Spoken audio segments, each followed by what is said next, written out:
Ren's trauma was so big that she began to stick with Lily. She demanded Lily to hold her hand, to go to the bathroom with her, and to give her goodnight kisses. Of course, Lily didn't mind that at all. On the contrary, she was enjoying the whole thing to the fullest. Her constant nosebleed was proof of that. Even Miriam, Lily's mom, was pleased with the new couple, and while her daughter was trying to get Ren some help, Miriam was trying to convince Lily that the whole thing of her daughter and our protagonist was love. By the way, Elisa also approved the new couple, even though the couple had not been officially established yet. Yuri is in the air. Time passed, and a week later, Ren was trying to convince herself that she couldn't keep acting like a baby forever, and that she needed to pull herself together somehow. Afterward, she asked Lily to go on a date, and although Lily didn't mind it, she wasn't sure if that would be okay for our protagonist. Ren then explained that the mental resistance skill seemed to be working, and thanks to that, she had calmed down a lot. Our protagonist then added that she couldn't keep imposing on Lily's family forever.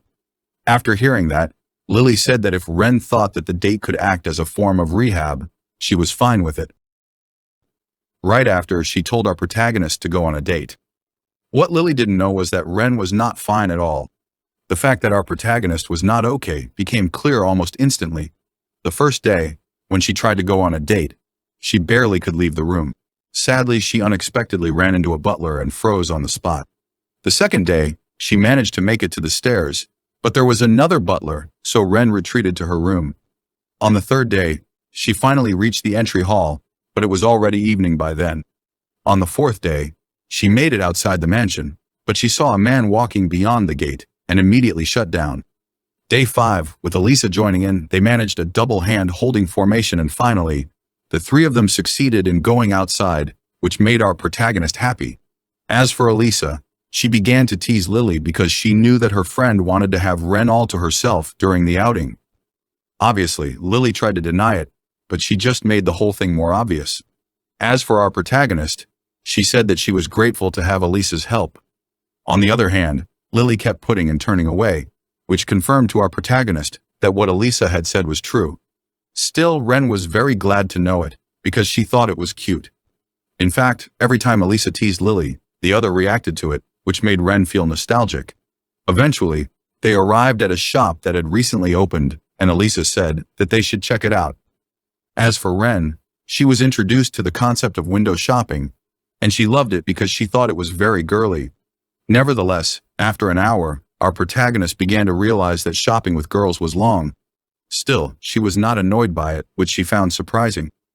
She then attributed it to the mental resistance skill, but she couldn't help but think like a person who was on the path toward Buddhahood. It was then that she realized that, even though she used to be scared of men looking at her, she finally reached a point where she didn't mind it at all. In the end, she didn't know if that was thanks to the skill or the fact that she was with Lily and Elisa, but still, she was grateful for everything. Afterward, Elisa bought lunch for the trio, and the other two thanked her because they were starving. However, our protagonist couldn't help but be surprised after seeing that the other had bought hot dogs for them. Elisa then explained that apparently they had copied something popular in Harula, and Lily added that she had seen them sold in other towns too. That brought back memories to Ren, and she remembered they had made hot dogs when they were staying in Harula. In fact, they had a bit of a scuffle with the head chef back then. Back to reality, our protagonist thought that hot dogs were easy to make, so it was no surprise copies would pop up. After all, that was how trends spread. Afterward, they began to eat the meal, and she concluded that it was decent, neither great nor terrible, especially because the sauce lacked any special twist. After having lunch, they began to wonder where to go next, and one of them said that there was a play showing at the National Theater at that moment, so she suggested going for a change of pace, to which the others agreed. Sometime later, they arrived at the National Theater, and Ren quickly noticed that the admission fee was pretty steep. Shortly after, Lily said they liked a private box for 3 and, luckily, there was one available.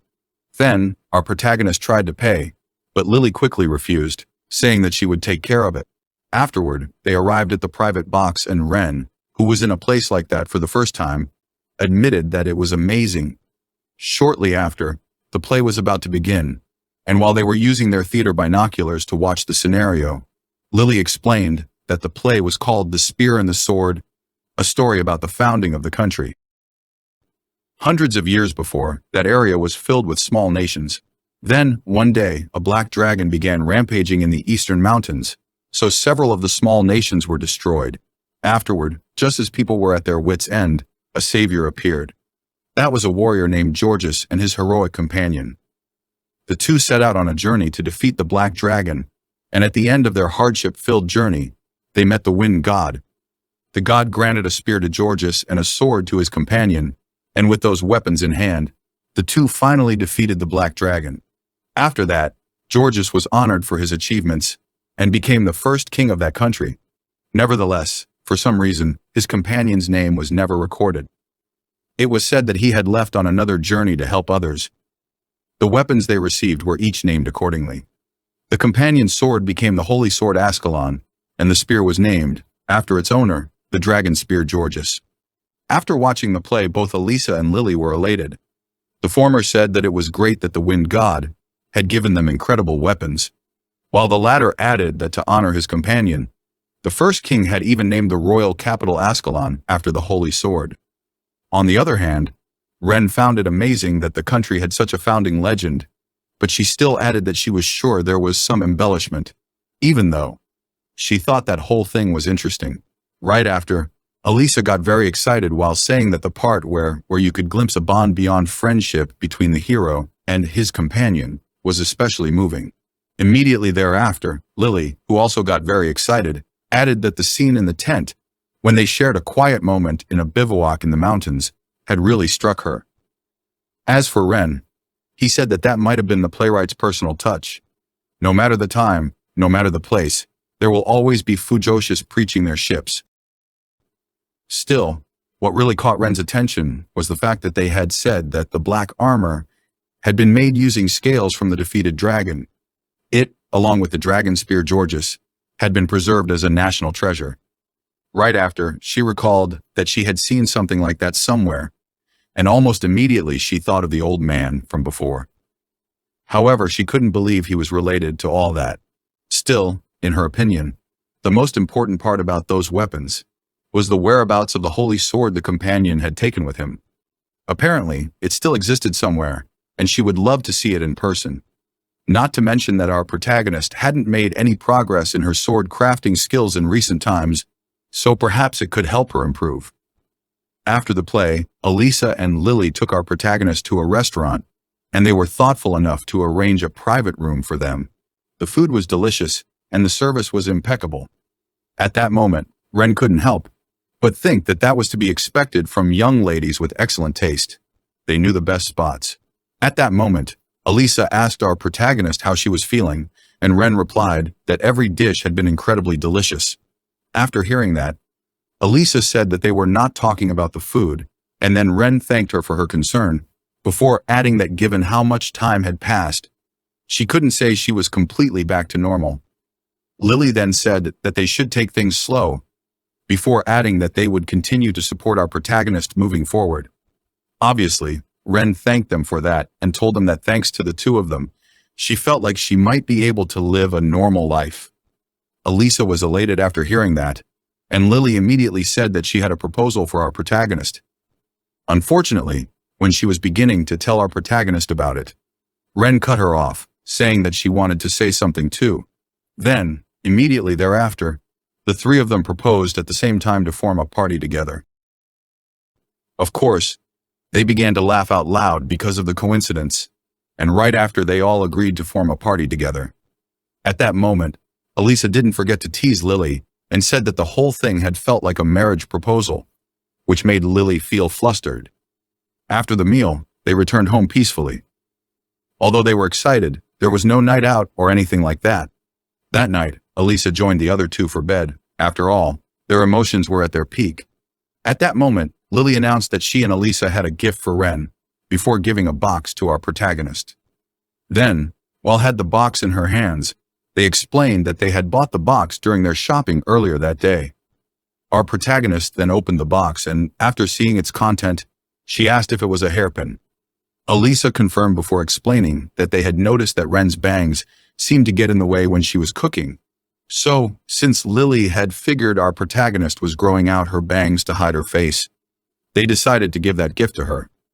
After all, since they would be together from that moment onward, they thought that perhaps she wouldn't have to be so guarded anymore. Once Ren heard that, she thought that they had been very considerate. Plus, they also had gone on a date with her. Finally, they were even giving her a present. In short, they were seriously trying to win her over. Right after, she put the hairpin on and asked the other two what they thought while blushing and showing a touched expression. Obviously, Lily couldn't resist her impulses after seeing our protagonist like that, and she jumped over her while saying that she was adorable, while Elisa took the chance to tease her friend. Ren then noticed something and said that the hairpin even had a magic-enhancing enchantment, which surprised Lily because the other had been able to tell that just from a glance. After hearing that, Elisa made Lily recall that they were talking about Ren, which meant that it was not surprising if she had appraisal skills. However, Lily barely paid attention to that because she was busy yelling about how cute Ren was. Later that night, Ren thought that thanks to Lily and Elisa, she was finally feeling comfortable going outside. Moreover, they had officially decided to form a party, and our protagonist thought that she was starting to get a sense of what was next. In the end, since Ren's recovery arc was reaching its end, the time for revival was near. The next day, Lily and Elisa went out to take a quest and told Ren to try not to push herself too hard, to which the other agreed. If people didn't work, they couldn't eat, but still, our protagonist thought that the other two were pretty serious about their work as adventurers, even while staying at their parents' house. After breakfast, Ren took a walk in the garden, and then she challenged herself to go outside alone. She had a hard time crossing the fence of the house, but still, she told herself that it would be fine, and she took Belle with her to feel safer, while thinking that way, it looked like she was walking a pet. While she was walking, she began to reflect on why she had been attacked and concluded that it had happened because there wasn't enough of a sense of crisis, and that had made her careless. In short, she hadn't been cautious enough at all. She even thought that she couldn't blame Vector. Instead, she realized that she should have asked him why there were fewer guards assigned to her in the first place. By the way, she still shook a lot when a man got close, even if he was just passing by. Since regaining her memories from her previous life, she had been able to get by with that knowledge and cheating abilities. Nevertheless, that incident made her realize that she was just a human being and that she was far from being invincible. In fact, she was aware that if things had gone badly that time too, she might have ended up spending the rest of her life in a place where the sunlight never reached. So, she concluded that that was a good opportunity to remind herself not to become complacent. Thus, she decided that she would pull herself together and be more careful from that moment onward. Of course, she also decided that she would try as much as possible to not be alone.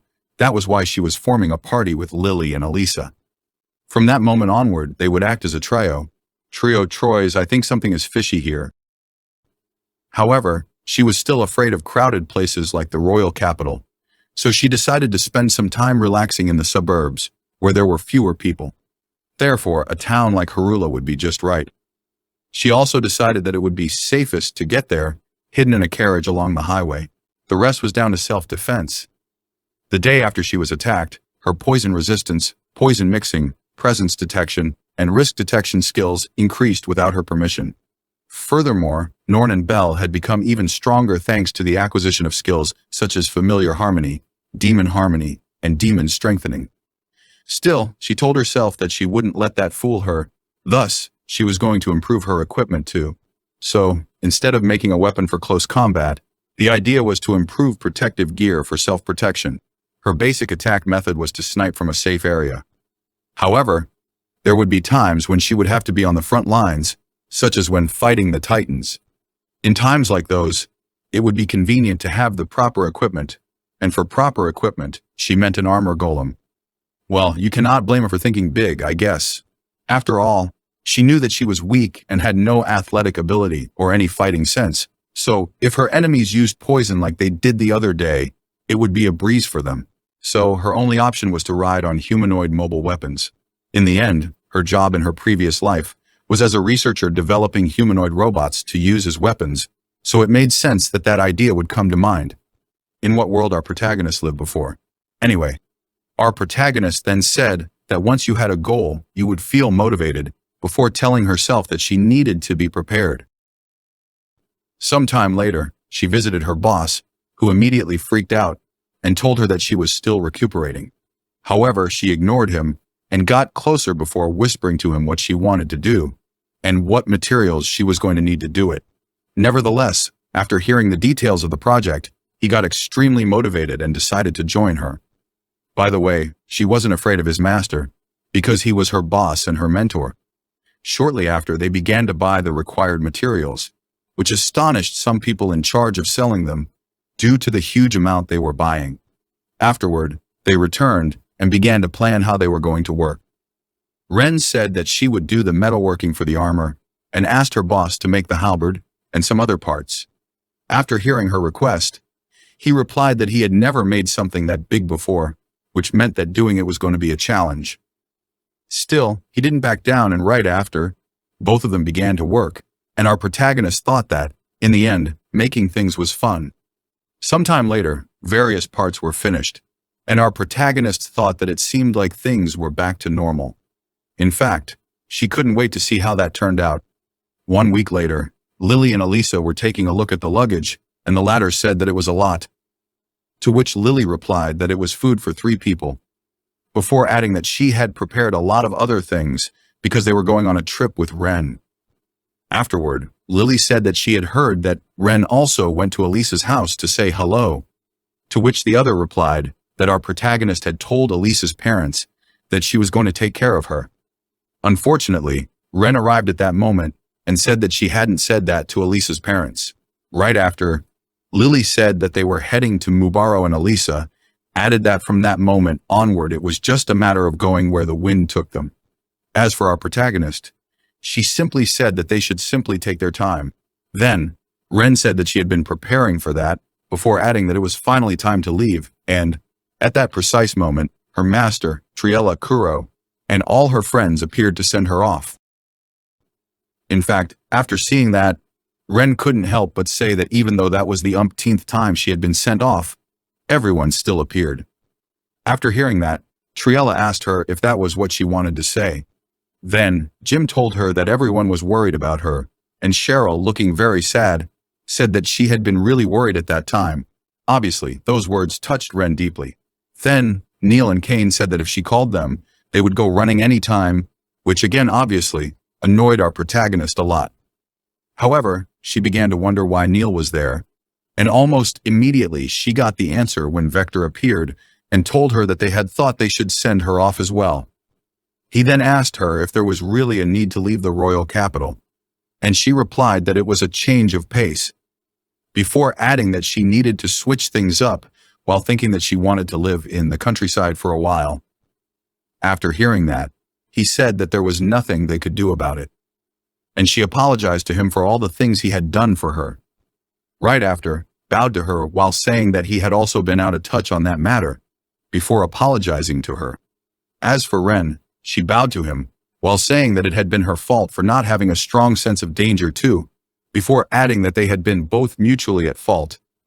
Our protagonist then said that he had no relatives or support, so she took things lightly. Right after, she added that she was keenly aware that her recklessness was not a good choice. Those words surprised Vector, who immediately asked if she was an orphan, which she quickly confirmed, before adding that there was something about the orphanage she came from. Ren then explained that the wishes of those who funded the orphanage had a strong influence on the policy of that place, which meant that the difficult situation continued. That piqued Vector's curiosity, and he asked her what were the intentions of those investors, to which she replied just by grinning at him. Right after, he grinned at her, showing that he had gotten the hidden message. Obviously, the atmosphere between them turned into a strange one, and our protagonist thought that she was obviously hinting at something with her smile. She also thought that if it got him, and he investigated the inner workings of that orphanage, it would be a bonus, although she didn't expect it to solve everything. Immediately thereafter, Lily told her that it was time to leave, and she quickly turned around, and began to walk toward the carriage. Shortly after, the carriage began to move and Ren thought that she had stayed in the capital, had a variety of experiences, and had also met a lot of different people. She then thought that there might be dangers, but it was in her nature to travel. In the end, she wanted to see the world, she wanted to eat delicious things, she wanted to make useful things, and she wanted to do things that felt good. Desire was what drove her, so as long as desire was in her heart, she wouldn't let anyone stop her. That included the merchant and royal people. That was a sunny day, a perfect day for her departure, and she began to wonder what would happen next. The trio was eating sweets and drinking tea inside a small cottage in the middle of a prairie when Ren suddenly said that everything was quite peaceful. To which Elisa replied that what they were doing was not adventuring at all. After hearing that, Ren said that after making a big show when leaving the royal capital, they had been on the journey for only 4 days, and currently they were camping there. While Lily added that it was okay, since Ren had already built that comfortable house with her earth magic. Elisa then said that she was surprised when Ren started raising the ground and doing something with it, before adding that she never thought she would be able to stay in such a nice house while traveling. Afterward, Ren said that she just couldn't suddenly put her house there, since she wanted it to be as inconspicuous as possible. Of course, that surprised the other two, and Elisa quickly said that it was to be expected from Ren.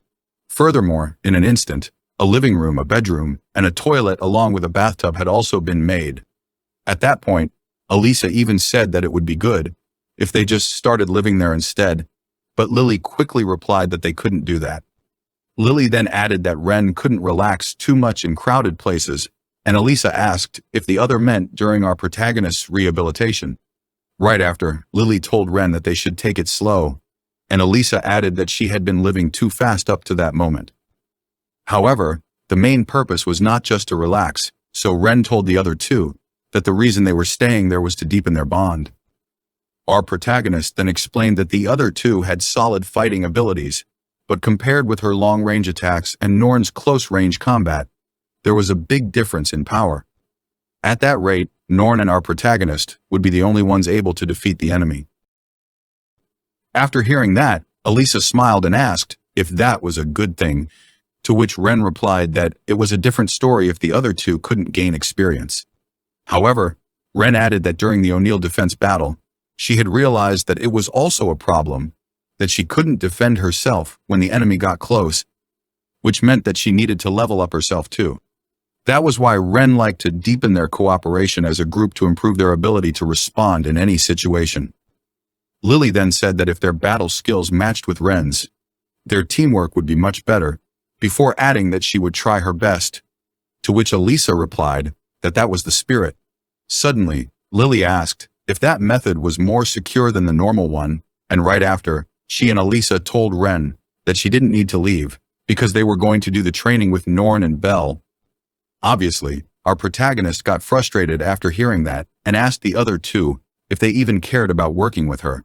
Then, an excited Lily explained that it was dangerous out there, and that they wouldn't want our protagonist to get hurt. After all, they just needed to work together to protect Ren. Immediately thereafter, Elisa added that our protagonist didn't have to do anything, just watch them. As for Ren, she was frustrated, thinking that the other two were underestimating her. Later, the three of them were walking through the forest while Ren thought that she was grateful that the other two were being so considerate of her, before noticing that they had gone quite deep into the forest. Shortly after, our protagonist told the other two that around there was fine. Right after, Lily said that they would fight the monsters before telling Elisa to do their best.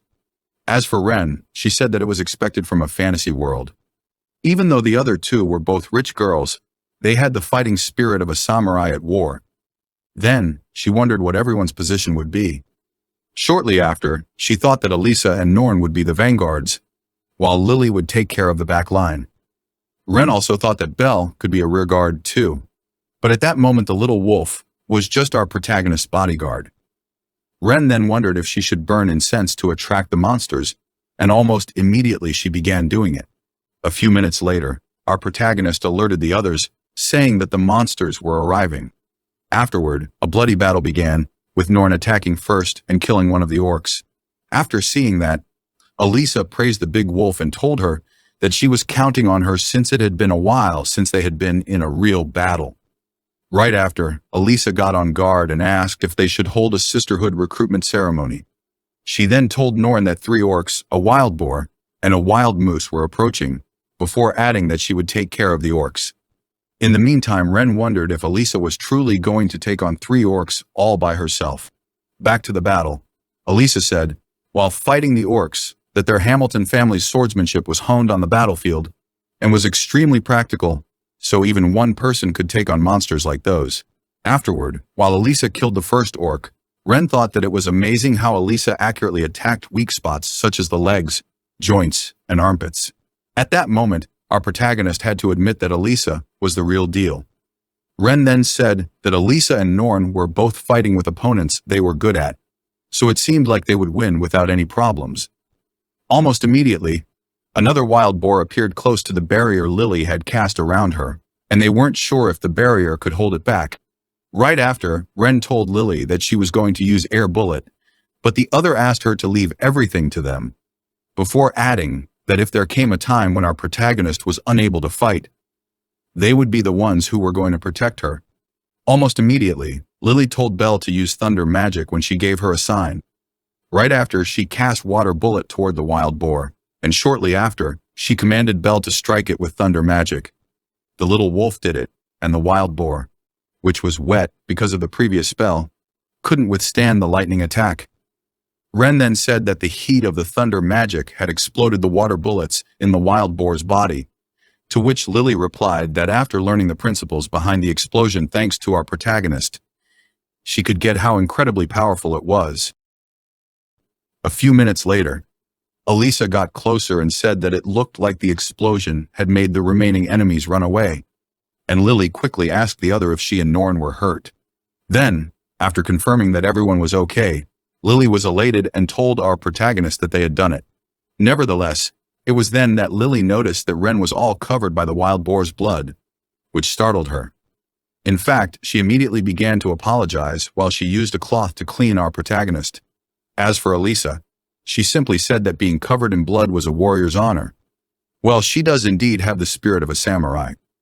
Right after, Elisa, while hugging Norn, said that they had been a great team back there, to which Lily replied that they had been.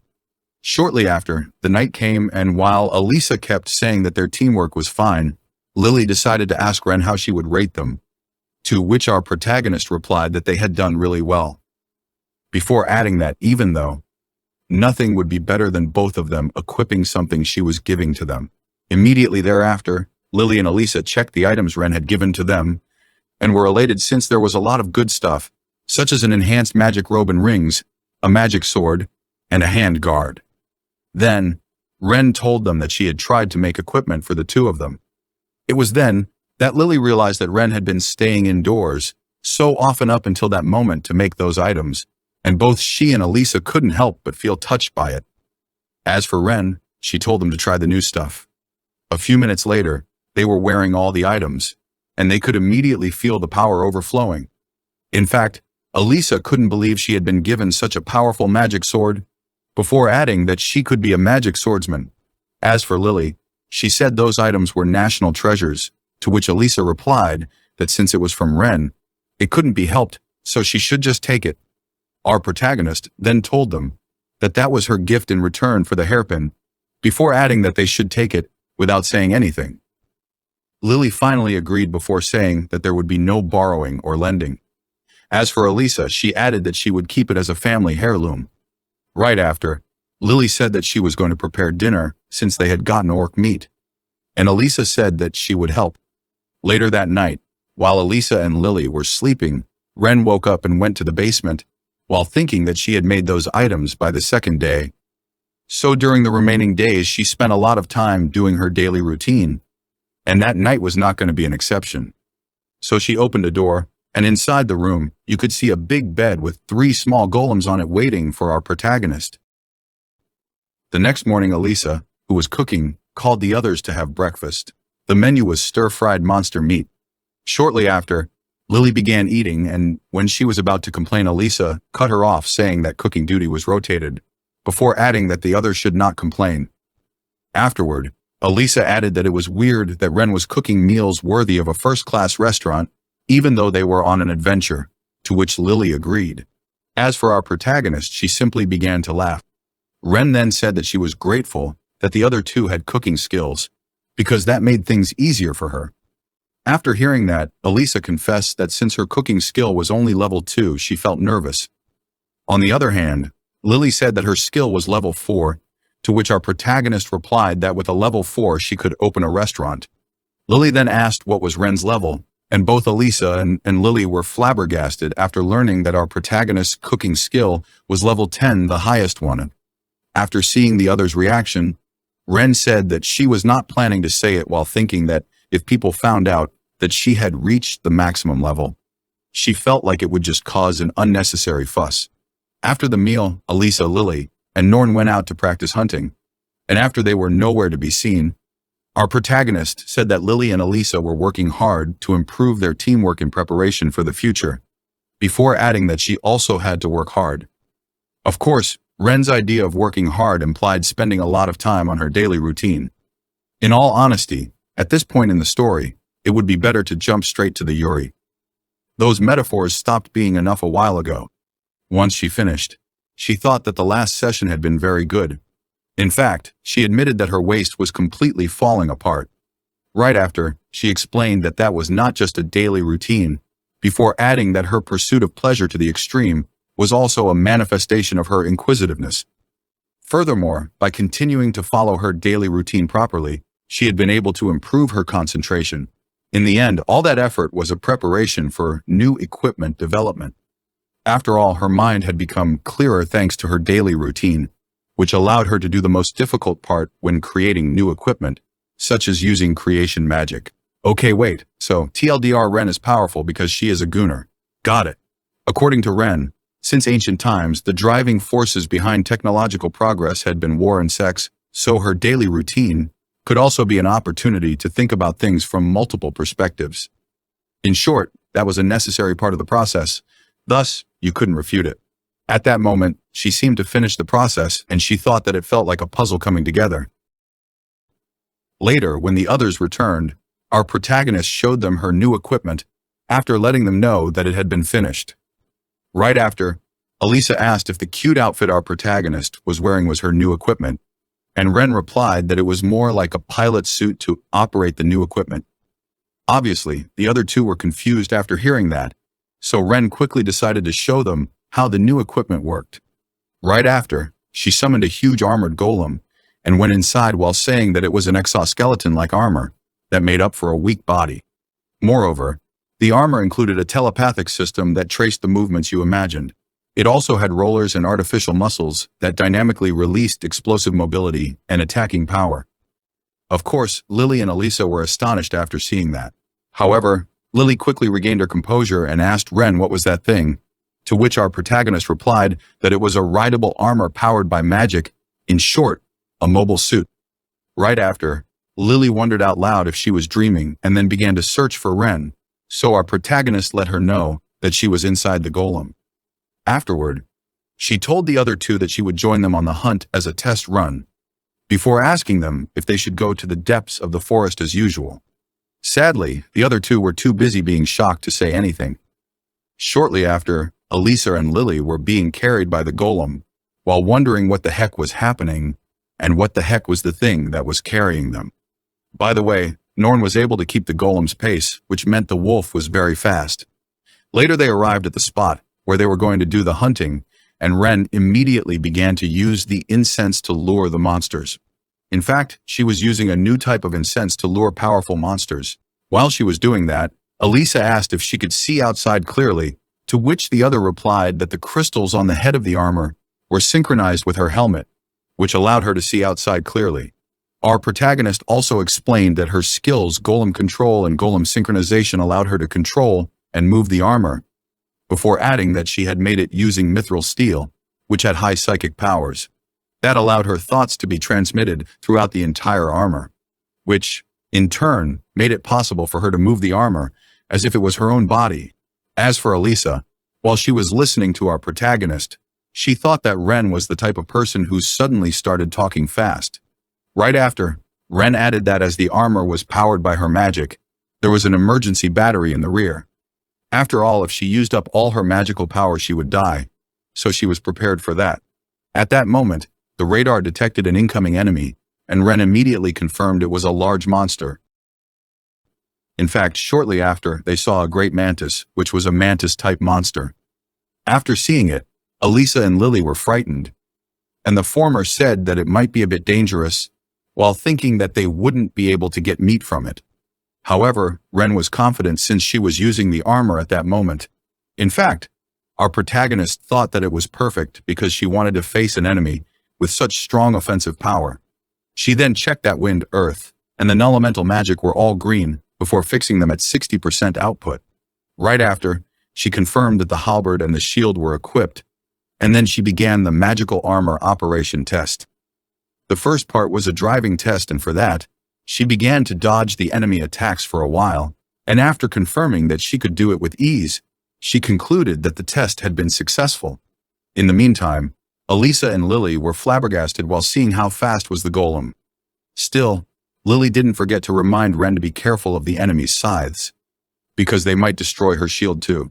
Nevertheless, Ren replied that unlike a leather shield, hers was made of mithril, so she was confident that it would endure the attacks.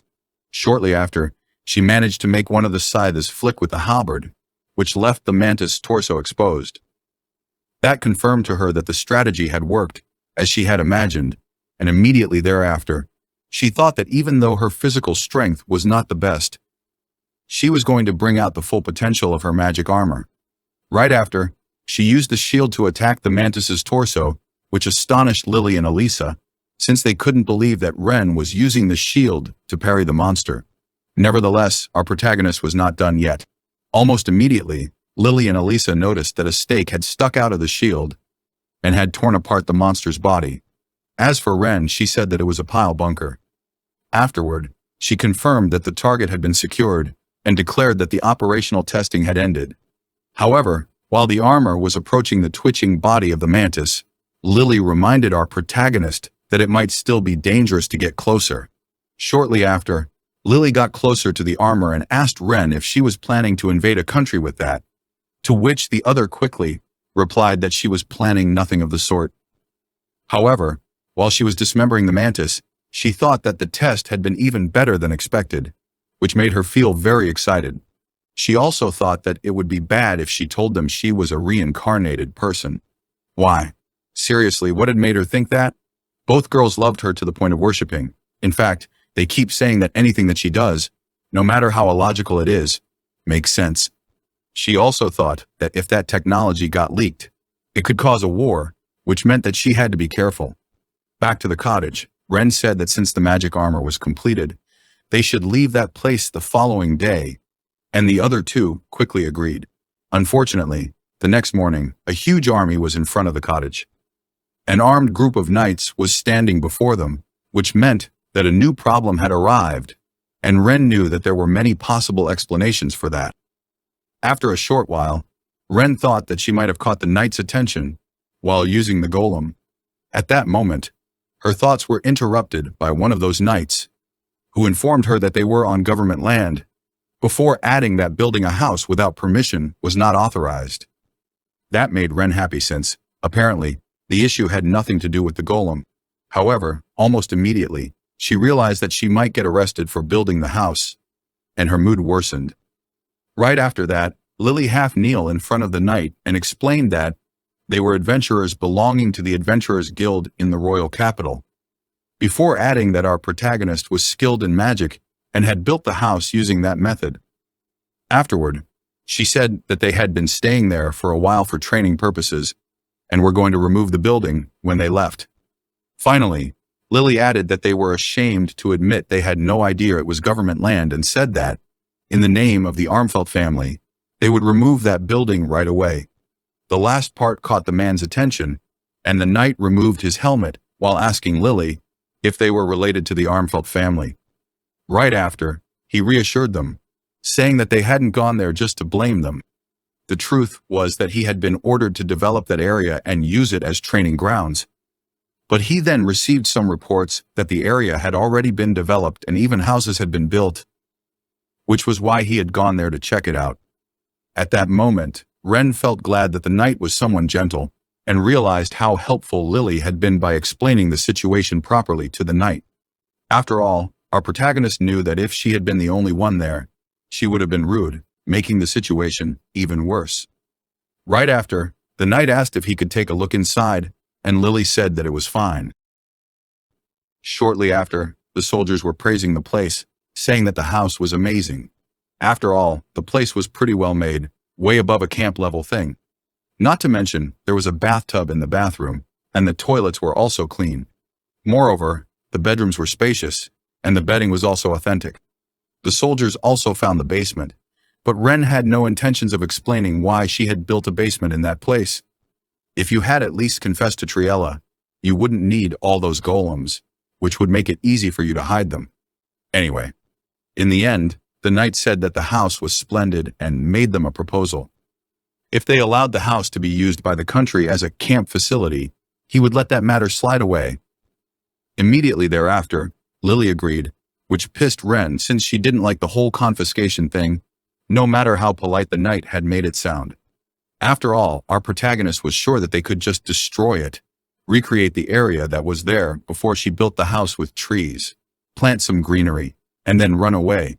Nevertheless, Ren showed that some of her brain cells are still working and decided not to say that out loud. Once the matter was solved, the knight said that he had a request.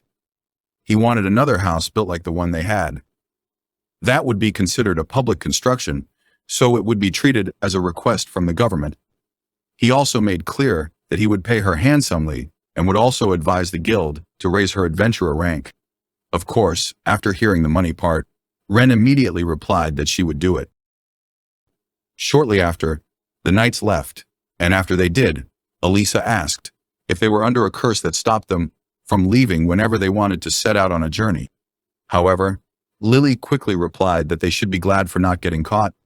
Ren then said that she had never thought that she would receive a request from a country. Lily then said that it was a chance to increase our protagonist's adventurer rank, which would increase the range of requests she could receive and her level of freedom. Before you ask, I have my means to know who said what in panels like that one, but as you may know, a magician never reveals his secrets. That night, Ren began to do her job while thinking that when you thought about your future, the higher your adventurer rank, the better. Right after, she decided to finish the house in one go with a combination of earth magic and creation magic. The following morning, Lily and Elisa were flabbergasted after seeing 2 new houses in front of the original one. That was especially impressive since the 2 women had just woken up. Afterward, Ren explained that since she was already doing that, she had thought that it would be nice if she could double her rank by doubling the houses she built. Elisa then asked her what happened to her, not wanting to stand out, but Ren simply ignored the question. Sometime later, the knights arrived and were stunned after noticing that 2 houses had been built in one night.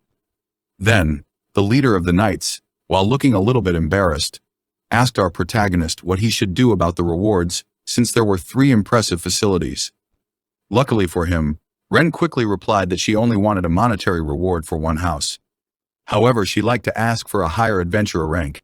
After hearing that, the knight believed that Ren's reputation was worth much more than gold to our protagonist, which made him respect her a lot since he believed that she was different from any other adventurer. Immediately thereafter, he told her that he would take that responsibility. Once the knights left, Ren, Lily, and Elisa hugged each other because they were happy that everything had been solved. In fact, our protagonist thought that even though she was not related to Lily, it seemed that Lily's polite response had paid off big time. Later, history books would say that Silver Hair and her companions had gone to the mountains to help people in need. It was said that she built 3 houses in one night, although researchers were skeptical of that theory. Afterward, the 3 houses were apparently used as training facilities for mid-level adventurers. Furthermore, due to the good conditions, adventurers visited there all the time. As a result, it helped raise the level of adventurers across the country. Later, the hero who would save the country and the one who would be the great magician of the century also trained there. Back with our protagonist and her companions. 3 days later, they were on the road again and arrived at a small village. They then decided to stop there since they needed to stock up on water and food. Of course, Ren had more than enough in her storage, but she thought that there might be some special products that were unique to the village. Besides, for our protagonist, travel was all about meeting new people, finding beautiful, cute girls, or even meeting a sage with super skills. In short, taking detours was part of the fun of adventure. Nevertheless, when they entered the tavern, all the people began to show a hostile attitude toward them, demanding that they do their jobs and get rid of some goblins. And things got worse when they tried to explain that they were just adventurers on a journey who had happened to arrive there. After hearing that, everyone there insulted Ren and her companions even more. They demanded that the trio destroyed the goblins for free, or took responsibility if the goblins destroyed the village. At that point, Ren asked Lily if there was a law in that country that allowed you to blow up a village in an instance like that, but sadly, the other replied that there was no such convenient law. Right after, Elisa added that it was a barbarian mindset. In the end, they decided to leave the village at once, while saying that the villagers' attitude had been pretty rude. Lily then said that sometimes there were villages like that. They seemed to underestimate adventurers, thinking that they were just some third son of a poor villager who couldn't find a job. Then, Elisa added that they didn't change their attitude even with 3 cute girls like them visiting by. After hearing that, Lily added that the damage caused by goblins seemed to be pretty bad, so she thought that the village itself would be gone soon. Afterward, she said that there was nothing to be gained by using sarcasm and insults. In the end, they would just end up strangling themselves like that village had done. Finally, Lily concluded that if everyone could behave as politely as Ren, the world would be a better place, and humanity would go extinct since there would be no couples. Of course, our protagonist felt elated after hearing Lily's praise, especially since she thought that the village itself was annoying. In the end, despite how pissed she was, Ren decided to think about it as a test for her personal growth and forget about it as soon as possible. The trio kept traveling for a few more days until they arrived at the next village. However, that place was way bigger. In fact, they believed that it was somewhere between a village and a town. Moreover, there was also an adventurers guild, which meant that the place had a decent size. Elisa also noticed that there were multiple accommodations: an inn with a restaurant and bar, a cheap-style inn, and a well-built, high-class lodging inn. Then, after hearing the options, Ren decided to go to the last one, and the other 2 girls quickly and happily agreed. Shortly after, they finished checking in, and our protagonist told the others that they should go take a walk and try some local food. She then asked the receptionist if there were any restaurants around there that locals went to when they wanted to eat something tasty, even if it was a little pricey. Afterward, the trio followed some instructions given by the receptionist and ended up arriving at a big building where the Green Rabbit Pavilion restaurant was located. Once the trio entered, Ren recalled that, apparently, that place was considered a hidden gem in the town. Moreover, it was more expensive than other places, but they guessed that it was just to cover the cost of the location. A while later, the 3 girls ordered their food, and Lily began to read a brochure that said that a former chef from a hotel in the capital had returned to his hometown to open that restaurant. After hearing that, Elisa said that the story was great, before adding that it made the food delicious. As for Ren, she said that even though it was a common thing, it was certainly not to be underestimated. A while later, the waitress returned with the appetizer and soup and reminded them that bread refills were free. Lily then said that it was a beautiful green terrain, while Ren added that the soup also contained a lot of green vegetables, which meant that it was nutritious. Our protagonist then tried the other dish and thought that it was like a mix of a course meal and an adventurer's meal, which made her think that the chef wanted to create urban cuisine using fresh local ingredients. Besides, the customers seemed to be rich adventurers.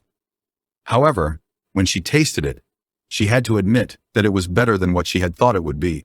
In fact, she had to admit that the meal tasted pretty good. Not to mention that she also liked that the bread was white, soft, and delicious. Some time passed, and the waitress returned with the main dish, and when Ren removed the cloche covering the dish, she was completely caught by surprise by what she saw. Lily and Elisa quickly identified the dish as sautéed rabbit meat, and the former said that she didn't think it was particularly unusual.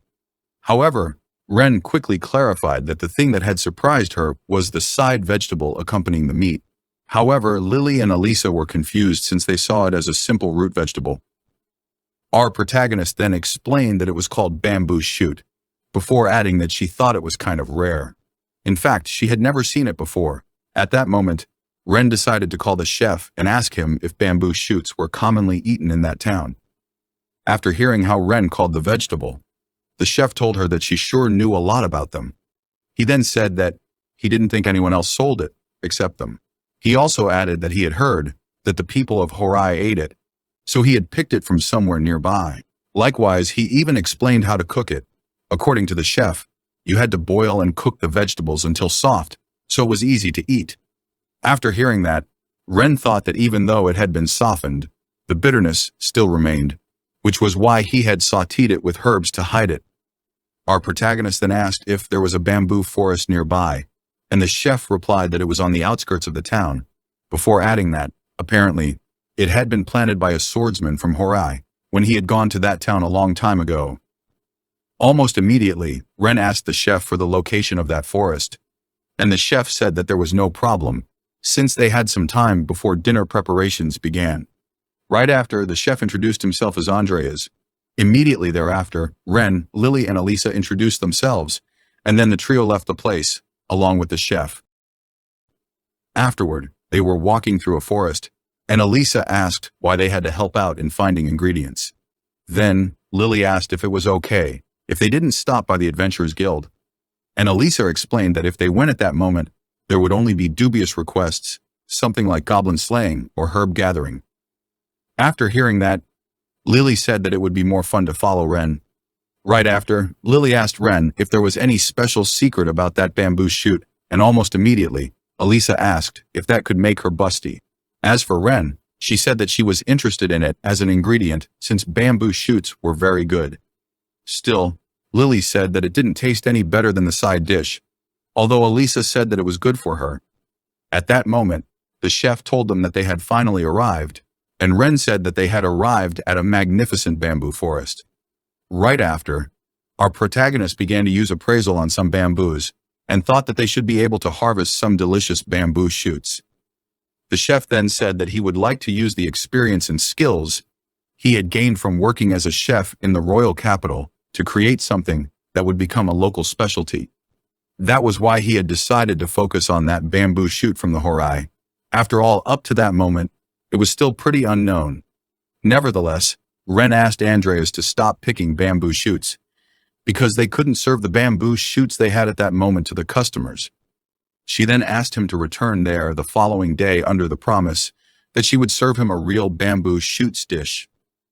Those words caught Elisa's and Lily's attention, and the latter asked Ren what she had meant by that.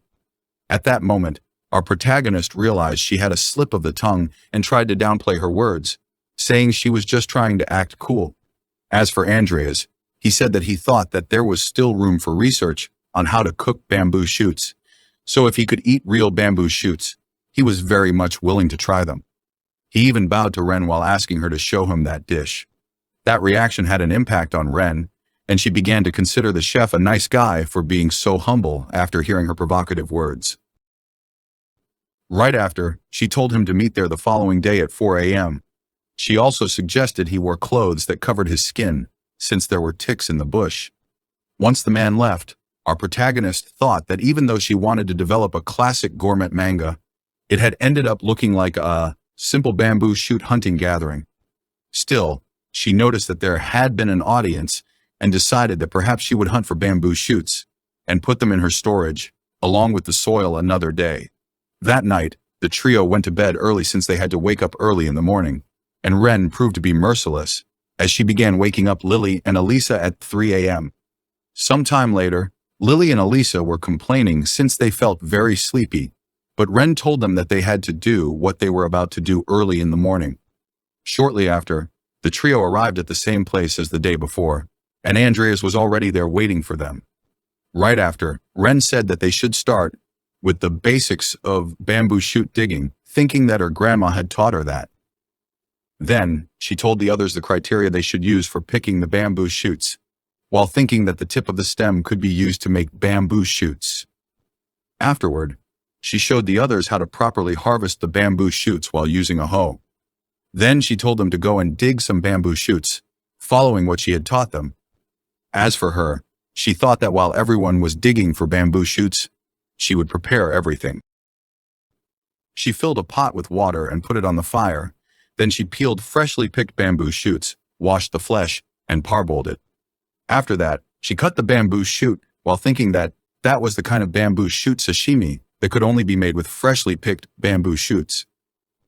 After all, bamboo shoots began to oxidize the moment they were picked, resulting in a bitter taste. So, once it is cut, it should be stored immediately. Back with the dish preparation, Ren cut each slice into cubes and soaked them in ginger soy sauce. At that moment, Lily, Andreas, and Elisa returned, asking if the bamboo shoots they had harvested were enough. Our protagonist then told them that they had harvested a lot, before adding that since the water was boiling, it was time to parboil the ingredients. She then made a cut and dropped it in with the skin on, which surprised the others. Right after, she added rice bran and chili peppers to remove the bitterness. However, when Andreas saw that, he said that unfortunately they didn't sell rice, but Ren quickly replied that he could replace it with vinegar or eggshells instead. Afterward, she told the others to have breakfast while the rice was boiling and the scum was removed. And for breakfast, she served the dish she had previously made, spring bamboo shoot meal. Andreas was surprised after realizing that Ren had prepared all of that while they were harvesting the bamboo shoots, while Lily simply said that it was normal for Ren. Still, our protagonist tried to downplay that, saying that she had cheated a bit. Right after, she asked the others to start with the bamboo shoot sashimi while advising them to enjoy it with soy sauce or vinegar and miso. The first one to react was Andreas. The chef was left completely flabbergasted after tasting the dish, but he managed to say that the dish was very fresh and had a great aroma, not to mention that there was no bitterness or smell. In the end, he couldn't help but ask Ren how she had done it, since it was completely different from anything he had eaten before. Our protagonist then explained that bamboo shoots absorbed nutrients at night and grew in the morning. So, when it was exposed to light, it hardened and began to produce scum. That meant that bamboo shoots were best picked before they were exposed to sunlight. At that moment, Lily said that the soup was also refreshing and delicious, and that the flavor reached your nose. Ren then explained that it was a clear soup, made by adding sliced bamboo shoots to the soup stock before slightly cooking it. Right after, Elisa said that the omelette was very tasty too, and Ren explained that she had made that rolled omelette because she had thought it would be a bit lacking in color, so it didn't contain bamboo shoots. Then, they tried the dish made with rice, and almost immediately, Andreas praised its fragrant, elegant flavor and its crunchy texture. As for Elisa and Lily, they said that the flavor of ginger spread. Andreas even said that he just couldn't stop eating, and that he could eat that until his stomach exploded. He also said that with every bite, a new appetizing bamboo shoot recipe appeared in his mind. While the others were enjoying the dishes to their heart's content, Ren thought that she had just thrown some quickly picked bamboo shoots into some wild vegetable rice she had already made, and it had turned out pretty good. Then, she realized that the result had been inevitable, since there were too many ingredients and the flavors were all over the place. Some time later, they finished eating, and Lily told Ren that she was amazing, while Elisa told the others not to go to the Adventurers Guild that day. However, Ren was full of energy after getting some good ingredients, so she said that any request was welcomed. At that moment, Andreas said that those dishes would cause a big fuss if they were served in a store, before asking our protagonist to teach him how to cook such remarkable dishes. After hearing that, Ren agreed to teach him on the condition that he kept a secret that she had been the one teaching him. Then, she said that it had been a great experience just to be able to pretend to be in a classic gourmet manga, before adding that in return for the food, she would like him to treat them to frequent meals during their stay, and the chef agreed, saying that it was a small price to pay. Right after, she told him that she would like to settle down somewhere more proper, before asking him if he could introduce her to a spacious vacant house or something. Andreas then replied that he would ask the Commerce Guild for a referral to a real estate agent. Immediately thereafter, Ren raised her fist and told the others to go to the Adventurers Guild, which made Lily and Elisa feel despair, since their bellies were just too full. Once the trio and the chef went their separate ways, Andreas said that he had had a great fortunate encounter, before adding that he would definitely make bamboo shoots, a local specialty of the town. Later, history books would say that the Green Rabbit Pavilion was the first store of the Green Rabbit Trading Company, a company that introduced original Horai cuisine in Hankin, which was later referred to as Bamboo Town. Apparently, a silver-haired man had stopped by Green Rabbit Pavilion to help the owner, who was having trouble creating a specialty dish, and when he offered a prayer to the heavens, a light appeared and bamboo shoots sprouted, which gave the owner an idea. After that, the owner continued to hone his skills and ended up creating a company specializing in cooking in the span of a generation and kept working to develop food culture. The trio arrived at the Adventurers Guild, and Ren suggested that they should take a look at the current requests. However, the moment they tried to go inside, they noticed that the place was way too crowded for them to move freely. They even began to wonder if there were really that many adventurers in town, and began to think that perhaps it had been a bad idea to take a short rest after breakfast. Right after, Ren said that since there was not a specific request she was looking for, she would wait for the crowd to thin out a bit, and the other two agreed with her. A few hours later, when they finally could check the board, they realized that the only request left was goblin extermination. Lily then said that it was a regular request that was familiar to adventurers, and Elisa added that all you had to do was kill some goblins, which meant that it was pretty easy. Since there was nothing she could do, Ren decided to take the request, but the moment she did, some drunk men who were drinking at a nearby table began to advise the trio, assuming that they had no idea of what they were doing. They began to say that if they were going out thinking it was an excursion, they should change their plans. Then, they began to mock them for taking a crappy request that no one else wanted to do, because all the good-paying jobs had been taken.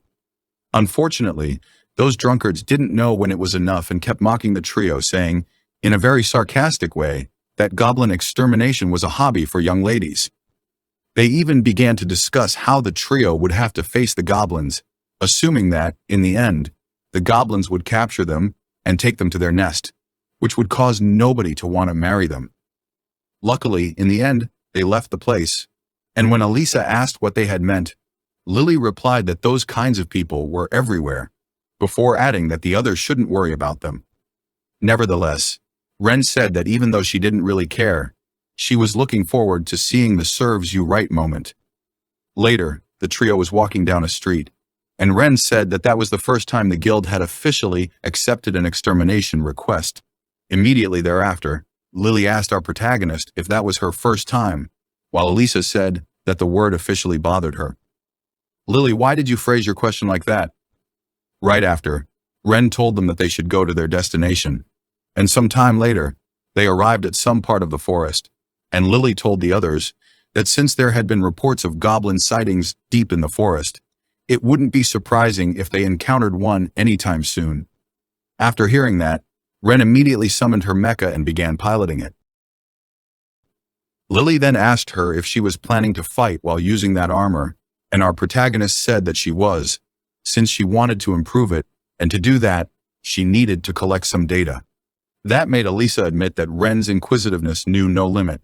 Still, Lily was not convinced, since even though Ren was certainly safe inside that armor, there was the risk of other people discovering the armor. But Elisa replied that they were probably the only ones around there, which meant that it was fine for Ren to use it. As for Ren, she was thinking that she had been carefully detecting and searching around for a while, but there had been no sign of adventurers. So if they were just dealing with monsters, being inside the armor was the best. Right after, they decided how to build their formation. The front line was Elisa and Norn, Lily would be following behind, and the rear guard would be left to Ren and Belle.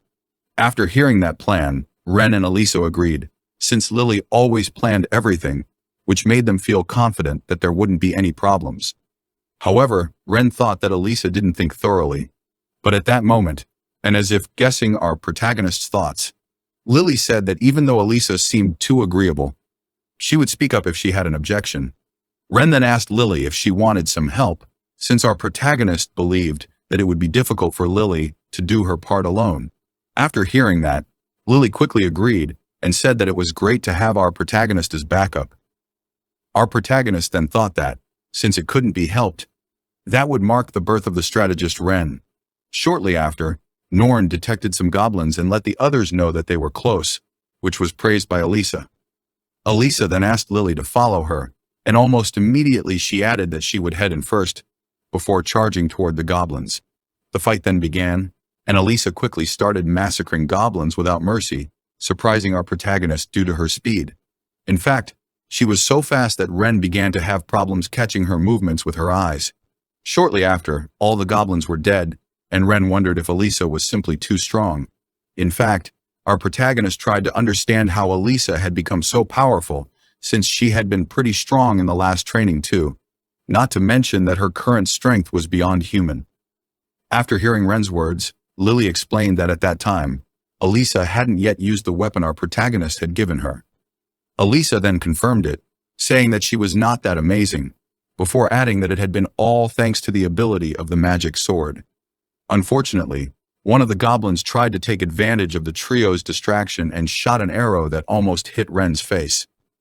However, Elisa reacted in time and grabbed it with her hand. Almost immediately, Elisa threw the arrow back and killed one of the goblins. Like a badass. Then, Ren said that if you use the Axel ability given to the sword, it would certainly boost your speed. But our protagonist never thought that Elisa would be that fast. At that moment, Ren had to admit that Elisa's talent was scary. Right after, the girl in question reported that she had killed all the other enemies, and our protagonist wondered if she had created a human weapon by chance. She then told Lily that they were not needed there, and Lily didn't look too happy after hearing that comment. As for Elisa, she simply said that the number of enemies was small and told the others to head to the next spot, while Ren reminded herself not to become enemies with Elisa. Later, the defeated goblins' drops were separated into magic stones and body parts, and then kept in storage.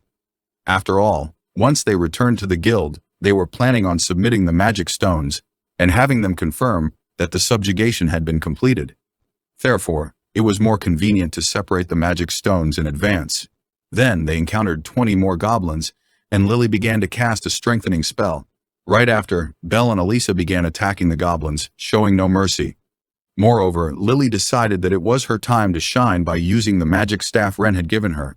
She then used it to increase her attack power and magical energy circulation efficiency. Right after, she also began to attack the goblins while asking Ren to watch her performance, and telling her that being able to use magic tools was the result of training. Well, my dear, last time I checked, you were not a golem, so you have no chance of winning Ren's heart. While our protagonist was watching Lily's performance, she thought that the magic tool she was using compressed water and shot it out like a bullet. Right after, she began to wonder if she had accidentally created another human weapon.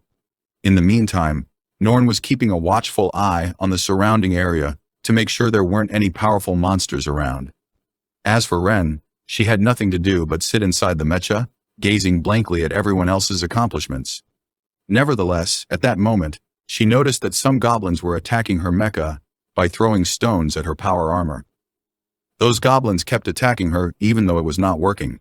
Still, Ren realized that she had relaxed too much while watching the other two fight, which was not good. Immediately thereafter, she used the golem to literally crush those poor souls, to the point that even Elisa and Lily couldn't withstand the sight of the resulting carnage. In fact, Elisa said that our protagonist had been too harsh, and Lily added that she wouldn't be able to eat meat for a while. As for Ren, she tried to defend herself, saying that Elisa's elimination score was way higher. However, Elisa and Lily counterattacked, saying that even the magic stones were also shattered, not to mention that the state of the bodies made it impossible to get confirmation of the kill. In short, it was super overkill. Ren then thought that it had been proven that the offensive and defensive capabilities of the mecha against small monsters were immense, and she also admitted that it was not a good idea to indiscriminately mince her enemies, which meant that she needed to practice controlling her strength. So she asked her team to take over as the vanguard and tried close combat. However, the strength of the golem was just too much and kept crushing the goblins. In the end, She just said that she had become a goblin meat grinder and called that forest the hamburger forest. Later, Elisa told Lily that if she didn't want her hamburger sandwich for lunch, she should give it to her. After all, watching Ren crushing the goblins made her gag. Nevertheless, Lily quickly replied that she had gotten used to it, so she could eat normally. Sometime later, they returned to the guild, and the clerks were shocked after realizing the trio had killed 50 goblins. Even the adventurers who were there admitted that they had established a new record and recognized the girl's strength. As for Ren, she thought that she had killed 30 more, but since she had thoroughly crushed them, there was no way to add them to the total count. Right after, she noticed the drunkards from before, but their attitude had completely changed, and they were even fearful of the girls. Still, our protagonist didn't miss that chance and told them that their advice at that time had been very helpful, before adding that thanks to them, even a young lady adventurer could hunt goblins. Then, Lily and Elisa joined, and the three of them asked the drunkards, in a very mocking way, to forgive them because they might have overdone it. Because they didn't know how to handle themselves as women. Afterward, once the mocking time finished, the girls felt very pleased with the result. Some time later, the trio arrived at the Merchants Guild. There, our protagonist told the clerk that she thought that Andreas from Green Rabbit Pavilion had already told them about her. The man then asked the other clerks if anyone knew a Ren, introduced by Green Rabbit Pavilion, and one of them quickly said that he knew about her. Shortly after, the trio went with him, and the clerk asked them if they wanted to rent a house, to which Ren replied that she had heard that he could introduce them to a real estate agency. After hearing that, the man said that he could, before asking them to wait in one of the conference rooms. A while later, a man wearing elegant clothes appeared and told the trio that they responded to the needs of all customers, from commoners to aristocrats and nobles. Right after, he introduced himself as Marcos from Marcos Real Estate, and Ren thought that he was a proper-looking person. Afterward, she thanked him for his help, before explaining that they were an all-female adventurer group that liked to rent a house for a short stay in that town. After hearing that, the man changed his demeanor, and our protagonist quickly wondered if the man was the type of person who changed her attitude, depending on who he was with. Still, Ren said that they wanted somewhere as spacious and cheap as possible. After hearing that, the man mocked them, saying that if a property like that existed, he would like to rent it too. Obviously, that pissed Ren a lot, but Lily tried to calm her down. Then, the man, while showing a suspicious expression, said that if they didn't mind its reputation, he had just the right place. He then pointed out a place in one of the brochures he was showing to the trio. Ren then asked what he meant by the whole reputation thing, and Marcos replied that a father had brutally murdered his family with an axe there. It was a murder plus self-termination case. And then the ghost started appearing. Obviously, that scared some of the girls, but Ren simply thought that the man was underestimating them because they were women. In the end, he wanted to force them into a shitty, affected property. However, Elisa didn't show fear and said that if they wanted to kill ghosts with weapons, they needed to have their equipment buffed with holy magic or use a magical weapon, while Lily added that it seemed like light magic didn't work very well on them. That reaction surprised even Ren, who said that adventurers in another world had incredibly strong mentalities. Sometime later, the man took the trio to the house in question, and the girls were impressed since it was bigger than they thought. Right after, the man said that it was originally a villa for an aristocrat, before adding that it was well built, but rumors of ghosts had caused no one to live there, so it had fallen into despair. Finally, Marcos said that since nobody wanted to rent a house like that, he could offer it to them for 20 silver coins a month. However, Ren quickly replied that it was too expensive, before telling Marcos to go back to school and study again. Right after, our protagonist said that they were staying for a short time and the fee would be calculated daily, considering the deterioration and the ghost's rumors. Moreover, they wanted to add some conditions from their side. So, once Ren finished doing the calculations, she told Marcos that the house should be rented for 5 copper coins per day. In addition, they would be free to renovate the room, as long as they returned it to its original condition when they moved out. Furthermore, no matter how long they stayed, the rent wouldn't increase. Then, Ren told Lily and Elisa that she had also added other clauses to the contract that were favorable to them as tenants, while Marcos thought that she was a bothersome customer. Still, the negotiations ended up being successful, and some time later, Ren told the other two that they should first clean up the room they would be staying in. She then added that if they turned the hall into a bedroom, it should be quite comfortable, and they could use it as a living room too. Lily then asked why she had added the clause saying that they were free to renovate as long as they returned the place to its original condition, and our protagonist replied that restoring the house to its original state was a piece of cake for her, which meant that she could do whatever she wanted. So, just as she had done when she renovated Triella's place, she was planning to renovate that house too. After hearing that, Elisa asked her if Ren was going to suddenly remodel that house into a castle, but our protagonist quickly replied that she wasn't going to do that because she had learned to be careful. She then added that the appearance would remain the same since she was planning to renovate with minimal effort. Right after, she said that the crumbling interior, meaning the wall and floor, could be restored in a magic bag, which was actually a storage unit. Once that was done, Ren placed out the unit rooms she created, and then she connected the units together, while the other two watched the entire process, not knowing what was going on. In the end, the place was completely different, and Ren said that the abandoned house looked like a new house, before explaining that even though the exterior was a ruin, the interior was a luxurious version of a prefabricated unit. Finally, our protagonist said that when they moved out, they just had to reverse the steps, putting all the furniture and even the dust back in place. After hearing the explanation, Elisa simply added that once they did that, they would just need to pack up and leave. But Lily asked Ren if she hadn't gone too far, to which the other simply replied that it couldn't be helped. Immediately thereafter, Ren said that the internal unit had a magic stone built into it and a shower room with hot water. Moreover, they also had a private room for 3 people with a soundproof lock to ensure privacy. I guess you used that same system for the room you created for your golems, right? Because you created that room as well, right, Ren? Afterward, while Lily and Elisa were enjoying a shower, Ren thought that private rooms were the best. That was the victory of desire. That night, for some reason, Ren simply woke up and decided to go out with Belle to dig for bamboo shoots. Once she arrived at the place, she decided to store the whole bamboo, including the roots, so she was able to plant them in her garden. After all, he couldn't do it the last time she was there, because Andreas was with them. Sometime later, they returned, and after seeing Belle turning hostile towards something, Ren noticed the ghost that was in front of them. At that moment, our protagonist was scared while thinking that she believed that ghosts were just a myth. But she then realized that since she was in another world, it wouldn't be strange if ghosts really existed. However, Ren soon discovered that there was no ghost, but Lily and Norn, who were waiting for her while looking extremely angry.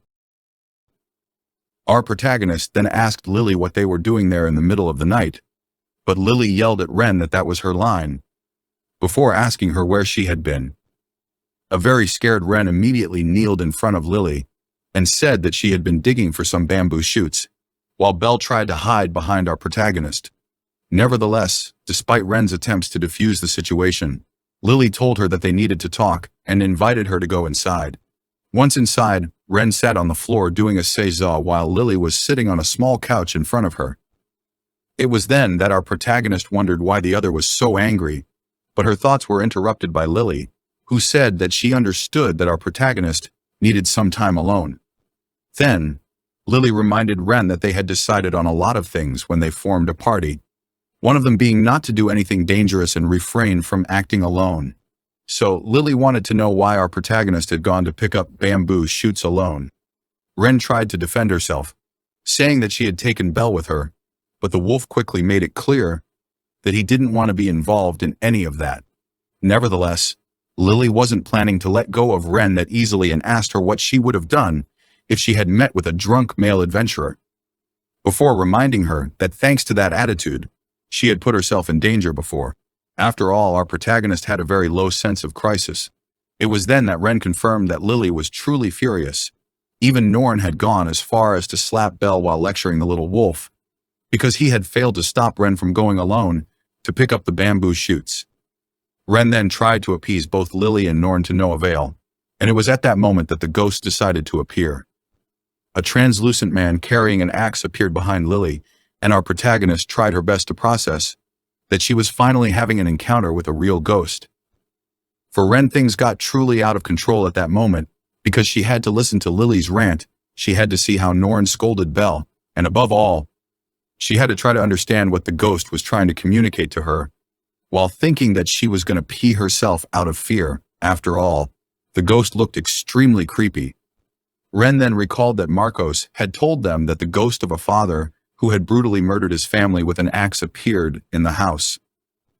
Then, our protagonist wondered if Lily and Norn hadn't noticed it. After all, they had shown no reactions to it, which could mean that the only one who was able to see and hear the ghost was Ren.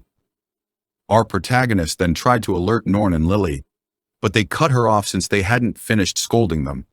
Right after, due to her nervousness, Ren knocked the lantern over, and everything became pitch black. That made Ren panic, since the ghost was very close to Lily and was planning to attack her, but Lily cast a light spell, while Ren was doing a degeza. Obviously, that caught Ren by surprise, but luckily, the spell was able to kill the ghost. It was then that Norn smelled something, but the ghost was already dissipating. Almost immediately, Norn put one of his paws on Ren's back, making our protagonist feel her weight. Ren then asked the wolf if she was scolding her because she was worried about her, so she should listen carefully, and the wolf confirmed it.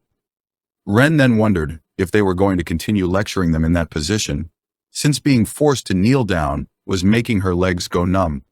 This is a really interesting camera position, I approve. Anyway, the following morning, Elisa woke up and found that both Ren and Belle had almost melted into the floor. She then told them that Lily could turn into a demon if you made her angry beyond a certain point, and our protagonist quickly replied that she should have told her that sooner. Ren complained that she couldn't feel her legs and couldn't get up. Elisa asked if she was okay, remarking that it must have been hard for her to have held that position all night. Ren quickly chugged a bottle, saying she had potions to recover in situations like this. But Elisa had never seen anyone treat their legs for being asleep with a potion before. She recalled that Lily was scolding Ren because she was so worried and told Ren not to hold it against her because Lily got like an ogre when scolding people. Ren understood that Lily getting upset was justified.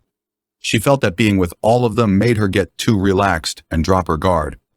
Immediately after, Elisa told our protagonist that she could have gotten into some real danger, but Ren replied that, naturally, she thought of some countermeasures. Rather, Ren came up with them during her long degeza. She explained it was a skill to avoid as many surrounding hazards as possible, and she called it multitasking. Wow, that's a really boring name. Anyway, however, Elisa was confused and asked what exactly it was. Ren then explained that it was a splendid way to make use of multiple skills at once. In other words, no matter what she was doing, her presence detection, risk perception, and danger avoidance skills would always be active, and she would be on alert at all times. Immediately after, Elisa said if our protagonist was all right with that, then it was fine. Ren thought Elisa would be amazed by it, but she simply brushed it off. She then remarked that if she wasn't careful, even a goblin could catch her off guard. And if she just acted on her own, she would be a nuisance to the party. Ren added that she'd like to strengthen her body to ease people's worries as much as possible. Feeling bad about the inconvenience, Ren asked Elisa to train her every morning from now on. Surprisingly, Elisa replied excitedly, shocking Ren. She said the special training was a nice idea, and she loved this sort of thing. She exclaimed loudly, showing how excited she was about this. The next morning, they both went out to train. Having been an old man, Ren knew the importance of staying in shape. But she thought right now, she was a beautiful girl. Immediately after, Elisa signaled her to begin whenever she was ready. With full force, Ren dashed in with her secret technique, but Elisa parried her instantly, sending her to the ground. Ren couldn't win at all, even though she had a sword, and Elisa was barehanded. However, Elisa commended her enthusiasm. But she said it still wasn't any good as she flipped our protagonist through the air. Lying on the floor, defeated, Ren saw she couldn't even do a thing. Immediately after, Elisa said she was only just starting and shouldn't worry about it too much. Though from the feeling she got from Ren, it would be a while before she was able to get the body enhancement skill. Still, Ren felt like she would never get it. However, Elisa explained that without it, Knowing how to move her body put her at a completely different level than not knowing. She then asked why the way our protagonist moved her body suddenly became strange every now and then. Elisa remarked that when Ren got flustered, her center of gravity kept shifting around. And Ren confirmed she had noticed this. She figured it was probably the influence of her past life's memories. Certain things were different between men and women, so her wires got crossed and messed up her center of gravity. This was probably from suddenly remembering her past life after growing up to some extent. If she had been born with them, she felt it would have been corrected while growing up. After training, they had breakfast, which was vegetable soup with consomme, buckwheat galette, and salad. They were excited to have a luxurious galette made with bacon, egg, and cheese. Ren hoped this would blow away Lily's wrath from yesterday. One taste and Lily burst with joy, her clothes ripping as she complimented how good it tasted. She said it was such a fortunate morning. Even Elisa wondered what this delicious meal was, and she couldn't get enough of it. Ren then told her it was a galette. Lily couldn't believe this splendid meal was actually a galette. She asked if it wasn't that thing where they'd put ham on some dough, roll it up, and eat it like that. Meanwhile, Ren was just glad to see that Lily's mood had improved. Truly, food held a lot of great power. She wondered if she should try pacifying Lily with treats, if it seemed like she would get angry from now on. Ren figured it wouldn't be bad to try out. Later on, she decided they should get to work since they'd enjoyed a good meal. Lily asked her what the plan was for the day, wondering if they should continue subjugating goblins. Thinking about it, Ren felt that even though she was the strategist, deciding everyone's actions based solely on her own convenience was a bit much. She then asked Elisa if she had any suggestions. Elisa then suggested they go after a goblin den and remarked that the reward was so good, so they could earn a lot of money. Ren wasn't too sure, though they could spend a couple more days getting used to hunting goblins. Immediately after, Lily told them to hold on and not to underestimate goblins. She explained that on their own, goblins were weak, but they reproduced quickly and attacked in packs. If they were going to subjugate a den, she advised them to get used to their armor a bit more. Elisa and Ren then happily agreed to go with that. Immediately afterward, Ren dashed in with her magic mobile suit. The goblins screamed as they rushed in to attack as well, but they were no match for the suit as it ripped them to shreds. Ren commented that anyone who ran was a goblin, and anyone who stood still was a well-disciplined goblin. Elisa was stunned, watching the mobile suit get painted with blood.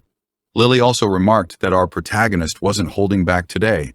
While the magic suit kept attacking, Elisa remarked that it was certainly strong, but its movements were rough. Out of nowhere, she and Lily were surrounded by goblins, but they handled it well. Immediately after, Ren activated her multitasking skill. With presence detection, she could see all the goblins that surrounded her party members. Risk perception allowed her to detect the ones that were charging in to attack, and with danger avoidance, she wiped out the monsters quickly. Elisa and Lily were completely amazed and shocked. Afterward, Ren scanned one more time but didn't detect any movements. She then asked the girls what they thought of her multitasking skill. With this, she wouldn't be caught off guard. And moreover, she hadn't shattered a single magic stone today. The girls then complimented her, saying she was great. Ren added that she was able to kill goblins without a problem too, and asked Lily if she was still worried. Lily replied that, as long as our protagonist wasn't doing anything reckless on her own, she would help her if she ended up in danger. Elisa swore on her blade that it would be alright because she would protect Ren as well. Immediately after, she told Ren that she had decided on the name of her sword. Ren asked what name she chose, and Elisa said she felt like she could fly when she was using the sword. So she named it Feather. Ren felt like Elisa was spreading her wings and said it was a wonderful name. Elisa was happy and remarked that she would be in Feather's care from now on. Afterward, Ren thought that if you named something, you ended up getting attached to it. Seeing someone this happy with the sword made it worth the effort she put in, and she felt glad she was a blacksmith. The girls had done pretty well with goblin extermination that morning, and thanks to that, they had also gained quite a bit of experience. So, they wondered what to do in the afternoon. Ren had gotten the hang of piloting her magic mobile suit, and multitasking took care of safety. With that being said, she proposed they take out the goblin den, like they had discussed earlier. Lily remarked that she wasn't holding back at all. Immediately after, Ren said she had checked the map, and it looked like a den was nearby, so it worked out perfectly for them. Besides, if things got dangerous, she asked if Lily and Elisa wouldn't protect her. The girls laughed, seeing there was no other choice. Lily told our protagonist to quit acting cute and show some restraint. She also remarked that the goblins wouldn't even be able to make a dent in that mobile suit. Ren then promised to pay attention to safety measures. The important thing was whether or not she'd be able to move properly within the den. Lily warned her not to take off the mobile suit until she was sure she would be safe. Afterward, Ren said they should start finding the den and, if possible, attack it. Otherwise, they turned back for now. Lily and Elisa then hopped on the magic suit's arm, and they left for the den. After a while, the girls arrived at the den, cautiously looking at the cave. They wondered if it was really a goblin nest, because it looked like there were no entrances. But Ren was able to see the goblins there, thanks to her presence detection skill. Having checked the guild information, she was sure this was the place. Elisa wondered how deep the hole was, and if there was anyone kidnapped inside. This was the main problem, because goblins usually ate the people they kidnapped. If someone was inside, Ren couldn't just take them out with a bang. Immediately afterwards, she asked Norn if it could smell people inside the cave. Norn complained that the goblin's smell was too strong, so she couldn't tell or concentrate. Ren wondered what they would do now. With the level of her presence detection, it would be impossible to grasp the entire structure of the burrow. She wondered if there were any other skills that could be useful. Suddenly, she got an idea to use something. Immediately afterward, she opened her mobile suit and ran toward the cave, telling the girls that she had to try this out a bit. If anything happened, Ren asked them to come and assist her. Just in case, she asked Norn to follow her and watch her back. Soon after, she got close to the bushes near the cave. Looking around, the horrible smell repelled her. Ren remarked that it was normal that Norn couldn't even concentrate. Regardless, she needed to get things done quickly. Ren then placed her fingertips along the rock face into the hole. As she touched the wall, she activated her analysis ability. Immediately afterward, her brain was filled with knowledge. She could see the internal structure of the cave clearly. Analysis was usually used to describe things, so our protagonist thought she might try using it on the nest as a target, and it was a success. Ren could see the number of goblins, noticing that they were quite a lot. At the back, there was a boss-like one, and luckily, there were no people in the cave. Immediately afterward, Ren completed her analysis and told the other girls that she had gotten it. 10 minutes later, they had a strategy meeting to plan their attack. Elisa said if it were Ren's plan, it would be something like a flashy explosion. However, Ren had already come up with a better idea. She felt it would be quicker if the girls gave it a look, and she decided to give it a try. Lily hoped it wasn't something dangerous. Ren then assured them that there was no one kidnapped inside, and she was going to use her magic armor anyway. Still reluctant, Lily went ahead with them. Immediately afterward, Ren decided to commence her 3-minute goblin slaying and cooking. Of course, it was a metaphor. She wasn't going to cook, and it might take more than 3 minutes. Elisa then asked what she was going to do to kill the goblins. Ren explained that first, they would block the entrance of the nest with earth magic. About 2/3 of the way would be fine. Next, she used water magic to fill up the inside. Looking at it, Elisa thought this was just like the water siege of Bichu Takamatsu Castle. On the other hand, Lily thought even Ren wouldn't have enough magic to produce that much water. Ren said she was right, and added that she would stop when the water level reached their knees, which was about the waist height for most of the goblins in there. Then, she would freeze them with ice magic and continue casting low-level ice magic until all the goblins in the nest froze to death. It was quite a nasty plan to take advantage of the opponents. Didn't Goblin Slayer use this strategy once? After that, Ren explained they would just wait until presence detection stopped reacting to the goblins. That was all for an easy strategy to raid the goblin's nest. Elisa remarked that she was honestly surprised by Ren's plan. 1 hour later, Ren burst through the ice wall with her magic armor and told her party members to advance. She was surprised to see that the goblins actually froze up and claimed no one would want to die like this. As they advanced deep inside the nest, they stored the goblins' frozen corpses in storage. Thanks to it, Ren could store them easily without having to dig them out of the ice. Afterward, Elisa remarked that this was too unfair. Although the plan was easy, she still felt off about it. Ren, on the other hand, felt it was fine since it was this easy. Soon after, they found the 25th body, and noticed that there was still a wide hall in front of them. Ren told the girls that there would be a boss hobgoblin and about 5 goblins surrounding him. Elisa didn't feel like they were in the center of the enemy territory and commented that Ren's convenient methods knew no bounds. Lily decided to stop thinking about it so much, and Elisa agreed to do that as well.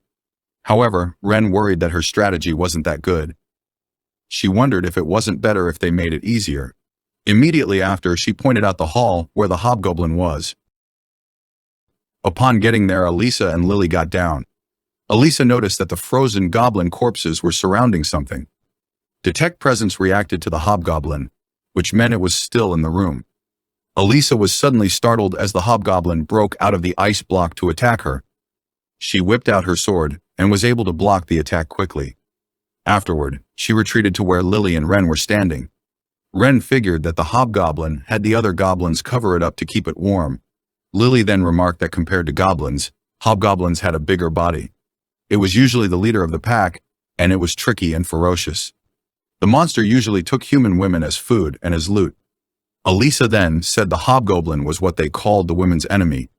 Immediately afterward, Lily told Ren that she had consumed too much MP, so she should leave this to Elisa.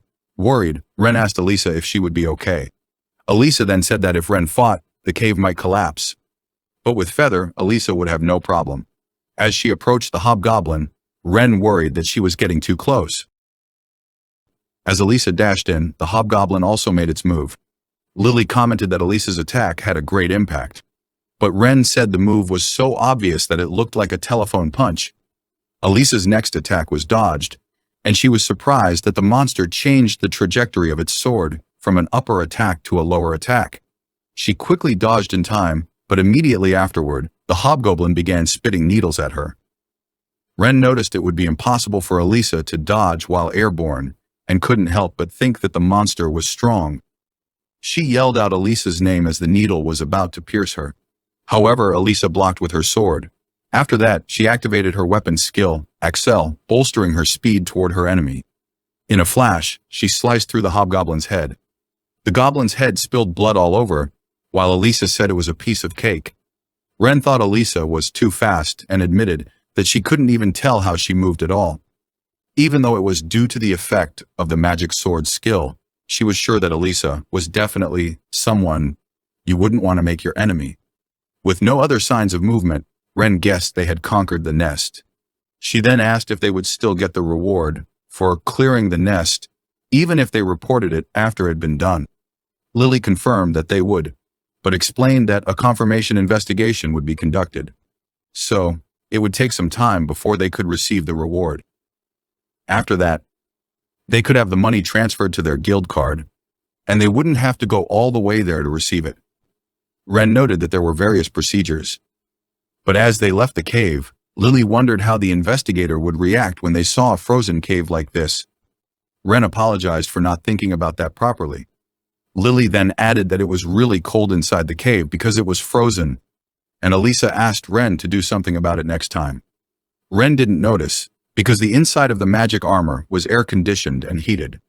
So she decided to try a different approach next time. The next day, Ren and her party headed out to hunt another goblin nest. Ren noticed some camellia fruit on a tree. Lily then asked what she was looking at, and Ren asked why camellia grew fruit in the spring. She thought they usually grew in the fall. Elisa then explained that it was because this was where the magic pool was.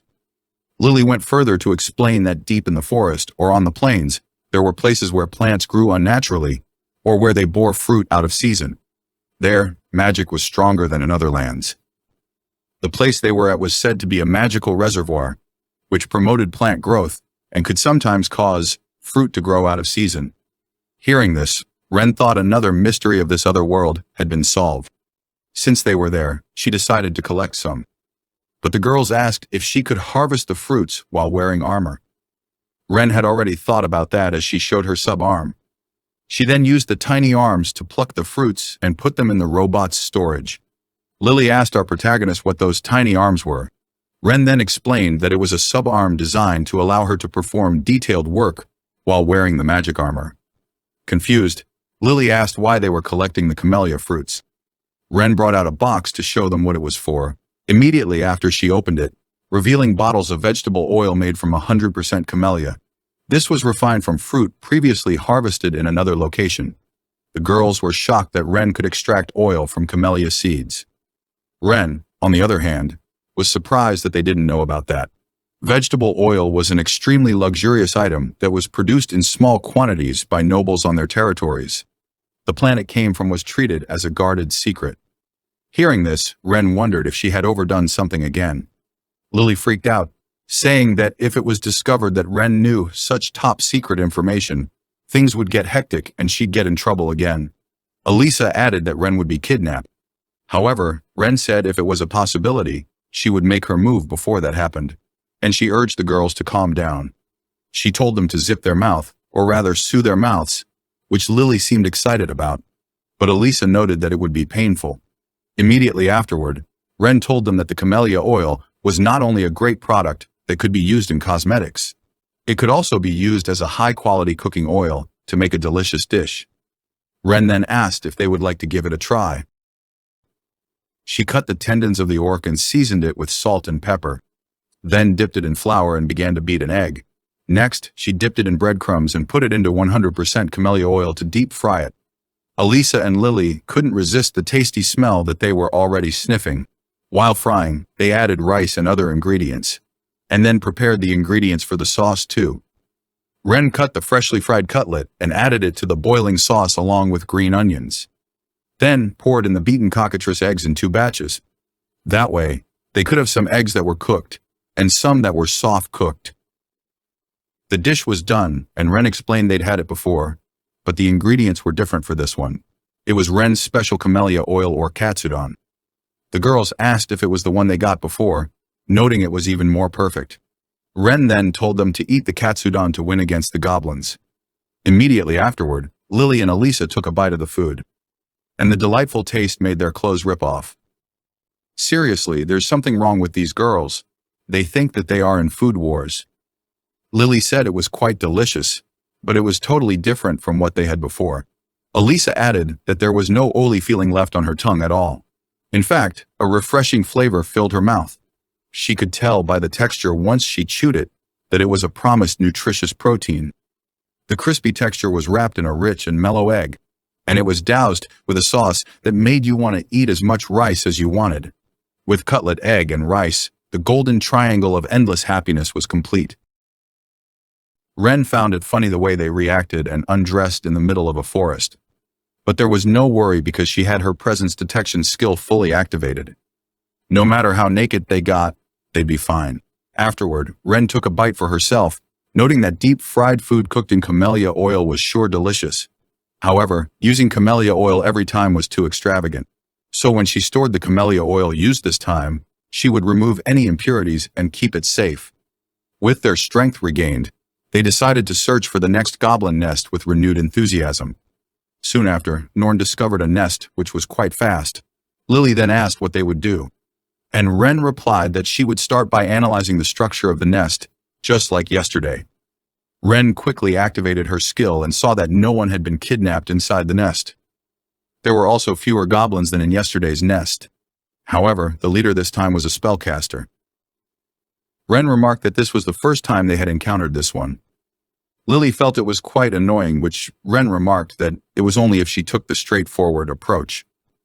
They could tell she was planning something and wondered if it was another nasty plan like yesterday.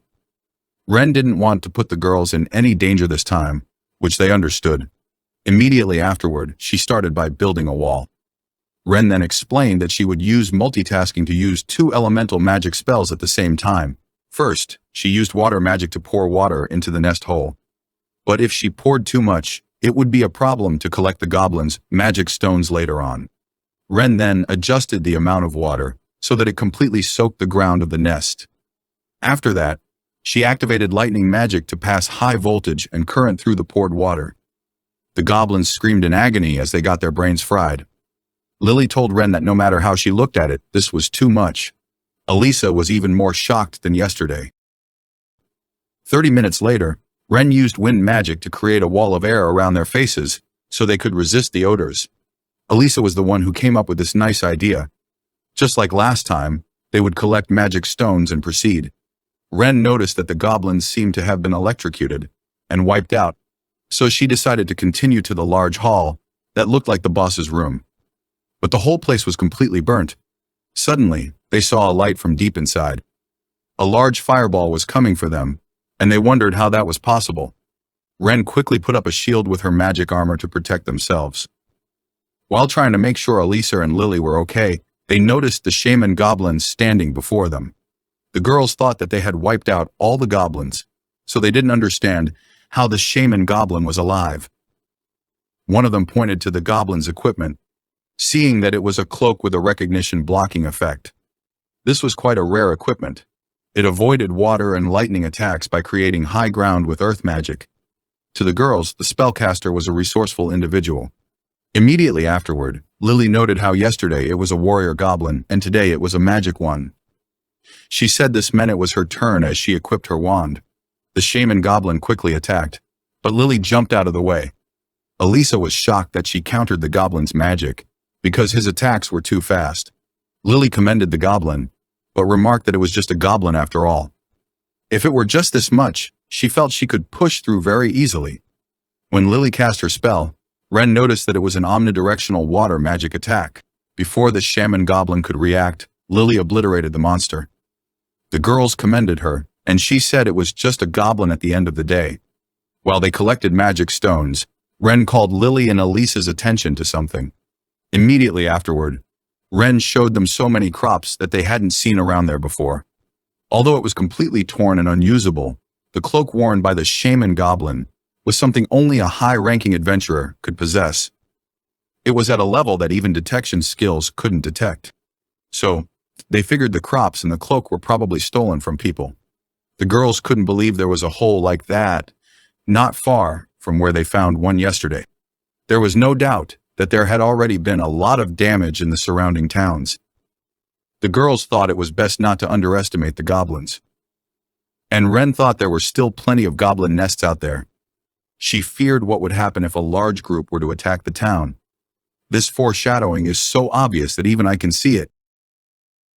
About 2 weeks passed since then, and the girls continued destroying goblin nests around the town as usual. The other men in the restaurant wished the goblins slaying ladies luck today. One of them offered to buy them drinks, and Elisa said maybe next time. All thanks to Ren's team's efforts, the number of goblin attacks seemed to have decreased. For that, they were served the restaurant's treat. The adventurers admitted they were a real pain to deal with and cheered the girls. Not just for slaying the goblins, but because they subscribed to the channel and liked the video. Before Ren knew it, her team had become something like experts in goblin extermination.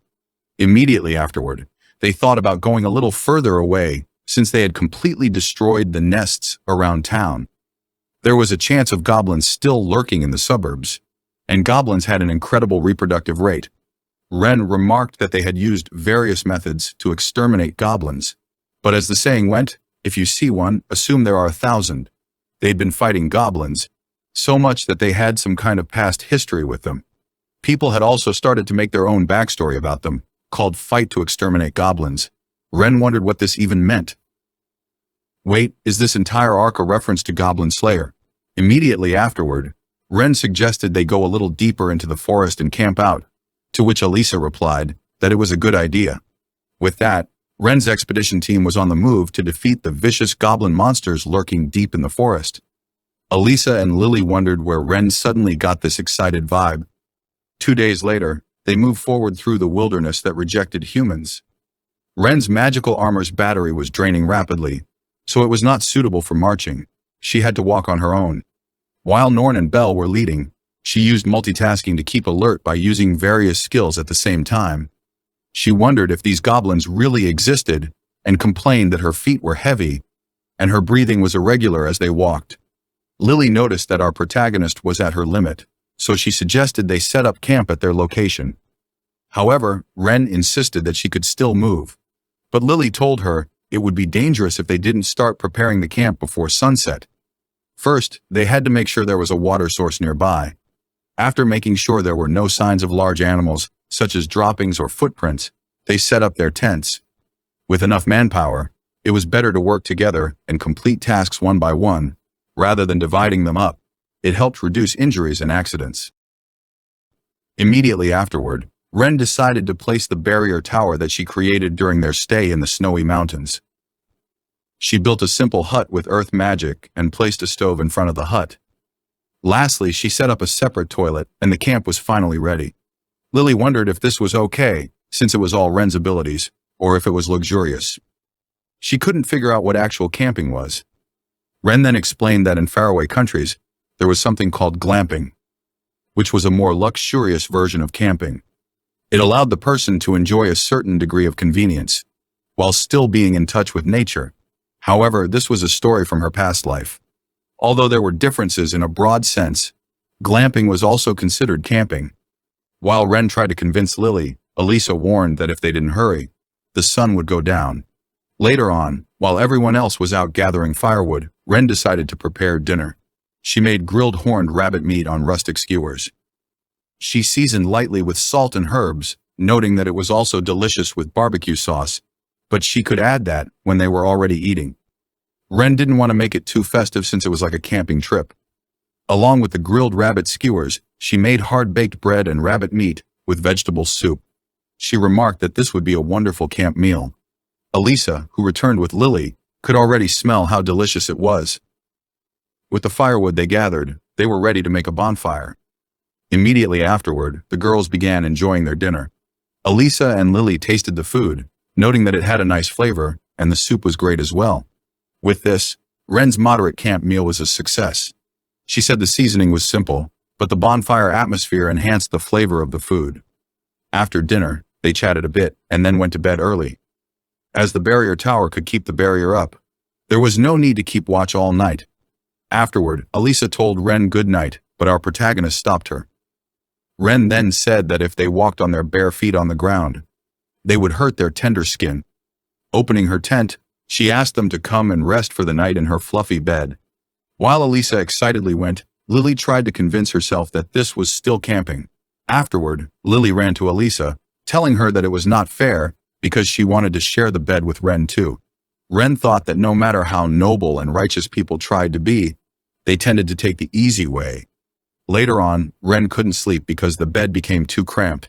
Although, depending on how she looked at it, this was like a reward, and she was grateful for it. The next morning, Elisa said she slept well, and Lily asked why Ren was thanking them so much. Immediately after, Norn suddenly twitched and started growling aggressively. Ren asked if the wolf had noticed enemy movement. She quickly activated her presence detection and danger detection to check for intruders within the range they were being attacked. Ren then saw that the enemies were 15 goblins. Elisa then rushed off, telling the others that she would be back soon. Ren asked Norn to accompany her. While they left, Lily asked if the goblins had kidnapped someone, but Ren didn't know, so she said to wait until Elisa and Norn returned. Lily asked if she should go too, but Ren refused and decided that Belle would go to provide support. Immediately, she sent the wolf to help the others. Elsewhere, the goblins were chasing down a girl. The girl screamed, asking for anyone to help her. Eventually, she tripped in the water and tried crawling away. But the goblins quickly surrounded her. One of the monsters was about to smash her with its club, and she raised her hands to defend herself. Suddenly, the goblin's arms got cut off. Elisa swooped in, slicing the goblins instantly. Then, she asked if the girl was okay, assuring that she would save her now. Immediately afterward, Elisa counted the number of goblins to be 15. She then asked Belle to guard the woman, while Norn was to handle the left side. Elisa faced the rest, recalling that the crucial rule when fighting small monsters was not to get surrounded. With her acceleration skill, she thought they wouldn't have a chance to surround her. In the blink of an eye, Elisa vanished from their sight, and before they could react, she sliced them up swiftly. She returned to Norn, saying that she was done, but she noticed that there were fewer goblins, because Norn had already eaten them. The girl they rescued was glad to be saved before she fainted. Seeing the situation, Elisa asked Norn to carry the girl back to the camp, and they left with her. After some time, the girl suddenly woke up, wondering where she was and if it was a hotel. Ren then told her team members that the girl had woken up. Elisa then explained that they saved her from the goblins that were chasing her. Lily added that she had to wipe the girl's body in order to treat her and asked for her name. The girl then introduced herself as Nell. Afterward, Ren asked if they should take Nell back to town. But Nell told them that her friend was still captured. The girls then questioned her, asking if she knew where the friend was and how big the nest was. Scared, Nell explained that the goblins lived nearby, and there was a lord who commanded over 300 goblins.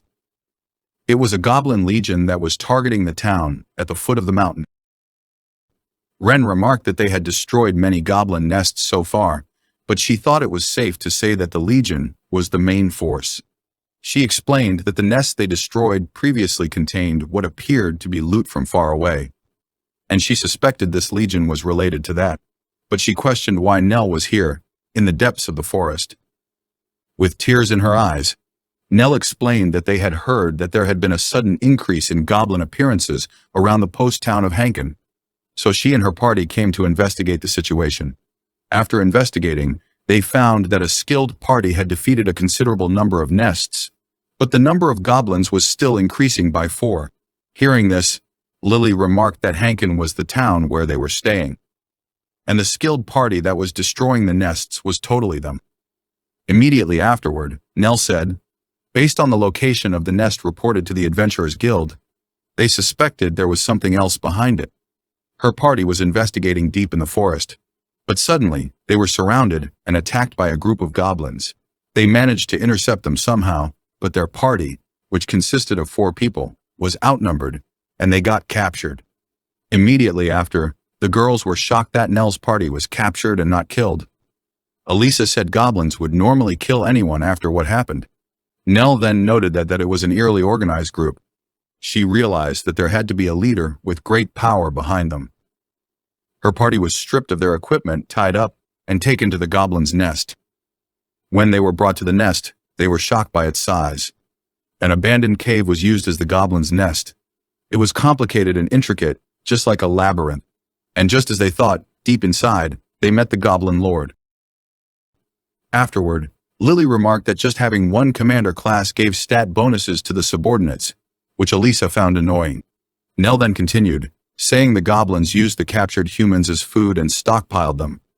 But instead of being eaten, they were kept as pets for entertainment. By subjugating capable people and keeping them as pets, the goblin leader showed off his power. Lily thought this was the behavior of an intelligent monster. This made Ren panic.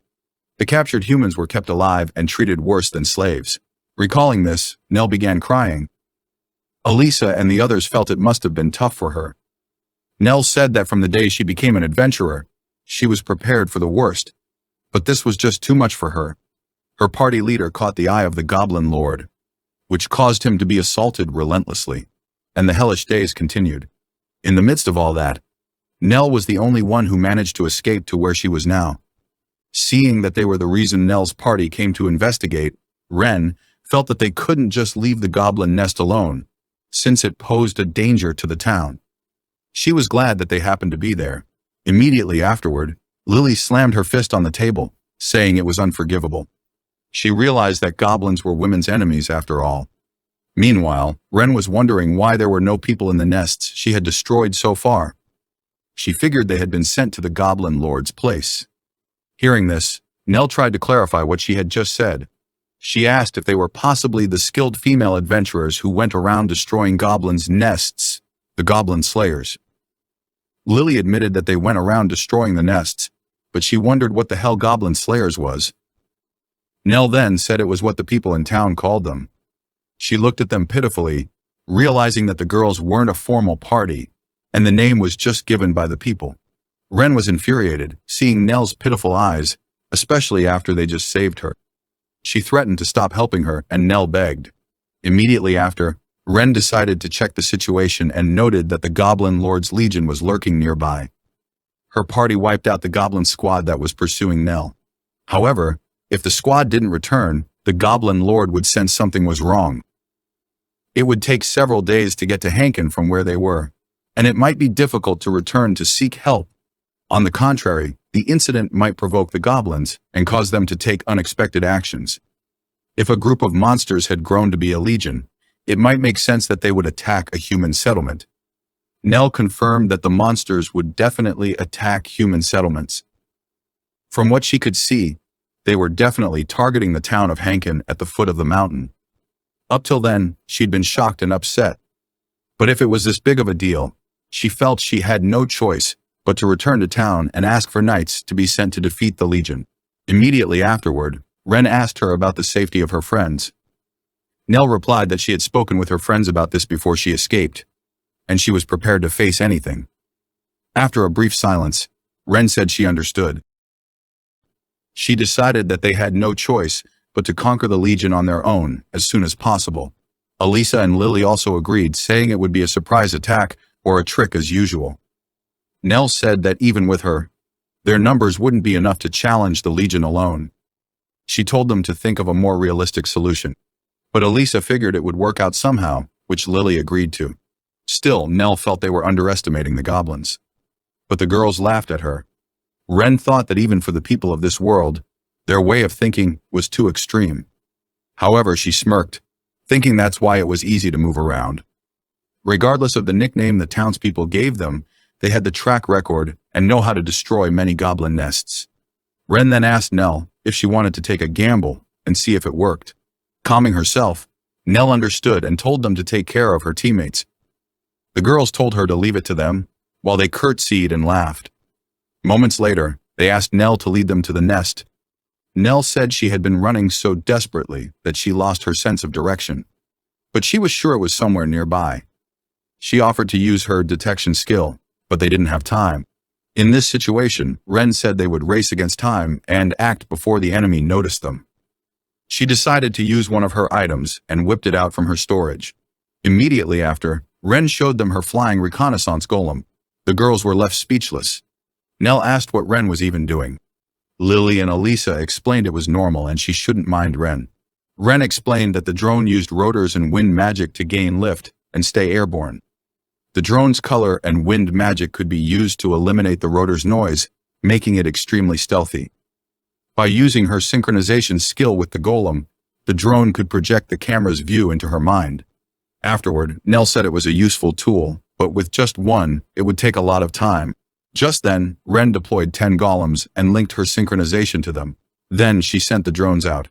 Furthermore, by using the multitasking skill, she could watch the footage from all 10 drones at the same time. She boasted about being able to handle it, and she could see everything. She started rambling while going through all the drone footage in her mind. Nell asked if our protagonist was usually like this, but Elisa said this was a new record. Immediately afterward, Ren noticed something and told the girls that she had found the location. They had to go to the northwest, going upstream along the river, and then continue for 2 kilometers or 11,235.95 bananas to reach the site of a large abandoned mine.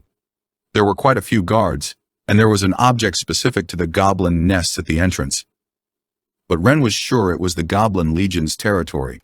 Lily asked Ren how everything was in the abandoned mine, and our protagonist used her 10 drones, aka flying reconnaissance golems, plus her presence detection to determine that there were 5 entrances with 2 guards at each entrance.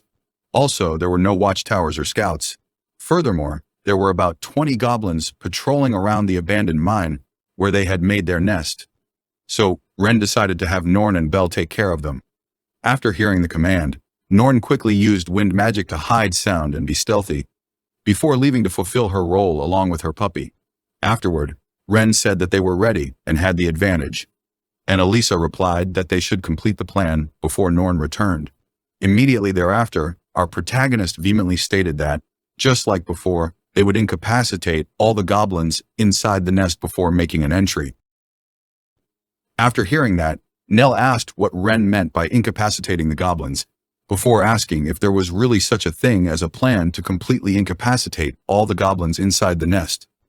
Ren then replied that there were several strategies to use, before adding that they had used those strategies to tackle goblin nests, and had never failed once. Nell then reflected on the information she had received and admitted that it was to be expected from the goblin slayers, to which Lily quickly replied by asking Nell not to call them that. It was obvious that they were pissed about it. Or perhaps the author doesn't want to have copyright claims. Nevertheless, Nell noticed a flaw with that plan and reminded them that there were people being held captive inside the nest before asking them if it was really fine to use the same strategy as before. After hearing that, Ren noticed the issue and admitted that the other was right. After all, using fire, water, or electrical torture might be risky since there might be collateral damage if they were not careful. However, our protagonist then smiled suspiciously and said that they were devising a new plan. Lily told Ren that she had a bad feeling about it. Nell then asked how they were going to pull off such a high difficulty operation, but before the others could reply, Norn and Bell returned. Right after, Ren explained that they would eliminate the sentries and collect their bodies using item box, before adding that it was time to head into the Goblin Legion's nest. Sometime later, they were getting closer to the nest, and Ren reminded them that they would first eliminate all sentries at the mine entrance before, adding that they would finish them off quietly, so the goblins didn't call for reinforcements. Immediately thereafter, our protagonist gave Lily and Elisa a pocket watch to synchronize in order to time things properly. Of course, the reactions of both simps were to be elated, since they had received a cool present from Ren. Even a shocked Nell said that it was not something you casually handed over. Ren then told Nell that she would stay where they were and keep watch. The other wanted to refuse, but was interrupted by Lily and Elisa, who informed our protagonist that they had taken out all the goblin patrols, to which Ren replied by saying that she had also set up the barrier tower there, before adding that they would use that place as their temporary base. Afterward, Ren said that Lily, Norn, Bell, Elisa, and she would head to a different entrance in order to cover the 5 entrances of the abandoned mine. Then, once they were in position, they would wait for the right time to begin the operation, since they would simultaneously take out all the sentries. Okay, I have a question. Do Norn and Bell know how to read a pocket watch? Anyway, the attack began as planned, and once the sentries were dealt with, they began to create walls with magic to block the cave entrances. At that moment, Elisa went to Norn to help seal one of the entrances. Shortly after, Norn informed them that they had successfully sealed 2 entrances, and Ren believed that they would be fine at that moment, since they had recovery potions.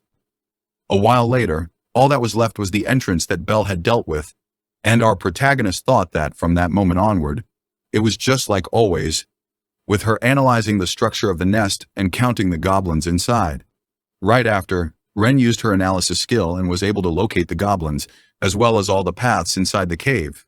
There were 470 weak goblins, 35 spellcasters, 35 hobgoblins, 2 elite goblin generals, and 1 goblin lord. That lord was a warlord with exceptional tactical abilities, which meant that, under that goblin's command, the 542 goblins formed a fearsome army. Afterward, she located the people who had been kidnapped and determined that they had been placed in 2 prison areas. There were 5 survivors in the first location, while there were only 2 survivors in the second one, which meant that 3 of them didn't make it. Nevertheless, our protagonist knew that even though that was something tragic, it was not the time to mourn the dead. After all, since preparations were complete, it was time to neutralize the enemies. 10 minutes later, Ren explained to the others the situation in the abandoned mine, before telling them that they would proceed with the goblin extermination. It was then that Nell asked about a machine that was next to her, and that looked like a big fan. Our protagonist then replied that it was a magic air blower, and Lily asked why it was there and what she was trying to do. However, Elisa quickly told Lily that she shouldn't worry about it since it happened all the time. Still, Ren explained that she was just using wind magic to spread a vaporized advanced sleeping potion she had created, and whose recipe she was planning to keep secret. The point was that the goblins who inhaled the powerful, odorless, tasteless, gaseous sleeping potion would fall into a deep slumber.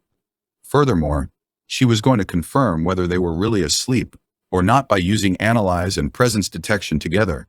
Then, after confirming all the goblins in the nest were asleep, they would storm in. Of course, Nell didn't get a word of what our protagonist had said, and a smiling Elisa told her that she shouldn't bother trying to understand everything Ren did, because it would only hurt her brain. Nevertheless, Nell did understand that they were going to finish off the sleeping goblins, but that made her realize that she didn't have a weapon. Luckily, Ren quickly gave her one, and asked her to use it since she was going to lend it to her. In fact, she also gave weapons to Lily and Elisa, which confused the two ladies. Our protagonist then explained that those swords didn't lose their sharpness, no matter how many times they were used. That meant that they wouldn't have to worry about blood clogging the blade. Obviously, that surprised Nell, but Elisa, on the other hand, quickly began to test the blade she had received. In fact, she quickly noticed that the sword possessed a constantly active weapon skill called Mor-Same. After hearing that, Lily asked her friend if she knew about it, to which Elisa replied that the blade of the sword was always moist, ensuring blood didn't dull its edge, which shocked Nell. In fact, she couldn't believe that she was also holding a sword with a magic blade, and she quickly asked Ren why she had so many of them, to which the other simply replied that it was a secret. Right after, Nell asked her if she could buy one, and our protagonist replied that it was expensive. Afterward, Ren gave them some fabric, so they could cover their mouths since it nullified the sleeping gas thanks to its poison resistance level 5, and its wind attribute level 1, which would allow them to move freely inside the mine.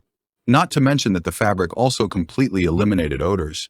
Fortunately, Norn and Belle already had poison resistance, so they were immune to the sleeping gas. It was then that Nell finally realized that the whole operation was basically overkill, and Lily simply told her that if that surprised her, she would burn out her brain. That's how you use your cards when the stakes are high.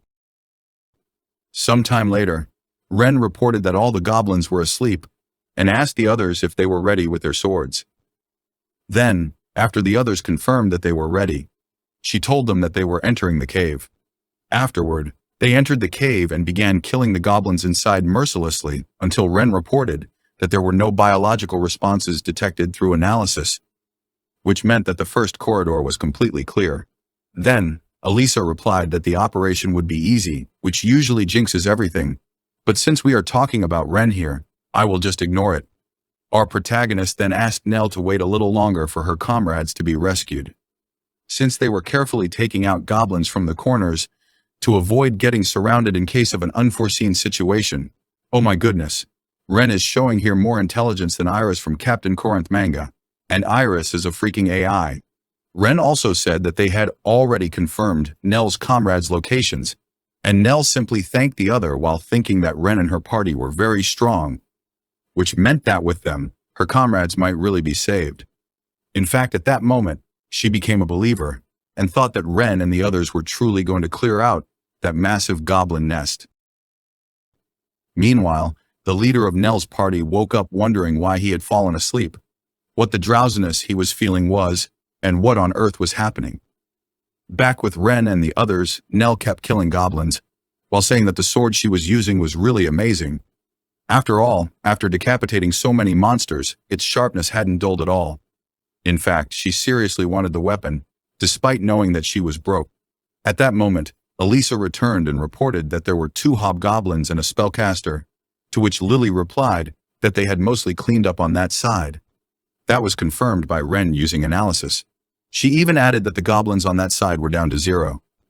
Right after, she said that they would rescue the kidnapped people at the end of the right passage, before adding that there were 5 of them, and that, judging by their genders and statuses, she believed that they were members of Nell's party.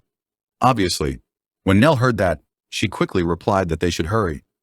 Shortly after, they arrived in front of a door, and Ren said that the prisoners were behind it, before adding that there were no traps or goblins.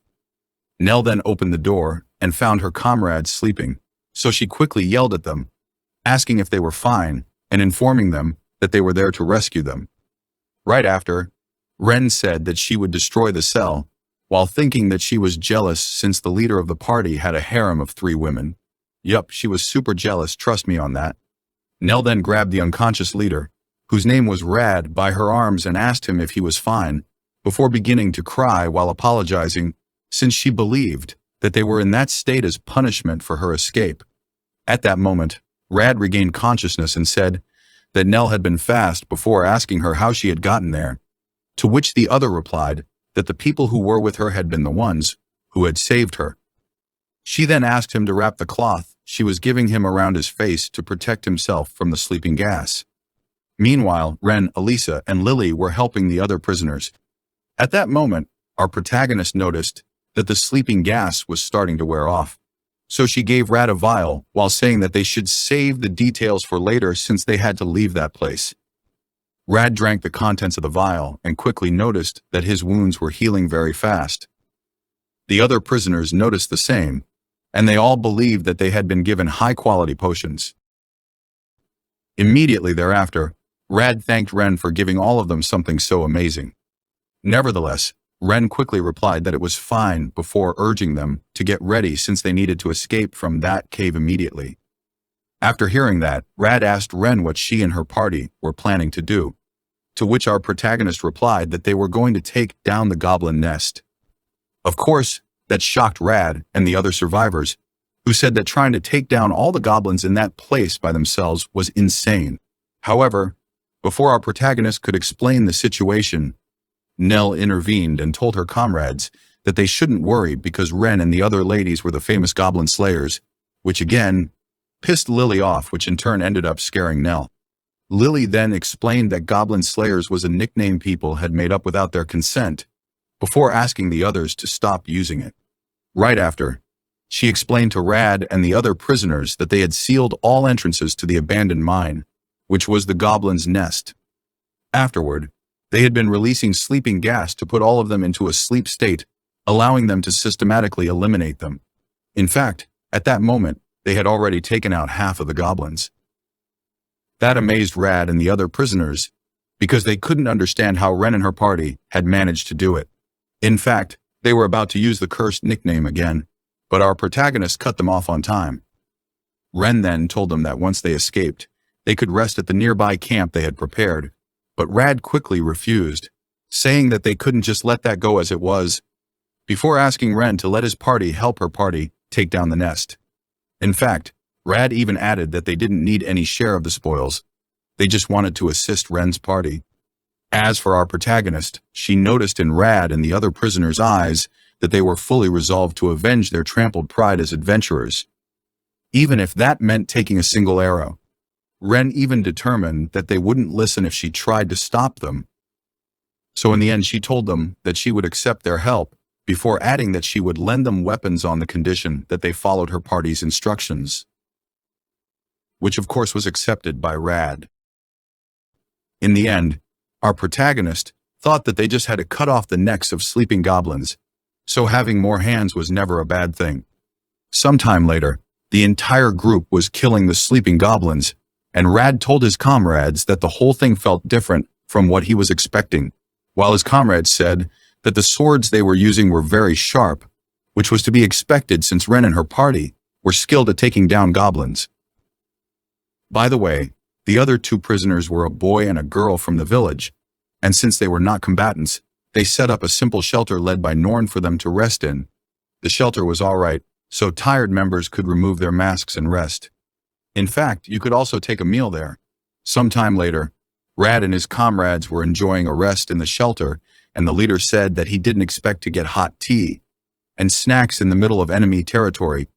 While one of his comrades said that the place was very comfortable, other of his comrades was happily smiling, and Nell was totally flabbergasted, trying to understand what being an adventurer was. As for the operation, with their numbers increased, they were steadily conquering the goblin nest. However, Ren was not very happy with the steamy interactions between Rad and his comrades, who had just escaped death. Still, she decided to turn a blind eye to his harem. Time passed, and Ren reported that they had successfully cleared about 90% of the mine, before adding that just a few small rooms and the large halls were left, which meant that the nest was almost conquered. Furthermore, she detected another room full of captives, although 3 of them had already died.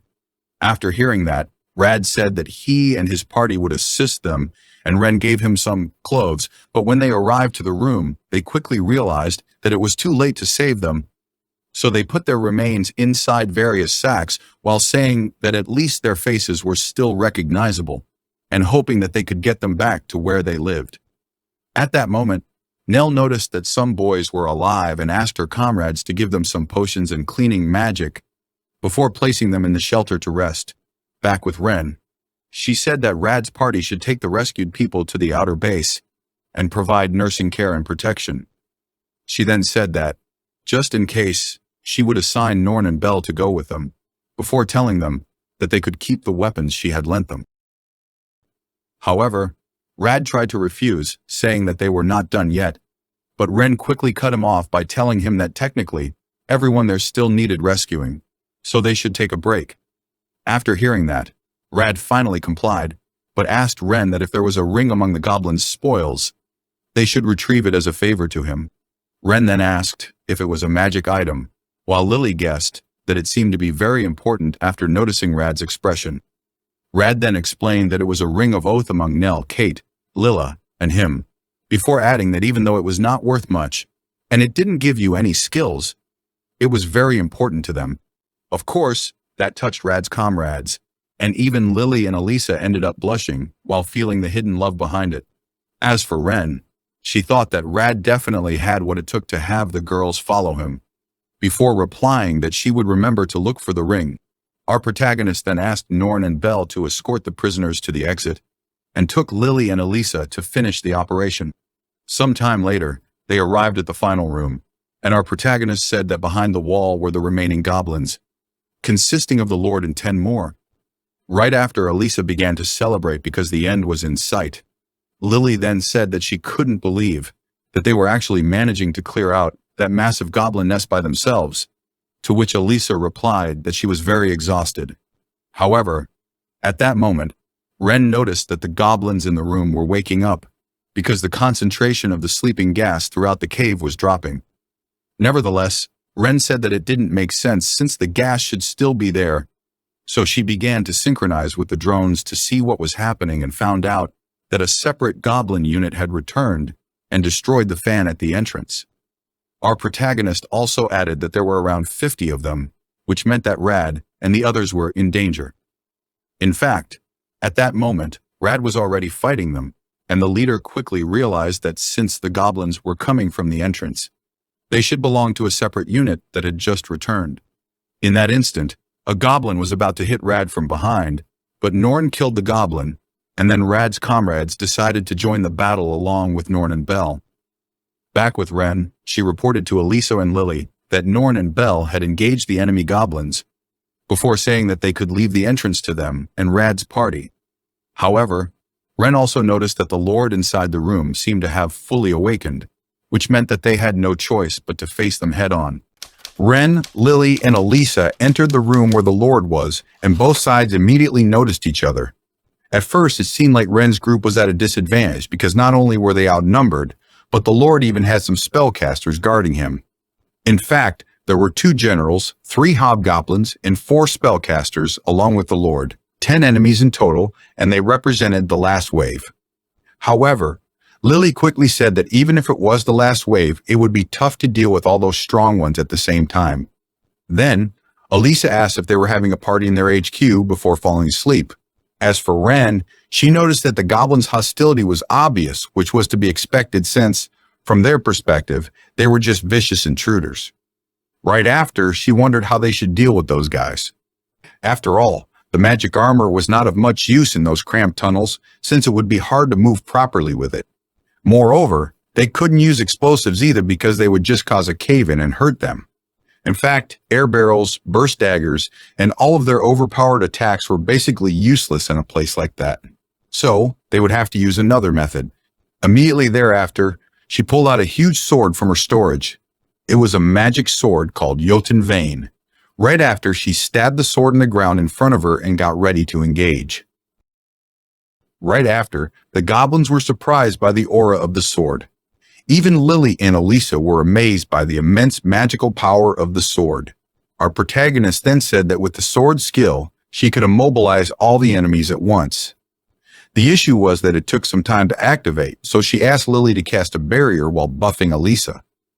Ren then asked Elisa to use her skill acceleration to avoid getting surrounded and keep the enemies distracted. In short, she asked her 2 friends to buy her enough time to activate the sword skill. Right after, they got ready to face the goblins, and almost immediately, the battle began, and shortly after, Ren noticed that the enemies were tough, especially because the Lord was very decisive while commanding them. The goblins didn't waste time and began to attack Lily's barrier with all they had, and Ren wondered if Rad and the others being attacked by the separate unit or fine. In the meantime, at the cave entrance, Rad was cursing while battling the goblins, complaining that the enemies had just popped out of nowhere. Still, he kept getting the upper hand against the enemies he faced.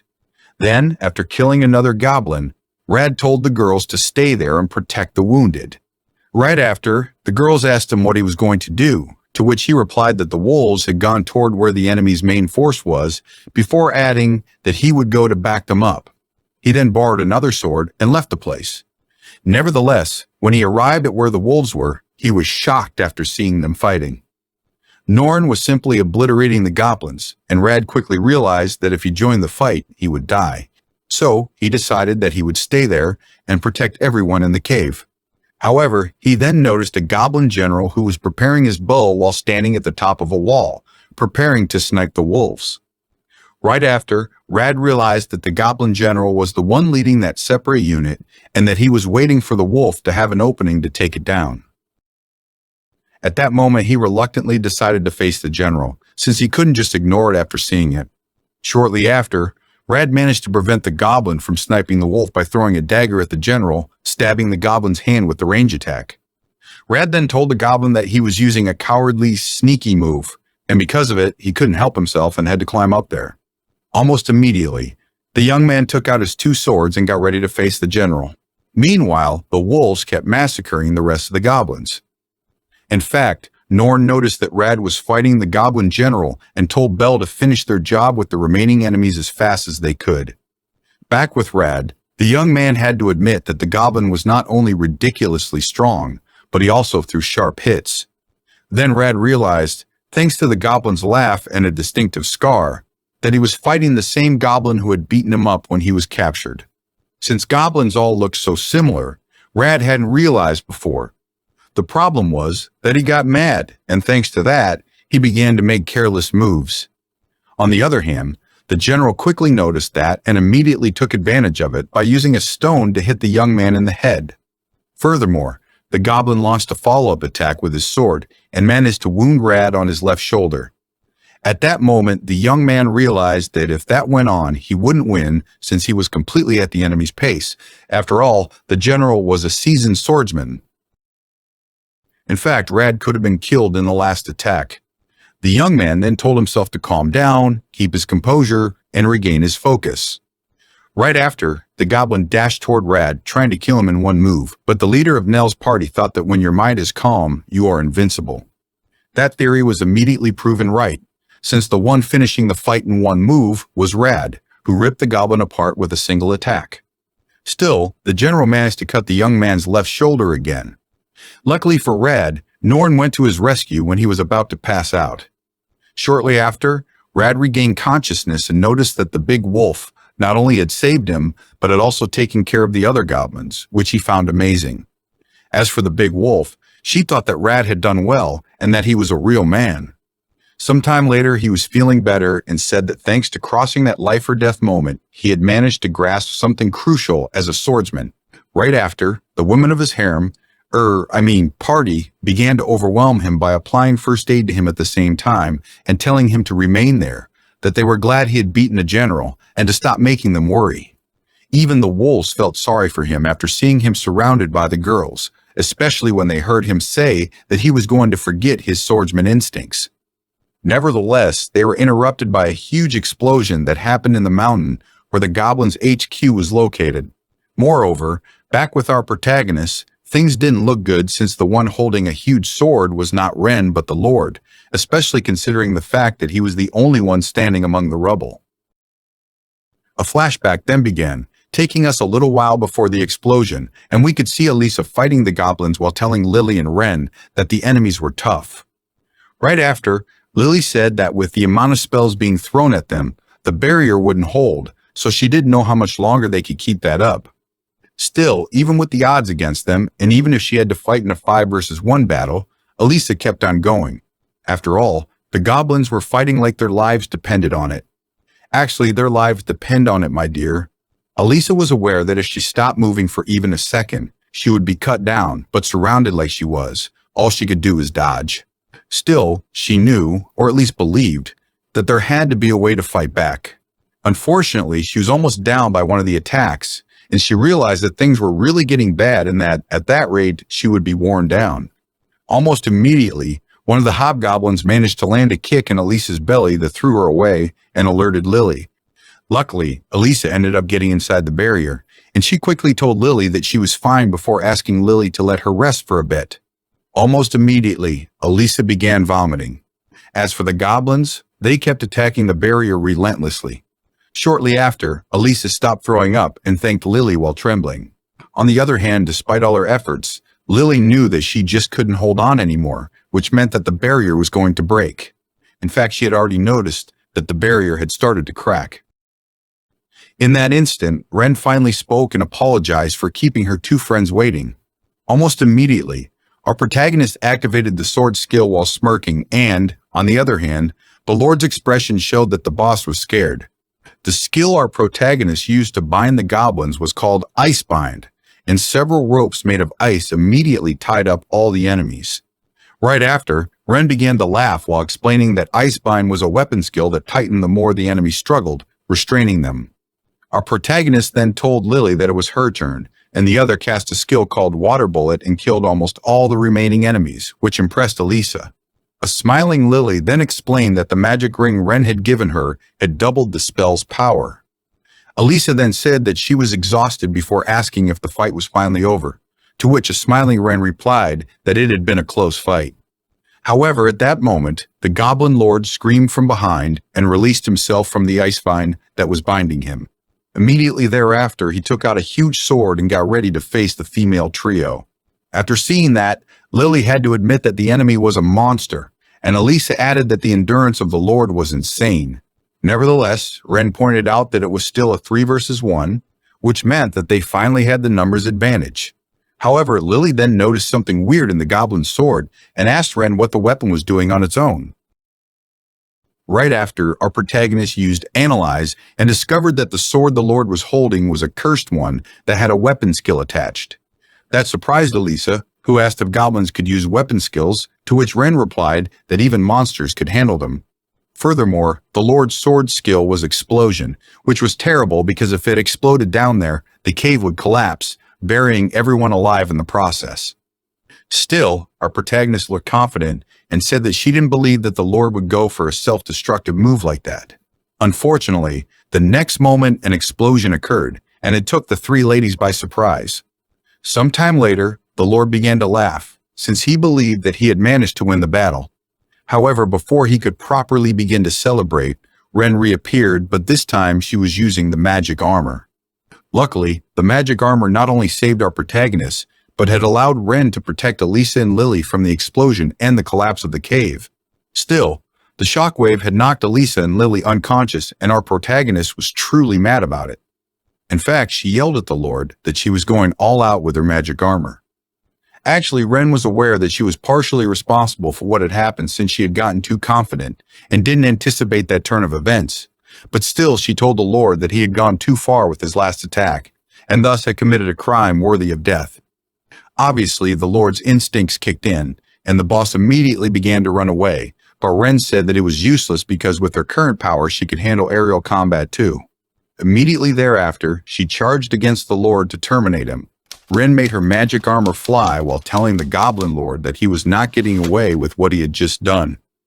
Right after, the Lord counterattacked and threw a dangerous spell against our protagonist, who quickly prepared to block it. After all, she was aware that if she dodged it, it would hit Lily and the others. Ren knew that she had to do something about it, and suddenly thought of using the pile of rubble the Goblin Lord had created. However, the question was whether she could make it in time. Suddenly, an explosion occurred, and the debris that followed helped Ren mount a stealth attack that caught the Lord by surprise. Immediately thereafter, our protagonist conjured a massive machine gun with creation magic and unleashed a storm of air barrels by firing from multiple tanks in rapid succession.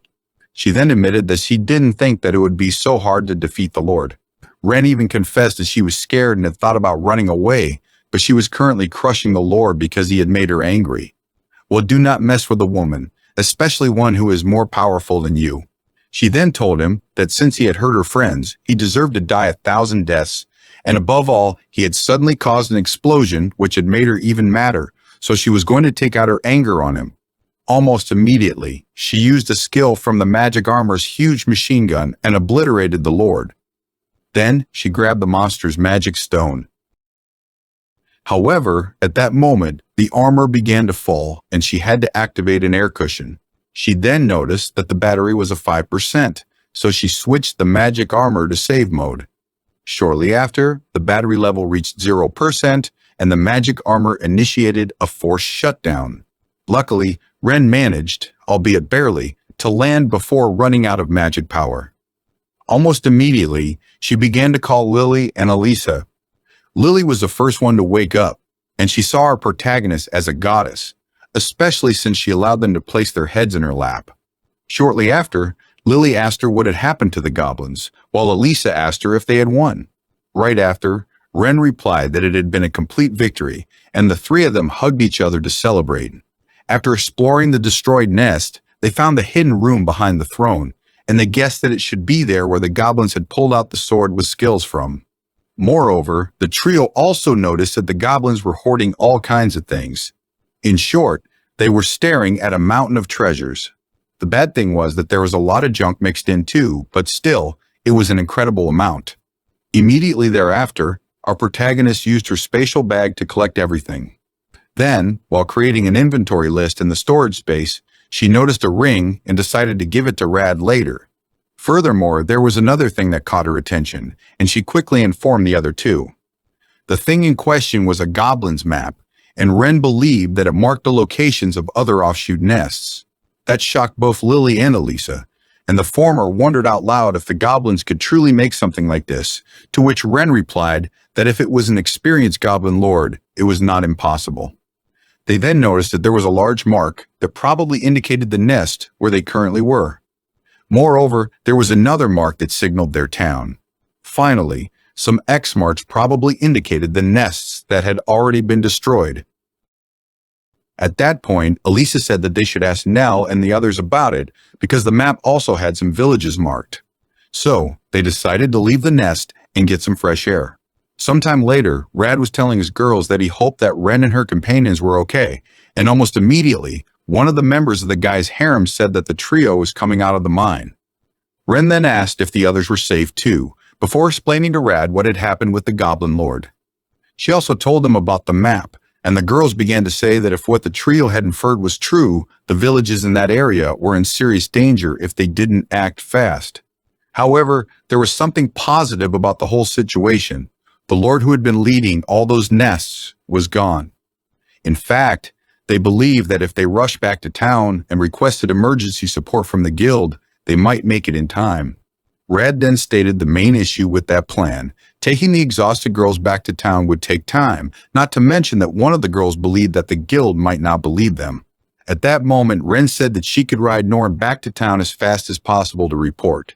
After all, our protagonist had a record of goblin hunting, and she could also show them the Lord's magic stone and goblin corpses as proof, which should be enough to convince the guild to act.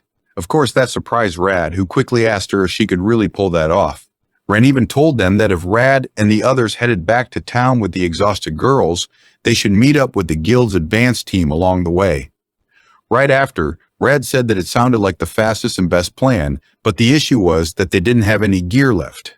In fact, one of the girls added that if they ran into other goblins before they met the advance team, it would be very bad. Luckily, our protagonist replied that earlier she'd found everyone's belongings in the Goblin Lord's treasure room, so she could return their weapons and equipment.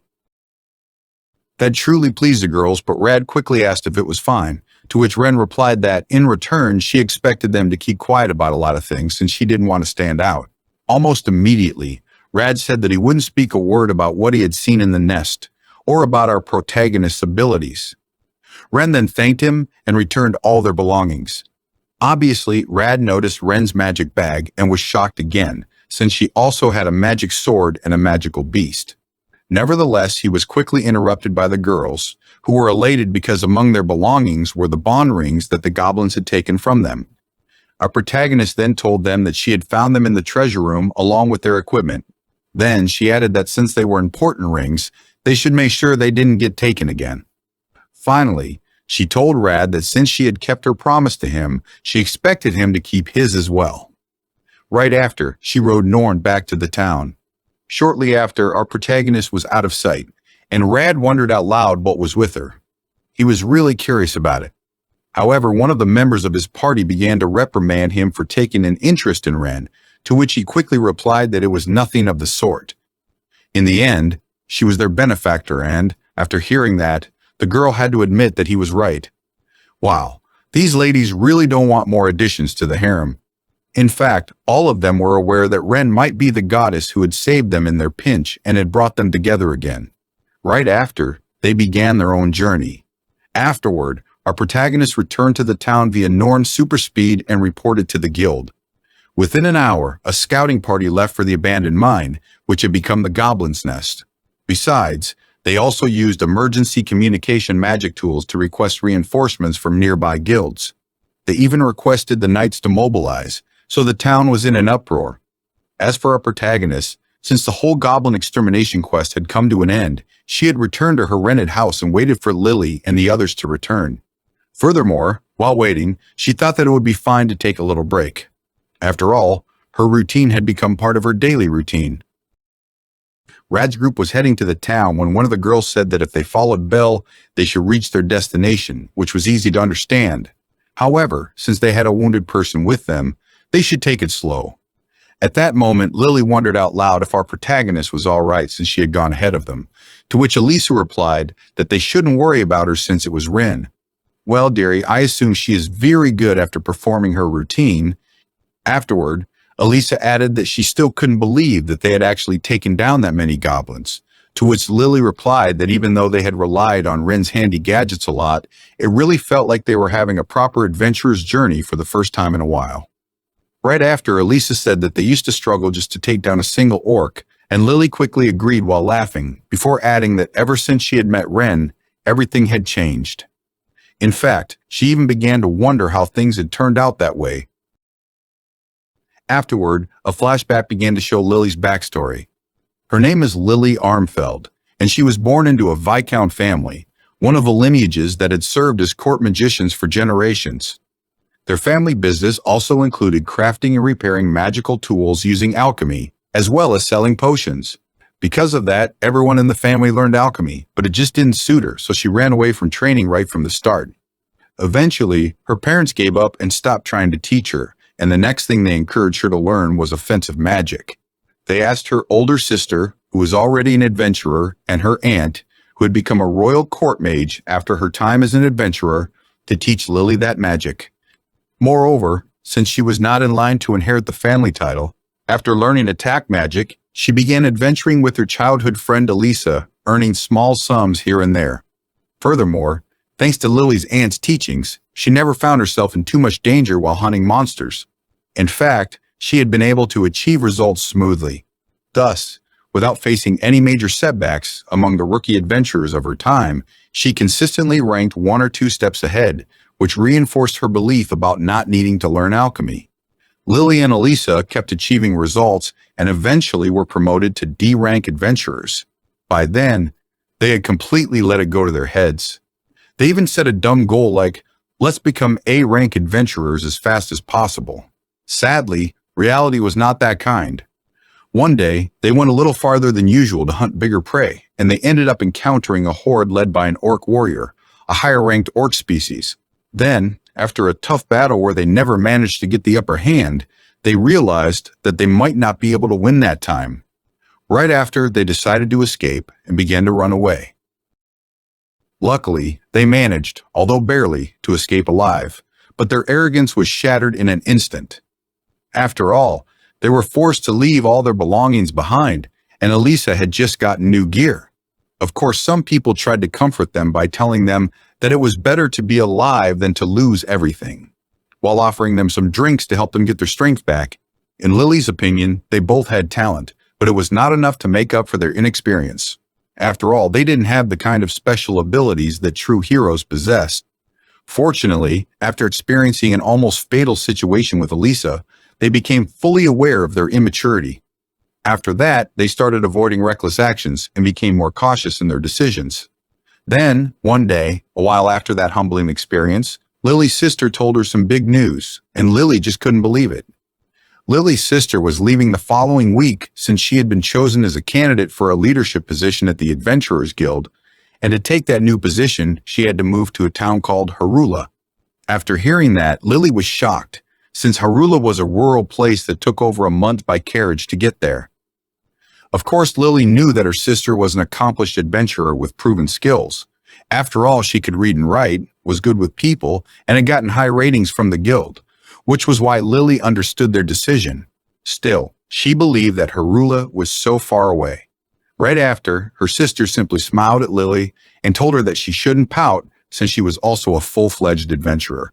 Still, Lily insisted and asked her sister to turn down the assignment so she wouldn't have to leave home. Nevertheless, even though Lily's sister could indeed do it, they were really short-handed in Harula. Besides, there was also some real trouble going on. Not to mention that the guildmaster of Harula was Wozel. The last part astonished Lily because he was called Ironwall Wozel, and he had been part of their aunt's adventuring team. In fact, right after, Lily changed her approach and asked her sister if she could go with her, which surprised the others since she didn't know why she was suddenly saying that. Lily then added that even though she was terrible at cooking, she could do any kind of housework or anything else. In short, Lily wanted to go with her sister.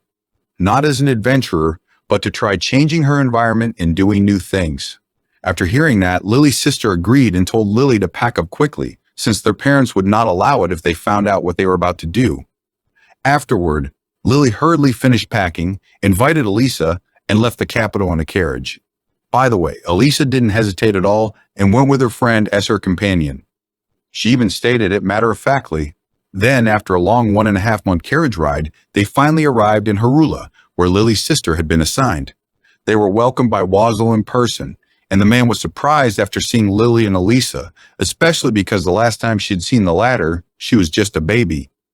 Lily then said that it had been a while, and her sister, whose name is Serena, added that Lily and Elisa wanted to broaden their horizons.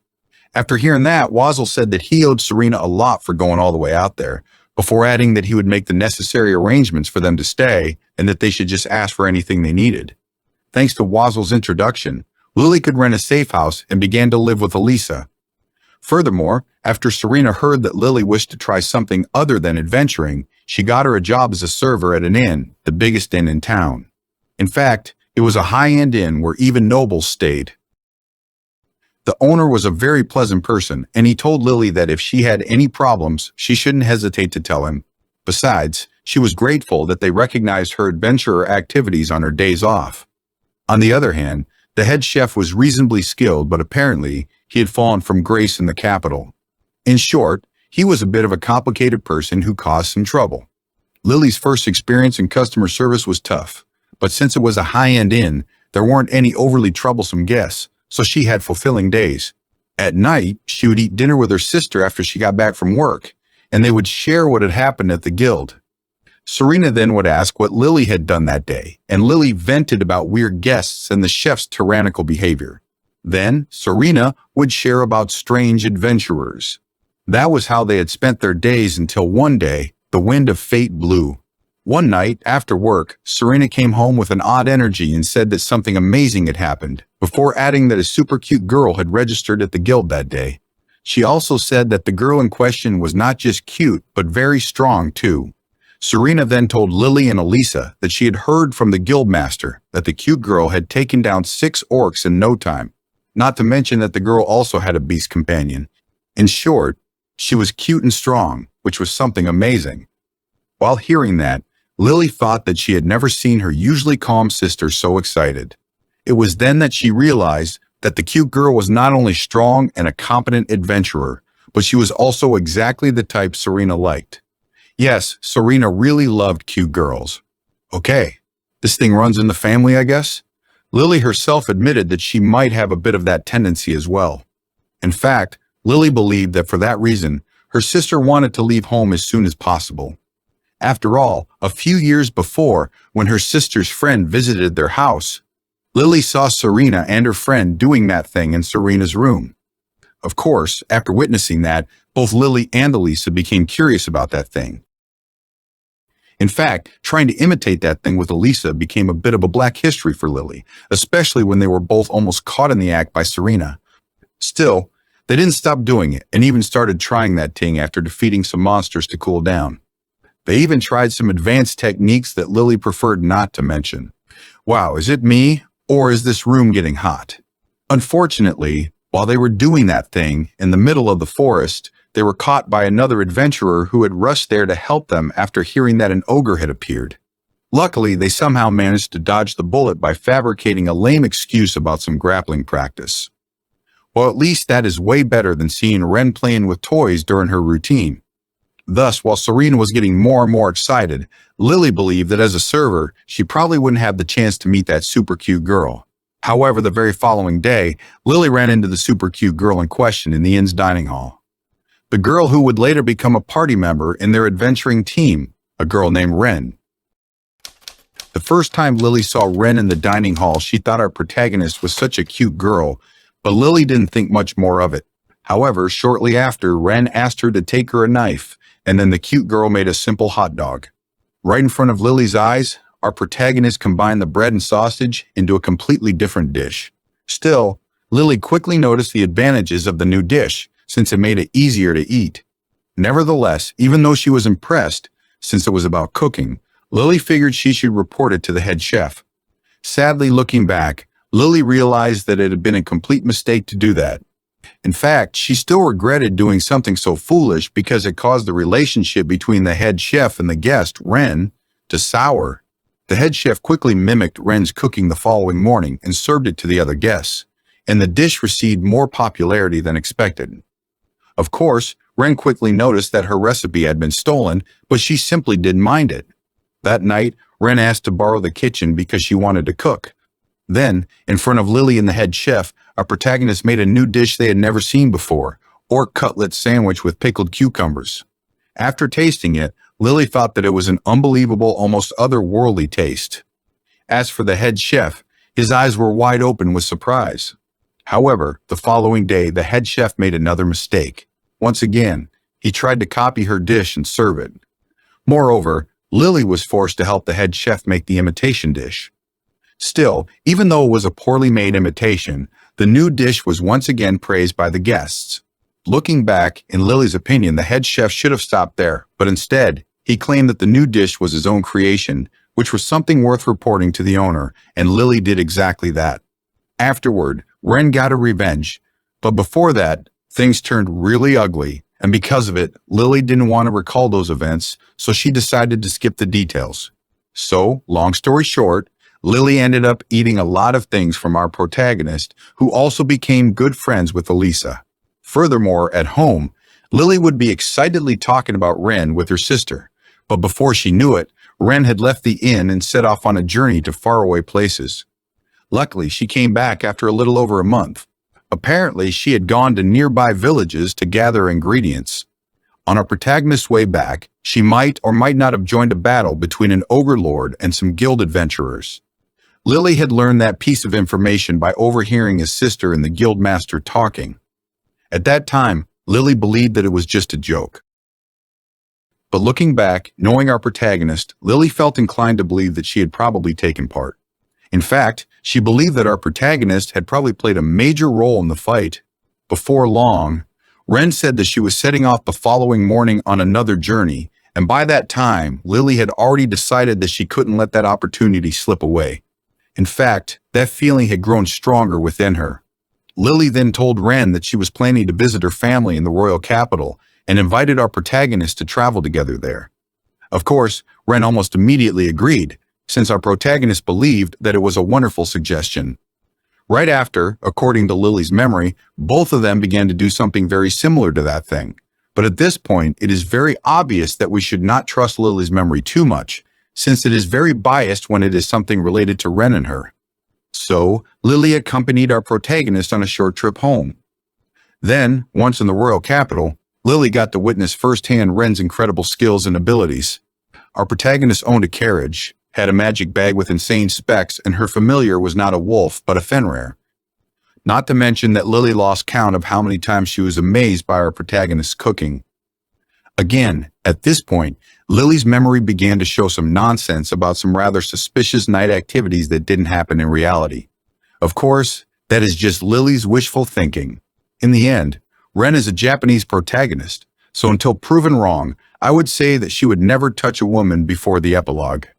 In Lily's eyes, Ren was the walking embodiment of curiosity. In fact, during what was not a particularly long journey, she brought Lily countless thrills and excitement, but even those days eventually came to an end.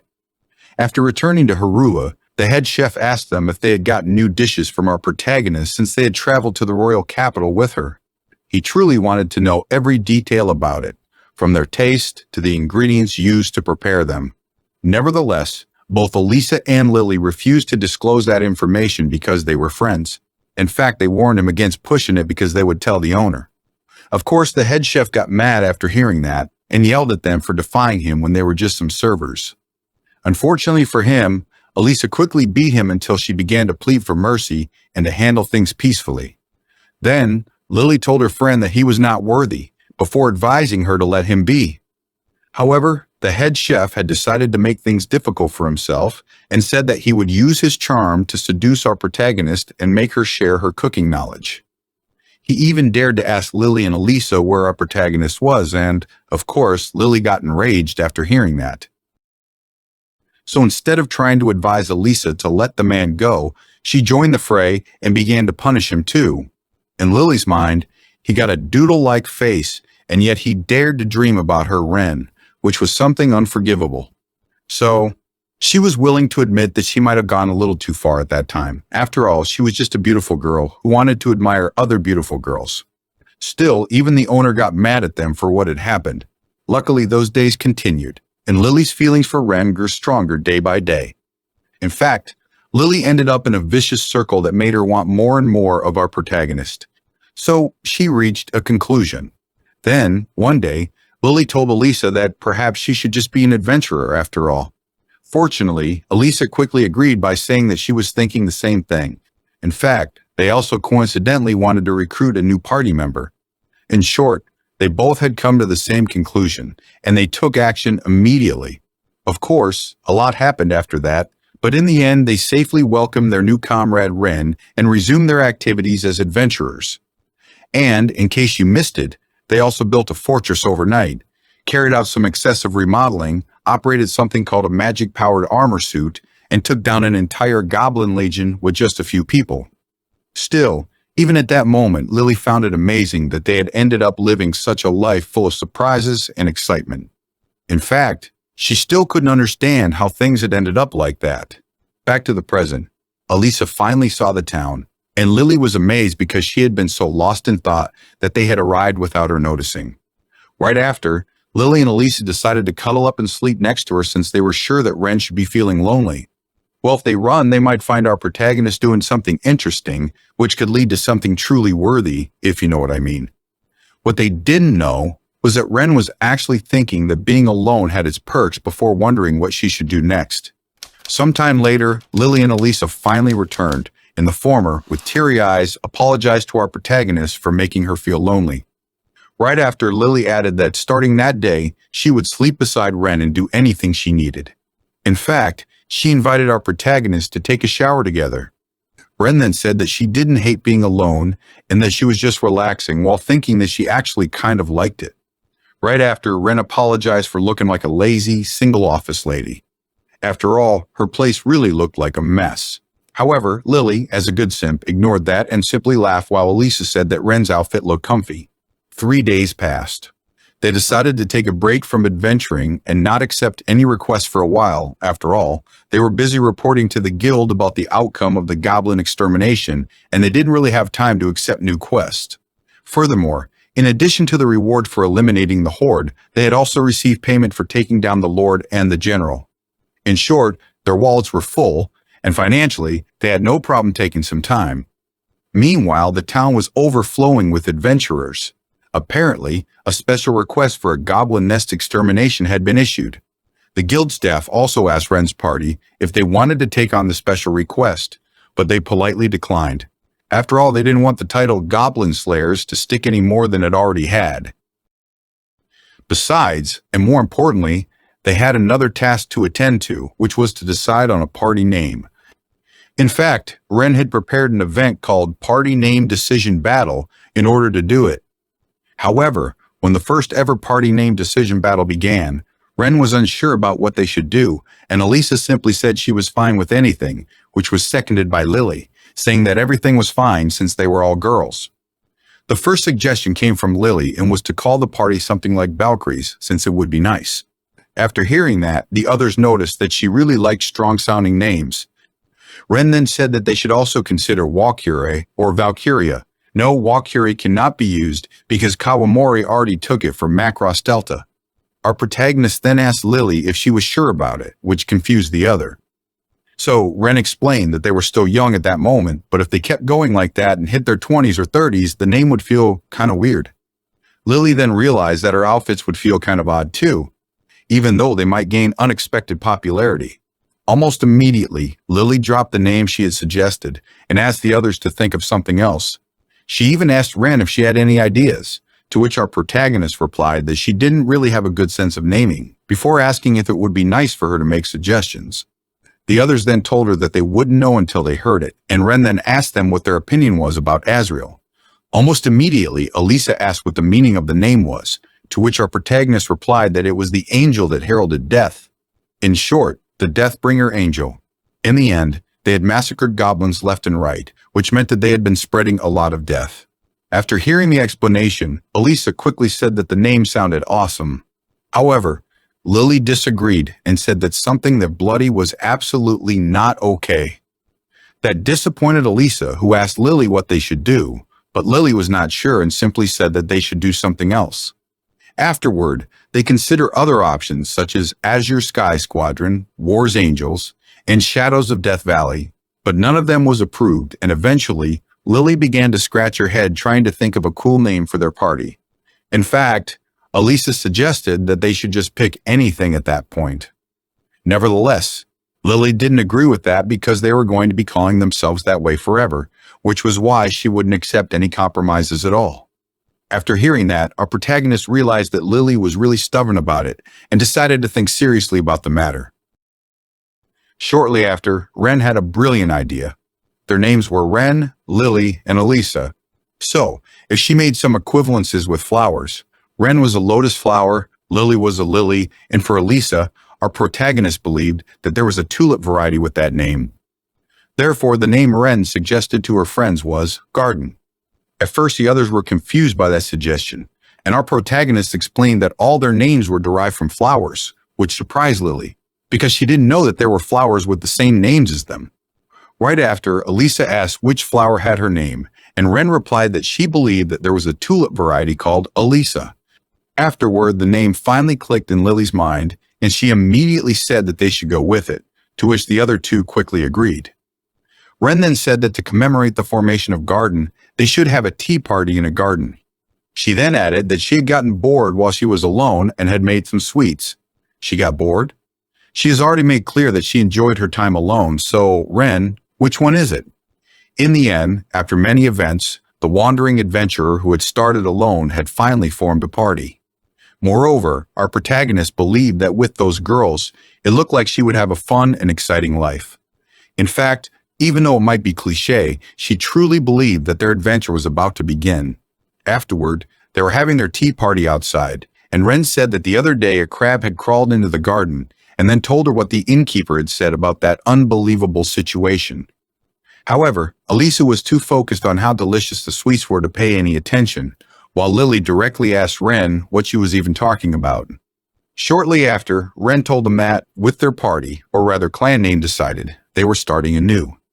Because, even though it was not that big of a deal, it really marked a new chapter for them. Afterward, they decided to take a nap. Time passed, and the town truly got in the middle of a goblin hunting boom.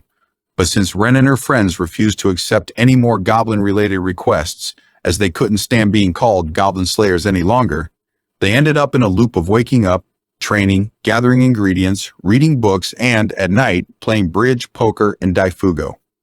They also took a walk, did tarot readings, had tea parties, and did some research and magic practice to avoid getting too repetitive.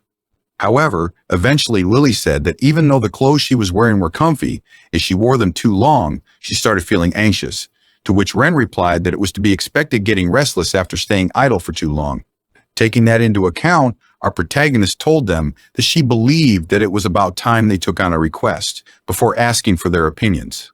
Lily quickly replied that they should start working again, or they might feel bad about it, but Elisa said that she didn't really mind either way. Still, they all agreed to keep avoiding any goblin-related quests. After all, they had finally registered their clan name, and it would be bad if that stupid nickname stuck. Wow, I think a certain Japanese mangaka wouldn't like to read this. Even Elisa admitted that she was sick of goblins and didn't want to see them for a while. So, Ren asked them if they should check if there were any good requests, and Lily quickly agreed since they didn't have any better ideas. Sometime later, the usual trio of beautiful girls arrived at the Adventurers Guild and went to the request board. Sadly, almost all the requests were goblin-related, and they began to wonder if they should just take one, but Lily immediately refused. Ren then kept looking and suddenly asked Lily about a certain request. It required them to exterminate the monster in the forest spring. Apparently, a large beast had taken up residence in a spring known for providing ingredients for the town's specialty dishes. According to the instructions, they could capture or eliminate it.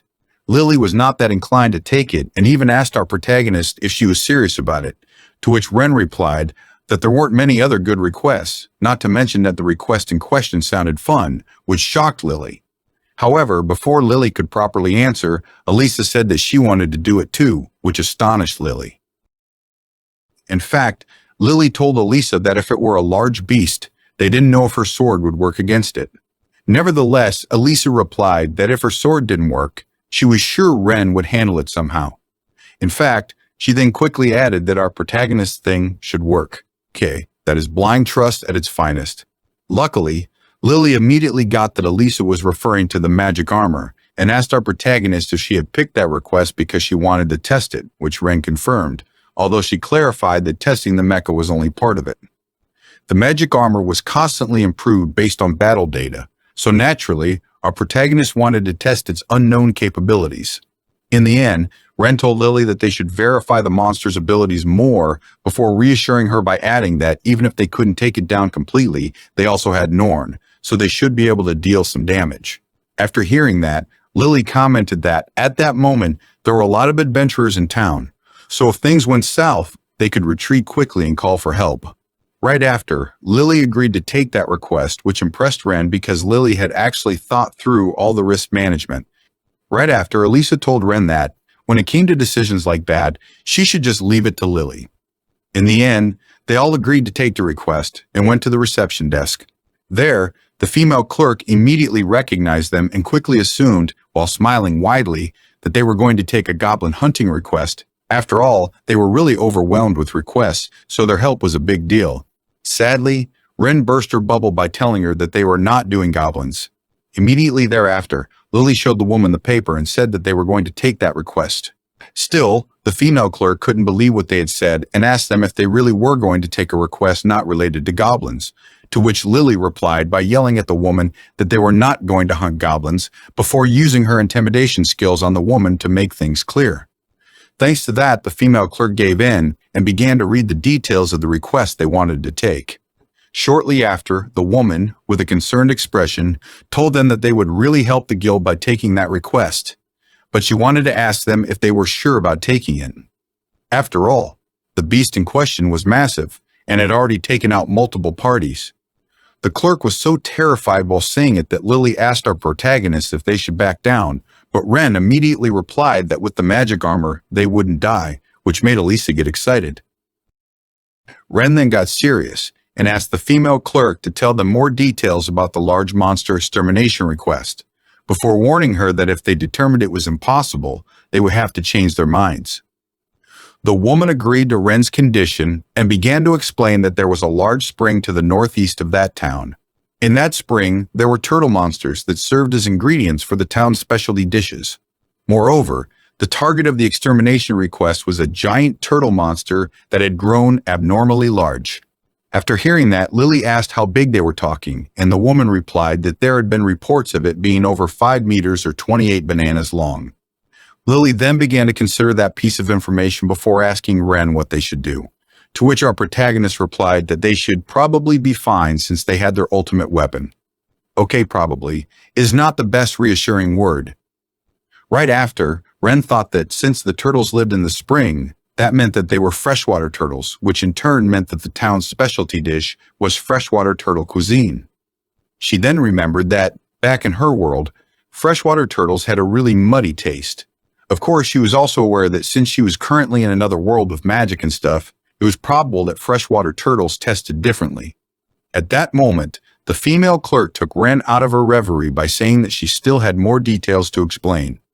She then explained that the monster rarely left the spring, making it difficult to eliminate, which meant that they would first have to drag it onto land, which was considered the hard part. After hearing that, our protagonist understood why that request had been left unfinished for so long. The female clerk then added that fishermen tried to catch smaller turtles by setting up nets and traps in the spring, but every time, the monster went on a rampage, making fishing impossible. Ren then thought, while smiling widely, that it was not the turtle that was helpless, but the humans. Our protagonist then asked if someone had tried to do anything at the moment the monster came out and went wild.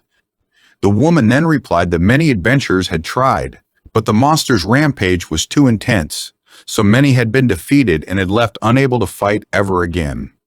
Not to mention that with so many battles, a lot of fishing equipment had been destroyed. So, if more got destroyed, even if fishing resumed, it would still be a problem. Elisa then said that it sounded terrible, while Lily said that they should perhaps reconsider that request since so many people had been left permanently injured. Those words made the female clerk remember something, and she told Ren and the others that when the monster had first appeared, it used to just stay quietly by the shore. Back then, when adventurers attacked it, it didn't fight back, it just dived back into the spring. Besides, since its shell was so hard, it took no damage at all, which showed our protagonist that the monster's defense should be humongous. The adventurers said that its shell hadn't gotten a scratch, even after other adventurers had tried attacking multiple times. Perhaps for that reason, the beast had gotten cautious and just hid in the spring. Afterward, Ren said that the beast sounded like a tough opponent, and Elisa immediately said that they couldn't just leave it alone, to which Lily seconded by saying that it was a huge threat to the fishermen and townspeople. The female clerk then said that, thanks to that, the town was struggling with that issue, before adding that if Ren's party accepted the request, the guild would be extremely grateful. Our protagonist then suggested they go check it out first, and Lily, after some consideration, agreed with the proposal. After hearing that, the female clerk said that if they determined that defeating it was impossible, the guild would act as if they had never accepted the request in the first place. After all, as a guild, they wouldn't want that incident to stain the trio's record. In the end, the female clerk, alongside other staff, apologized for the trouble before adding that it was quite a difficult request and that they should think of it as a valuable experience. After hearing that, Ren smiled while thinking that the female clerk was actually pretty nice. Nevertheless, the woman made another attempt of trying to get Ren and her friends to take a goblin request, but our protagonists, Lily and Elisa, immediately refused. Sometime later, they arrived at the spring where the giant monster resided, and Elisa said that it looked so peaceful at first glance, while Lily asked Ren what her plan was. Our protagonist then explained that first, they wanted to understand the actual situation with the monster, before suggesting investigating a small turtle first, and for that, they needed to try fishing it. Lily then asked Ren if she was okay after all the large monster could show up, to which our protagonist replied that if that happened, she would just run away, which made Elisa happy. Shortly after, Ren pulled out all her fishing devices, and Elisa immediately noticed that there were some parts she didn't recognize. On the other hand, Lily said that the gear was great before asking Ren if she usually fished, to which our protagonist replied that she did it as a hobby. However, Ren quickly confessed that she had never fished for turtles, and almost immediately decided to start. Then, after a while, she realized that, even though it was a spring, it was quite deep, so in reality, that was more like sea fishing. Furthermore, since there was no current, it felt more like bottom fishing. Still, since they were dealing with a monster, the rod and thread Ren was using were extra sturdy. At that moment, a turtle took the bait, and Lily and Elisa immediately noticed it since the float was reacting. However, the reaction was weak. In fact, it was more like faint. Still, Ren concluded that it was a turtle that was just moving slowly. In fact, our protagonist believed that they had gotten their target and said that the real fight was about to begin. Ren began to pull and immediately realized the turtle that had taken the bait was huge. Still, she managed to pull it out of the water despite it being so heavy. Right after, Lily asked Ren about what she had said when she fished the turtle, since it was not the most fitting word. In the end, they agreed that they should use tortoise instead of fished the next time. Afterward, they measured the turtle and determined that its size was about 2.25 bananas and its weight was 44.1 bananas. Ren then said that it was like a soft-shelled turtle, which confused Lily since she hadn't heard that name. Our protagonist then used identification and analysis on the turtle and concluded that it was edible, bland, and very tasty, which she found interesting. However, before they could say something else, the huge monster appeared, which terrified Lily. Even though the monster hadn't emerged, they could see its shadow and determined where it was going to come out. Right after, Ren said that since they had caught one, they could estimate the size of the mutant variant. Nevertheless, a very scared Lily said that it was not the time for that because the beast was coming out. At that moment, the trio saw a huge monster emerging from the water, and they were all stunned by its size. Even Ren was astonished and yelled that it was way bigger than 28 bananas, while Lily, also yelling, asked why it was coming their way. As for Elisa, she was almost begging Ren to use the magic armor. However, Ren didn't take it out and decided to try something different. Our protagonist grabbed the turtle she had just fished and threw it to the humongous monster as a way to appease it. Unfortunately, that didn't work at all, at least at first, which terrified the trio. Nevertheless, the monster suddenly stopped moving, which surprised Ren and her friends, especially when, after a while, the monster decided to retreat. Still, they didn't lower their guard and were ready to run away. Shortly after, the monster was gone, and a flabbergasted Lily said that, for a moment, she had thought they could do it, to which Elisa replied that it seemed impossible. However, Ren was not sure about it, and Lily immediately asked our protagonist if she was planning something, to which Ren replied that they hadn't given it their all yet, before adding that she had felt some resistance. Lily then sighed and said that the monster was beyond what a solo adventurer could handle, before suggesting that the others would turn to the guild and inform them that they needed reinforcements from the royal capital. Right after, Elisa told Lily that, in the end, it had worked out fine because they at least knew that the monster was a dangerous one. In fact, Lily sighed again and said that it was a relief that they hadn't been attacked. Nevertheless, when Lily said it was time to head back, Ren refused and proposed they should try fishing that thing up again. That shocked her friends, and our protagonist explained that humans were drawn to the colossal and they challenged it, like Captain Ahab against the white whale or the Argonauts against Talos. She also added that, regardless of the outcome, there was a certain romance in it. Almost immediately, Ren showed a maniacal expression and said that they had ignited her hardcore fishing spirit, which was why she had to go all out and take on world-class fishing. After seeing our protagonist behaving as if she were possessed, Lily sighed again and told Ren that she could do as she pleased. A giant turtle beast was lurking beneath the spring, and because of it, the town's fishing was in trouble. Ren's friends decided that they needed to gather information about the monster, a lot of information. They then talked to a local fisherman who told them that, for regular turtles, small shrimp or fish worked fine, but he truly had no idea of what on earth he should use to feed such a huge monster. Another told them that the last time the huge monster had eaten a giant bird in a horned rabbit hole. In fact, another even told them that the giant turtle could easily swallow a human. Moreover, it could spit out a ton of water with incredible force. It was so strong that the barrier was completely destroyed, and the adventurers who were hit by it couldn't be saved. They also told Lily and Elisa that because of that monster, they had to change fishing grounds, but the other areas had their own local fishermen, so there was bound to be conflict. Afterward, Elisa said that they had indeed gathered a lot of information, and it was obvious that the town's fishermen were really troubled. Right after, Lily said the famous quote from Sun Tzu's The Art of War, "Know the enemy and know yourself. You wouldn't be in danger even in 100 battles." My goodness, she even wore glasses for it, and I have to admit that she looks gorgeous with them. Then, Lily said that with something that big, their swords and magic might not work, so they would need to gather and analyze the monster's information and leave the rest to Ren's crazy skills. After hearing that, Elisa laughed and said that she felt that they could manage just with our protagonist's crazy abilities. However, that broke Lily's heart, and she said that what her friend had said kind of defeated the purpose of having a party. A while later, both girls met with Ren, who thanked them for the useful information. Right after, our protagonist said that, based on the information they had gathered, they would come up with a solid plan. 3 days later, Ren informed her friends that all the preparations were ready and invited them to take a look at the new magic armor. After all, she had built a special equipment version of the original one. It was holding an ultra-large magic steel fishing rod that had many enhancements, such as a durability increase. Moreover, the reel was motorized with automatic winding, and the fishing line was made of magic steel wire created using the steel thread manufacturing skill. Additionally, the legs have been replaced with large infinite tracks, a special type that made the magic armor look like a tank. Furthermore, to prevent running out of power while reeling in, our protagonist had added 2 large batteries to the back. Finally, in case of an emergency, she could attach wires to her body and get pulled by Norn. The name of the new creation was Sorcery Armor Fishing Type.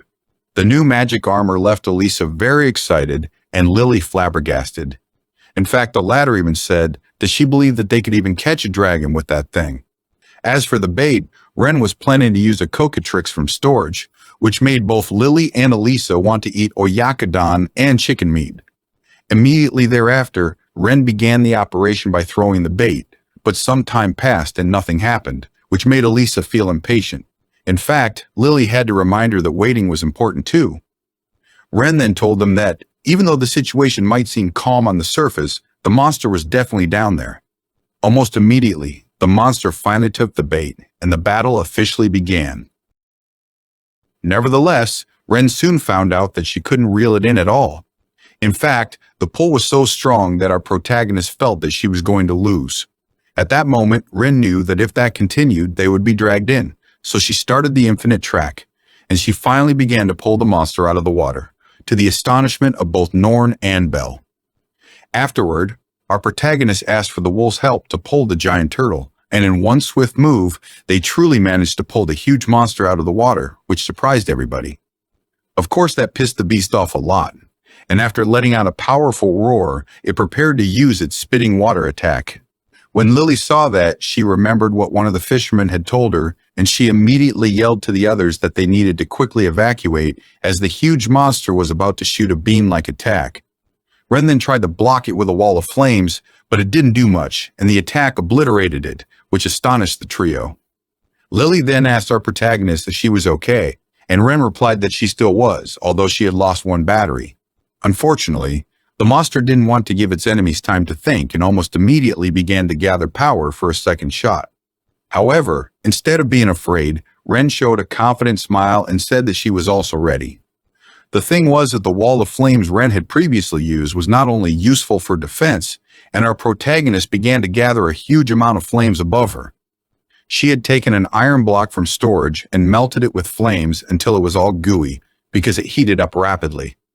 Then, matching the timing of the huge monster's second shot, she shot that scorching hot iron mass with the air barrel. While seeing that, Lily quickly said that our protagonist had used one of the techniques she had learned from Ren before. Right after, Elisa agreed and added that it was one of the 3 essential killing techniques for an otaku's education: gas explosion, dust explosion, and steam explosion. What on earth is Ren teaching those young ladies? In fact, almost immediately, a humongous explosion occurred that managed to throw Elisa and Lily away. Nevertheless, the beast was not dead, although it was very dizzy, and our protagonist didn't want to miss that opportunity, so she took out a huge axe to deal the finishing blow. Finally, in the following second, Ren beheaded the giant turtle with one swift move. Right after, Elisa said it was over, and Lily added that somehow they had managed to win. Afterward, Ren began to reflect on the matter and thought that the huge monster was just a big turtle that wanted to protect its friends. In fact, our protagonist got a bit emotional and apologized to the dead beast because she knew that it was not that bad. At that moment, Lily began to yell that they had defeated the monster, while Elisa yelled that Ren was the strongest. On the other hand, Ren thought that she got sentimental about things like that because of her past life memories, since those memories made her think about the rights of living things. However, she was currently living in another world. Almost immediately, she noticed that a lot of people were approaching and realized that they had made such a commotion that people were coming from town, which meant that they had to hide the magic armor and the signs of their intense battle. Shortly after, Rad, Nell, and some guild staff members arrived, and the young boy said that he knew that the huge commotion had been caused by Ren and her party. At that moment, a very concerned Ren thought that, first, there was the Goblin Nest incident, and now that conspicuous event, so she began to wonder if she had done too much again. Elisa and Lily greeted Rad and Nell, and they soon asked why the female clerk from before had arrived as well. The woman then replied that she had heard a loud noise from the town and got worried, so she had gone there to check. After hearing that, a very embarrassed Ren thanked everybody while thinking that she was really standing out again. Right after, Rad asked how they had managed to defeat such a large magic beast, to which Ren replied that even though it had been tough, they had managed to do it somehow. Almost immediately, Rad insisted on his questions, because by the looks of it, he assumed that the giant turtle should have been very strong, but he quickly changed his mind and told her that she didn't have to answer that as she didn't want to. That was very well received by Ren, because she really couldn't explain to them how they had defeated the beast. At that moment, another person arrived and asked what had caused the loud noise from before, which was ironic since he was being very noisy at that moment. Once the female clerk from the guild saw who the newcomer was, she told him that she had already told him not to go there until safety was confirmed, before asking the man, who was the mayor, why she was there, to which the mayor replied that he couldn't resist since he had to know what had happened. Immediately thereafter, he yelled at the group, saying that he couldn't believe they had defeated the magic beast, which was something incredible. He even asked them if they had really done it. Right after, he asked Rad for their names, assuming that it had been his party, the one that had taken down the huge turtle. Then, a very angry female clerk told the mayor that the ones who had defeated the magic beast were not Rad and his group, but Ren and her friends. However, the man refused to believe that and told the woman, who happened to be the guildmaster, to stop being ridiculous. After all, according to him, those young girls couldn't possibly defeat such a monster. Of course, Ren didn't fail to notice that the person who was always at the reception desk was the guildmaster, which surprised her. In fact, she remembered a certain prince and concluded that the people in that world sure liked hiding their status.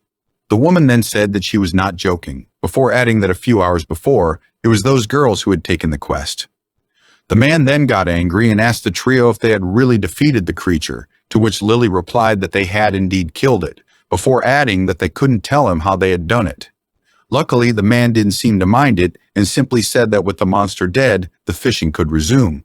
The mayor then said that they should break down the massive beast right away. Right after, they would make turtle dishes and sell them like crazy. After all, that would fix the town's finances. However, Ren didn't say anything and simply thought that the turtle was her prey. Immediately thereafter, the guildmaster objected and told the mayor to wait a moment, to which the mayor replied by asking her what she wanted since he was in a hurry. The woman then asked the mayor why he was planning to use the materials from the magic beast without permission, to which the man replied that he didn't see why that would be a problem. After all, the turtle meat was theirs. Nevertheless, the guildmaster didn't back down and reminded the mayor that the quest he had issued was to defeat or eliminate the magic beast, not to gather materials. So, the materials obtained from the quest belonged entirely to the adventurers who completed it. In other words, the ownership of the magic beast, its meat and skin, belonged to the trio. In short, if the mayor used those materials without permission, that was theft. Of course, the mayor didn't like what she had said and asked her how that even made sense. That pissed the woman, and she told him that she had explained everything when he went to issue the quest, but he was the one not paying attention. The mayor then said that he wanted to change the terms of the quest, to which the guildmaster replied that doing that after the quest was completed was too convenient and a violation of the rules. That annoyed the mayor even more, and he told her that he couldn't just be told that all of a sudden, to which the woman replied that it was not sudden and that they were the ones who were troubled by it. The woman then added that it was about the adventurer's rights after all. After all, if that kind of thing became acceptable, no adventurers would take on high-difficulty quests like that one in the future. And more than that, they couldn't just let it slide after those girls had risked their lives to complete the quest. Afterward, the guildmaster told the mayor that if he really needed those materials, he should negotiate to buy them, to which he replied that the town's finances were very tight. Still, the woman was not moved by it and simply said that was the town's problem, not theirs. Suddenly, the mayor thought of something and asked how the trio was going to carry those huge materials since they couldn't carry much of it by themselves, which in turn would cause most of the materials to spoil. So, they should just give them away for free. At that moment, an annoyed Ren thought that the situation was getting complicated before scolding herself for not storing the beast right away. She also thought that, even though she was grateful that the guild was defending their rights, they were overdoing it a bit. Our protagonist then asked Lily what they should do, and Lily asked back what Ren meant by it. On the other hand, Elisa asked our protagonist what the deal was since she could just store it, to which Ren replied that even though she could do it, it would be bad to reveal the skill in public. At that moment, Rad decided to intervene and asked the mayor if he could carry those materials. That question pissed the man who asked Rad who he was, before yelling at him that people who weren't involved should keep their mouths shut. Nevertheless, Rad simply smiled and replied that he was an adventurer too, before adding that if it was about adventurers' rights, he would speak up. The guildmaster then asked him if he had a good idea, and Rad asked the woman if she remembered the thing Ren used to carry the goblin corpses, before saying out loud that the trio had a large capacity magic bag that could store the entire corpse of the magic beast, which shocked the mayor. After hearing that, Ren recalled that when they cleared the Goblin Legion, they had stored all the goblin bodies in storage, which meant that she had indeed used a magic bag at the time. Moreover, the guildmaster saw it when they handed over all the corpses. In the end, our protagonist had to admit that it had been a nice save from Rad. At that moment, the mayor truly panicked, but the guildmaster told him that he should just negotiate to buy them normally. She then reprimanded him because all he was trying to do was to take them for free, which was something she would never allow. She even asked him if he was looking down on them just because they were young.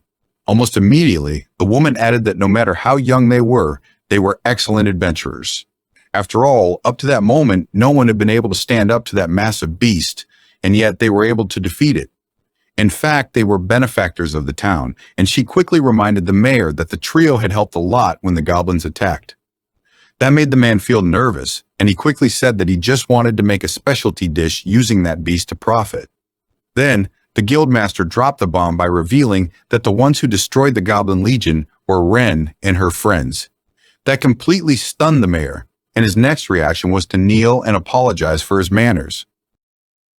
At that moment, Rad smiled and said that the battle was over, and the girls from his harem began to hug him while praising him for acting so cool while repaying the favor to Ren. As for our protagonist, she was just glad that everything was finally solved. Afterward, they returned to the town and had a brief discussion at the guild. As a result, part of the magic beast materials were bought by the mayor. In the end, the mayor proved to be a reasonable man. Nevertheless, Ren didn't fail to notice how admirable it was that the guildmaster had stood up for the adventurers and asserted their rights, which made her a decent person. In fact, Ren wondered why someone like her was there in the countryside. Shortly after, the guildmaster gave the trio the reward money for the subjugation and the additional reward, which basically made them rich.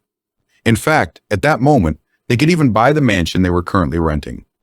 Once outside, the trio noticed that the people had already started selling meat from the magic beast. In fact, Ren quickly realized that they were preparing something similar to yakitori. Then, they decided to give it a try, and the man selling the food decided to give the trio a special deal since they were adventurers as a way to repay what the mysterious adventurer had done for them by killing the huge monster. Ren, Lily, and Elisa bought a few to take home, but then decided to eat them while they were walking, and shortly after, they were praising the dish because it was truly delicious. In fact, Rin quickly thought that since she had eaten something halfway similar to Supon, she really wanted to eat proper Supon cuisine. After all, she had the ingredients in storage. In the end, they decided to have a Supon party that would later become known as the infamous Night of the Supon.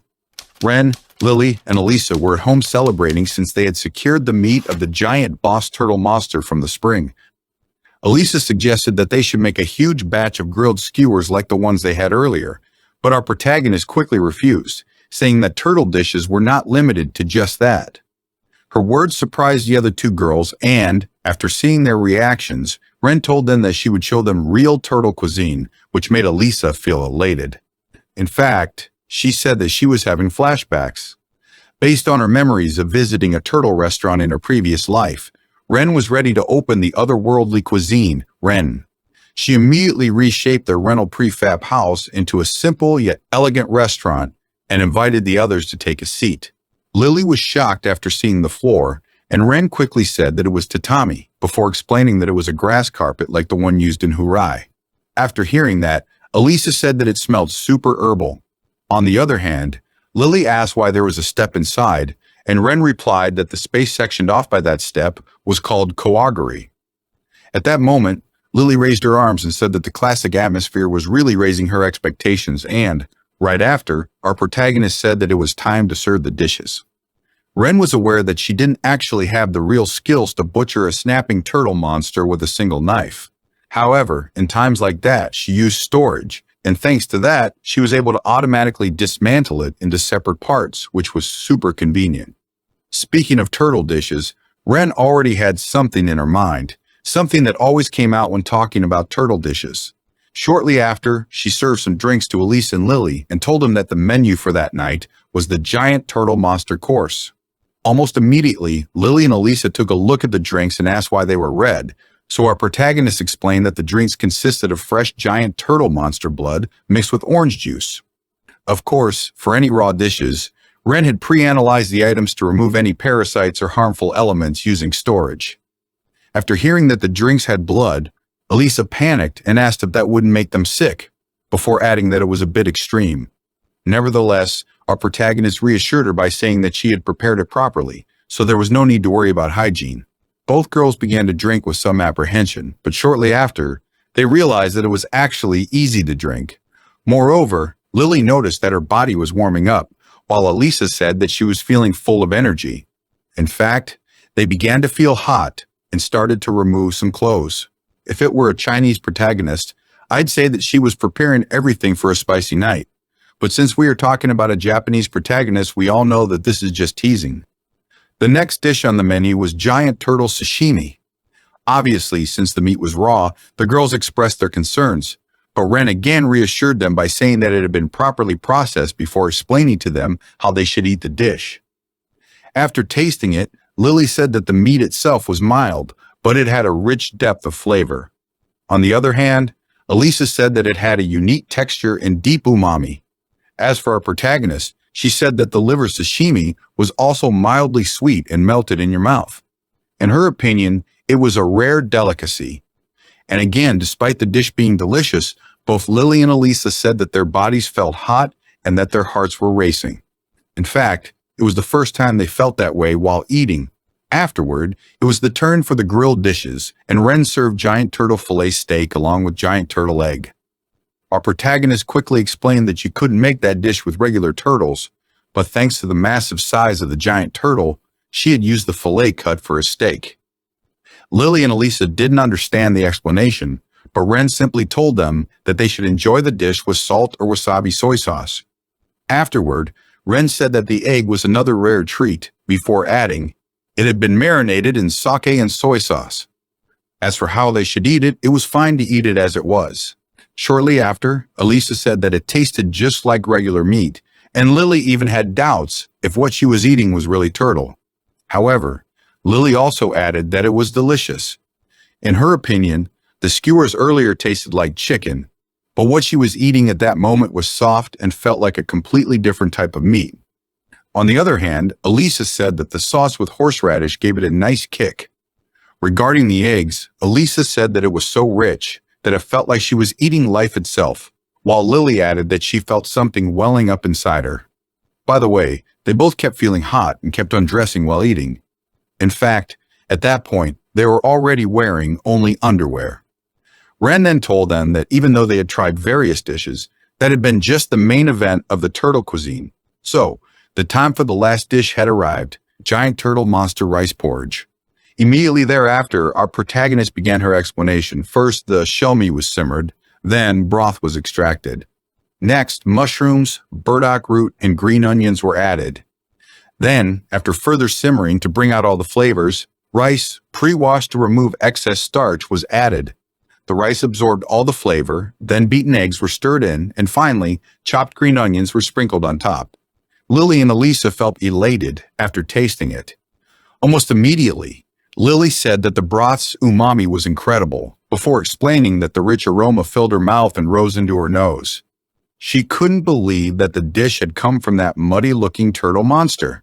On the other hand, Elisa simply couldn't stop eating. Nevertheless, they kept feeling hot and ended up getting completely naked in front of our protagonist, who began to feel uncomfortable. Shame on you, Ren, on your family, and on your cow. Of course, our protagonist noticed that Lily and Elisa had ended up in such an indecent state, but our protagonist apparently disregarded it and simply thought that it seemed they really enjoyed the taste of the turtle monster. In short, that was the true essence of the otherworldly cuisine, Ren. However, it was time to close up for that day. That night, Ren took a bath, and when she finished, she told Lily and Elisa that they should bathe and then get some rest, since they should be tired after hunting the monster. However, both girls had been zoning out ever since dinner ended. At that moment, both girls finally reacted. Lily then said that she preferred skipping the bath that night, since she was just a bit too tired. Right after, Ren, in a very sensual manner, while walking on all four toward her and fixing her glasses, told her that Lily could take a bath in the morning instead. That was too much for the poor simp, and Lily immediately shut herself in her bedroom while telling Ren that she would take a bath in the morning. Lily's reaction confused Ren, who thought that her friend seemed kind of off, but in the end, our protagonist disregarded it and thought that she should go to sleep since she had to look for the next job first thing in the morning. See? That's what happens when you put a Japanese guy as the protagonist. Meanwhile, Elisa, who was taking a bath, and Lily, who was in her bedroom, were having a hard time trying to calm down. Shortly after, while our protagonist was trying to sleep, the whole house began to shake, and she believed that it was due to an earthquake. She couldn't believe that an earthquake was happening in another world, and she even thought of the possibility of it being a poltergeist. However, despite thinking that what had happened was too scary, our protagonist still decided to keep sleeping. The following morning, Ren woke up and noticed that no one was in the living room, which was strange since Lily was supposed to handle breakfast that day.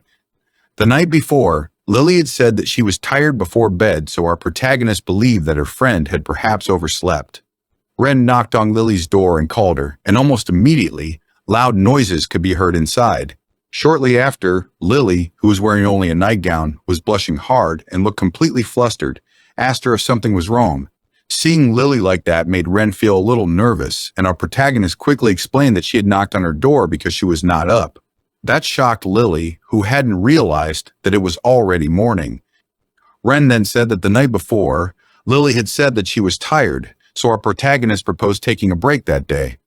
After hearing that, Lily said that she agreed before apologizing. Our protagonist then said that it was fine, before adding that since the day before was a big hunt, they could take it easy. Right after, Lily agreed again before shutting herself in again. It was obvious that she didn't want to talk at that moment. In fact, shortly after, loud noises could be heard again, and that time, Ren was completely sure that they came from within Lily's room. Right after, she went to Elisa's room, and the scene was pretty much the same as before with Lily. Furthermore, our protagonist noticed that from within both rooms, a strong heat wave could be felt. So, Ren simply told Elisa that they were going to take a break that day, and Elisa shut herself in a room after agreeing. It was then that something clicked in Ren's mind, and she began to join the dots. The vibrations, the shaking in their rooms, the earthquake the night before, the flush girls, and the turtle monster dish from the night before. The Shiko vibrations from Elisa's room and the Shiko vibrations from Lily's room overlapped. Then the waves of those in phase vibrations interfered with each other, got amplified, and became an earthquake. Moreover, that had been going on since last night, and Ren finally deduced that what was happening was simply Lily's and Elisa's nightly routine. In the end, the so-called ghost was actually there riding in a reverse cowgirl position. Of course, our protagonist understood the situation. After all, Turtle Hot Pot was known to boost energy, and that was not just any turtle, but a magical beast. One that had grown to such a massive size. So, it was to be expected that its effects were even stronger. Still, Ren felt awkward because it felt like she was a parent catching their kids in the act. Nevertheless, she also got curious about just how strong its enhancement effects were, so she decided to try making a stamina potion using giant turtle monster ingredients. Thanks to that, Ren created a new daily routine potion. As for its effects, it was at the level of what you would find in a certain kind of doujinshi, so it was better to dilute it or the sensitivity would be 3,000 times higher. In the end, even when her companion stumbled, Ren never let an opportunity go to waste. Sometime later, Lily and Elisa were still going at it so hard that Ren ended up thinking that they were in some self-satisfaction tournament. Moreover, she was also considering the possibility of canceling the earthquake by performing a noise-canceling routine in her room, since it was located in the middle of the other two. However, in the end, she decided against it and went out instead. She set some soup on the table for hydration and put bread in a basket, covering it with a cloth. Besides, since it would be a shame if a sudden visitor interrupted their fun, she closed the gate and made it look like no one was home. While walking down the streets, she noticed various stalls selling turtle meat, and by its look, she concluded that regular soft-shelled turtle monster ingredients were starting to circulate in town. At that moment, a young lady called her while saying that it was the perfect timing. That girl was none other than Nell from Rad's party. Nell quickly invited our protagonist for a meal while telling her that there was something she wanted to talk about with her. Ren quickly asked her if there was another problem before adding that if it was a party thing, she refused. Sometime later, at the Green Rabbit Inn, Nell told our protagonist that she wanted Ren to sell her the magic sword she had lent her for the goblin hunt, which was within Ren's expectations. Right after, Ren replied that she had already told her that it was a secret item, to which Nell quickly replied that she already knew and that she hadn't told anyone about it. She then added that when Rad fought the goblins, that magic sword was really useful. So, if Rad had that sword, his combat ability would increase and their party would be stronger. Ever since then, they had been taking on goblin extermination requests and saving up money, which was why she offered our protagonist 2,000 gold coins for the weapon. The young female adventurer even placed the bag with the coins on the table. However, Ren looked unimpressed and said that she was not exactly someone who had trouble with money. That reply disappointed Nell, but she knew that it was the case because with the reward from the Goblin Legion extermination and the giant turtle monster hunts in the spring, she had made a ton of money. Our protagonist began to laugh after hearing Nell's explanation because that was only part of the truth. After all, thanks to her patented products, she had a steady passive income. However, she still believed that she couldn't say she had achieved financial independence to retire early. Of course, Nell was aware that it was not just about money since trust was also an issue, but earning that trust would take time. So, to prove their trustworthiness, Nell suggested that Ren make a magic contract with her. When the young female adventurer placed the magic contract on the table, our protagonist was truly impressed. A magic contract was a magically enforced contract that bound its signers to their promises. If someone violated the contract, they might temporarily lose their voice or become unable to move, forcing compliance. Moreover, if they tried to break the contract forcefully, in the worst-case scenario, it could lead to death. Not to mention that Ren was currently struggling with a magic contract that a slave trader had forced on her. At that moment, Nell said that it was expensive, but she had brought with her the scroll needed to use it. Our protagonist then asked Nell if she swore to never reveal her information if they used contract magic, and the young female adventurer immediately replied that she was willing to swear. Nell also added that she hoped that our protagonist saw how serious they were. They were even willing to add a clause saying that they would never become her enemy. After hearing that, Ren thought that it would be reassuring to have everything sealed with a magic contract. Besides, Rad had helped her before with the turtle monster ownership dispute. So, our protagonist told Nell that she would sell the sword to her, which made the young female adventurer truly happy. However, Ren warned Nell by saying that if she carelessly entered a contract magic pact, she might end up in a really dangerous situation.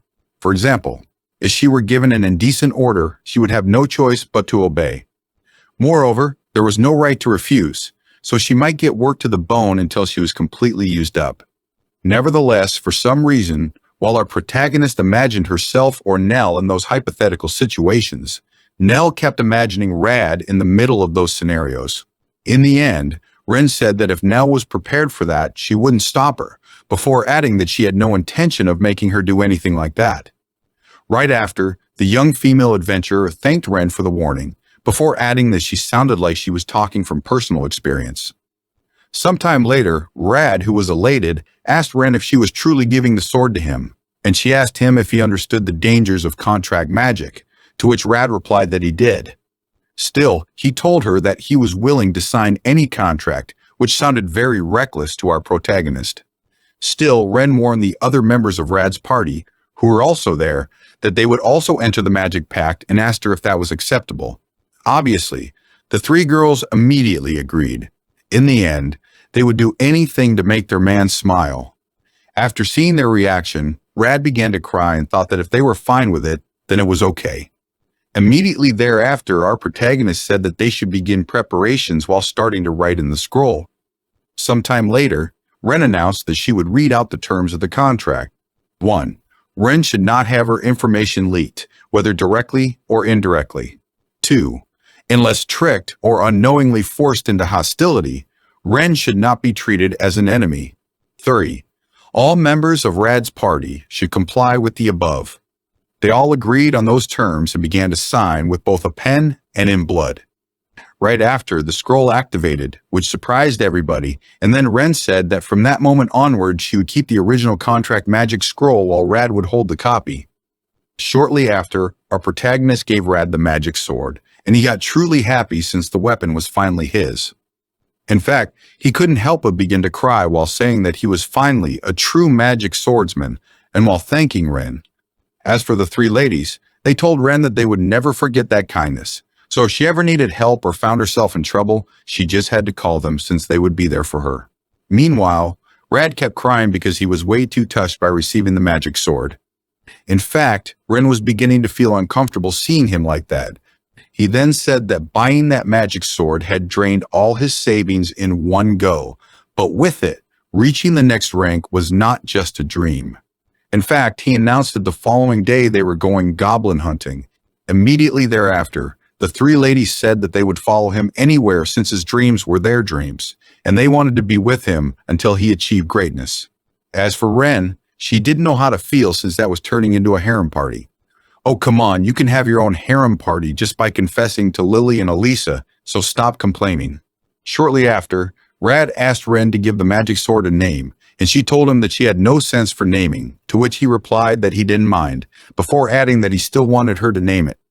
After hearing that, Ren thought that Rad was a natural flirt, before thinking that she hoped he didn't regret that decision later.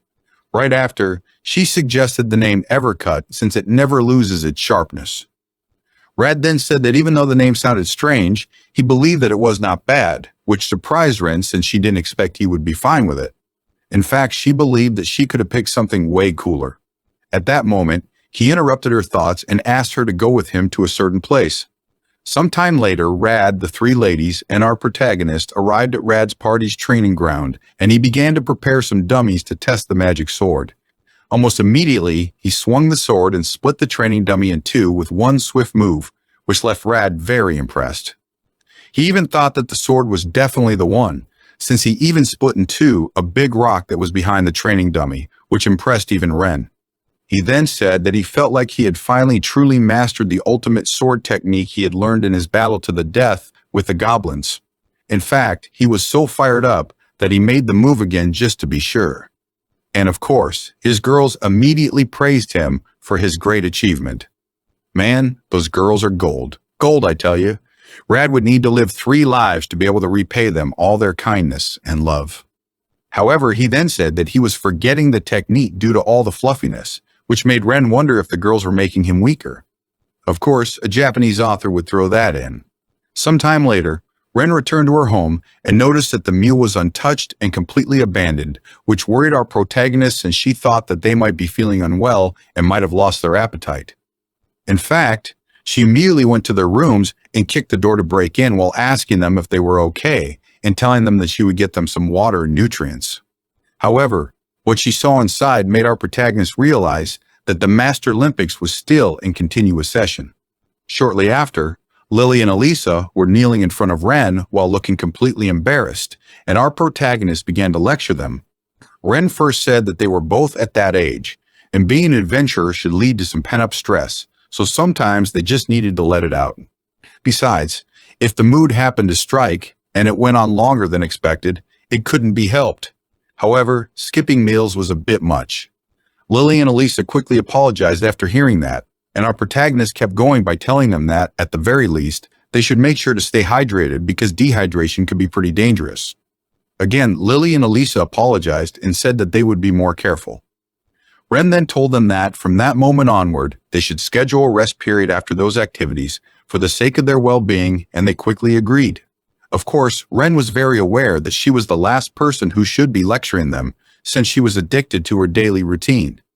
However, in the end, our protagonist decided that she would lecture them anyway. Lily and Alisa took charge of preparing dinner after Ren lectured them. However, despite working all day without rest, our protagonist couldn't help but grow worked up while watching the alluring aura and glowing skin of her two comrades. This is beyond ridiculous at this point. I can't believe this waste of air hadn't realized that Lily and Alisa are one word away from throwing themselves at her. In the end, the two friends made soup, bread, sautéed lamb chops, and salad, and our protagonist quickly said that the whole thing had turned out quite lavish, to which Lily replied that it was her apology for what had happened earlier. Still, Ren noticed that they had made some additions to the soup and bread she had made. Lily then said that she had gotten some seasonings from the owner of the Green Rabbit Tavern, and our protagonist said that the lamb was delicious while taking a bite. However, while Ren was eating, she couldn't help but think that something about those two that day was strangely tantalizing. Well, I have to admit that watching them sucking the juice of those lamb chops is quite alluring. Still, it only makes things look worse that our protagonist doesn't take action. In the end, Ren teased them by saying that it was unseemly to slur bones and chew them in such a way, to which Lily replied while blushing hard and covering her face with her hands that the lamb chops were delicious. Afterward, Lily formally apologized for what had happened earlier and admitted that she had been immature. She also added that she had let her emotions take over and showed an unbecoming side of herself. That gesture caught Ren by surprise, and our protagonist suddenly asked her what was going on, to which Lily replied that she couldn't tell Ren not to act alone when she couldn't even manage herself. That was the conclusion she reached after thinking about it. After hearing that, Alisa added that it made sense since everyone's private lives were important. Then Lily responded that over-restricting someone makes you appear bothersome. Almost immediately, Lily blushed while smiling and said that they would be working together for a long time, which was why it might be beneficial to set rules and create an environment where they could all be comfortable. Ren immediately agreed to it, but our protagonist then thought that, looking back on everything, she deeply regretted it, since she looked more thoughtful than usual. Right after, Alisa praised Lily for what she had said, before adding that it would be wonderful if they could all grow while respecting each other. Nevertheless, what shocked Ren was that Alisa had suddenly gotten tons of aura, so she looked like a Giga Chad while talking. Alisa then told the others that she also hoped that, by fighting alongside Ren, she could someday become a sword master. That shocked our protagonist, because a sword master was the pinnacle title of swordsman. Right after, Alisa added that she was aware that it was an incredibly distant goal, but she wanted to keep growing. After hearing that, our protagonist thought that Alisa was clearly expressing her thoughts, and that made her confirm that something was different about the two ladies that day. They looked very determined. So, after some careful consideration, Ren concluded that she was witnessing the aftermath of the Master Olympics that had gone on for a whole day. A wise time that had surpassed even another wise time, so our protagonist decided to call it a grand sage time. After all, even though, at that moment, they were talking about party dynamics and future hopes, sounding all wise, just a few hours ago, those two were enthusiastically hosting the Master Olympics. However, that annoyed our protagonist. Watching how those two had been able to enjoy it all bothered Ren because it was painfully obvious what they had been doing. You know what is painful to see? You complaining about that instead of making a move and taking those two to your bed? To Ren, who was someone with more experience in those affairs, a daily routine should be a flower that bloomed in secret. In fact, she admitted that the content of her daily routine was turning into something beyond the bounds of human knowledge, which meant that if she didn't keep it a secret, social death was a certainty. Perhaps you should get a girlfriend or two. I won't say boyfriend because I am aware that it is out of the question. Furthermore, our protagonist was also aware that there were only certain times and places where she could indulge in it, but at this point, her thoughts were interrupted by Elisa and Lily, who asked her if she was okay with the new rule they had come up with. Right after, Ren agreed to it, but it is uncertain if she was aware of what the new rule implied. The following day, since Lily and Elisa were still in their grand sage time, they decided to take the day off as a precaution. Lily just wanted to spread love to the people of the world through their adventures, and Elisa was very focused on commenting about the marks on the Sword Saints' bodies. Meanwhile, Ren thought that the giant snapping turtle from another world was far too effective. In fact, at that moment, she truly wanted to experience such an intense daily routine that managed to change her personality. In the end, she decided that she would use an aphrodisiac potion someday. Nevertheless, unlike Lily and Elisa, our protagonist couldn't suddenly start the Master Olympics without knowing what was going on in her surroundings. In the end, she was the type who only did it in the privacy of her room at home. Afterward, our protagonist began to wonder if there was a way she could keep the house inside storage. After all, she was touched by the nostalgic feeling of being at home. So, she thought that she could perhaps enter it while it was still in there somehow, or that they might need to twist space to make it happen. She then remembered that people said that living beings couldn't really be stored in storage or item boxes. Still, she had never tried it, so she decided to try an experiment and pull out the little turtle monster she had bought the day before. Right after, she tried to put it in storage and immediately realized that she could do it, which surprised her, especially when the creature didn't fit in the magic bag. For the next test, she had Norn capture a goblin, but when she tried to put it in storage, she couldn't. It just didn't fit. Our protagonist then began to wonder what the difference was and if the cause might be the goblin's intelligence. She then thought that if high intelligence meant they couldn't fit in storage, then she assumed humans wouldn't work. Nevertheless, she would rather not discard the idea without trying. So, she created a door-like structure and bound its boundaries to the storage space. She hypothesized that if they could connect that magical door to her home's storage entrance, then they should be able to travel between them anytime. In Ren's criteria, it should be possible. As for the guinea pig, she chose herself. She showed some courage here, I'll give her that. After preparing everything, she decided to enter through the portal, hoping she didn't fail and die. Luckily, the next moment, she appeared in a kitchen. After checking her surroundings, she felt elated and said it had been so long since she had been home, which meant she had succeeded. However, almost immediately, she began to feel dizzy and fell, saying that her magic was almost gone and that she needed to drink an MP recovery potion or she would die. Luckily, she managed to drink it in time, and right after, she began analyzing the space where she was.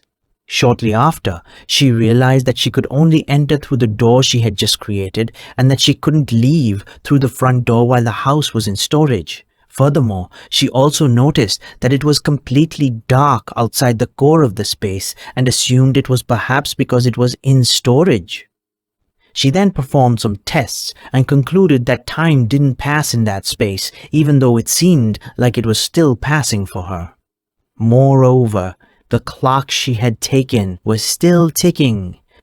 In the end, after checking the rules of that space, she concluded that it was a space where no one else existed and no sounds leaked outside.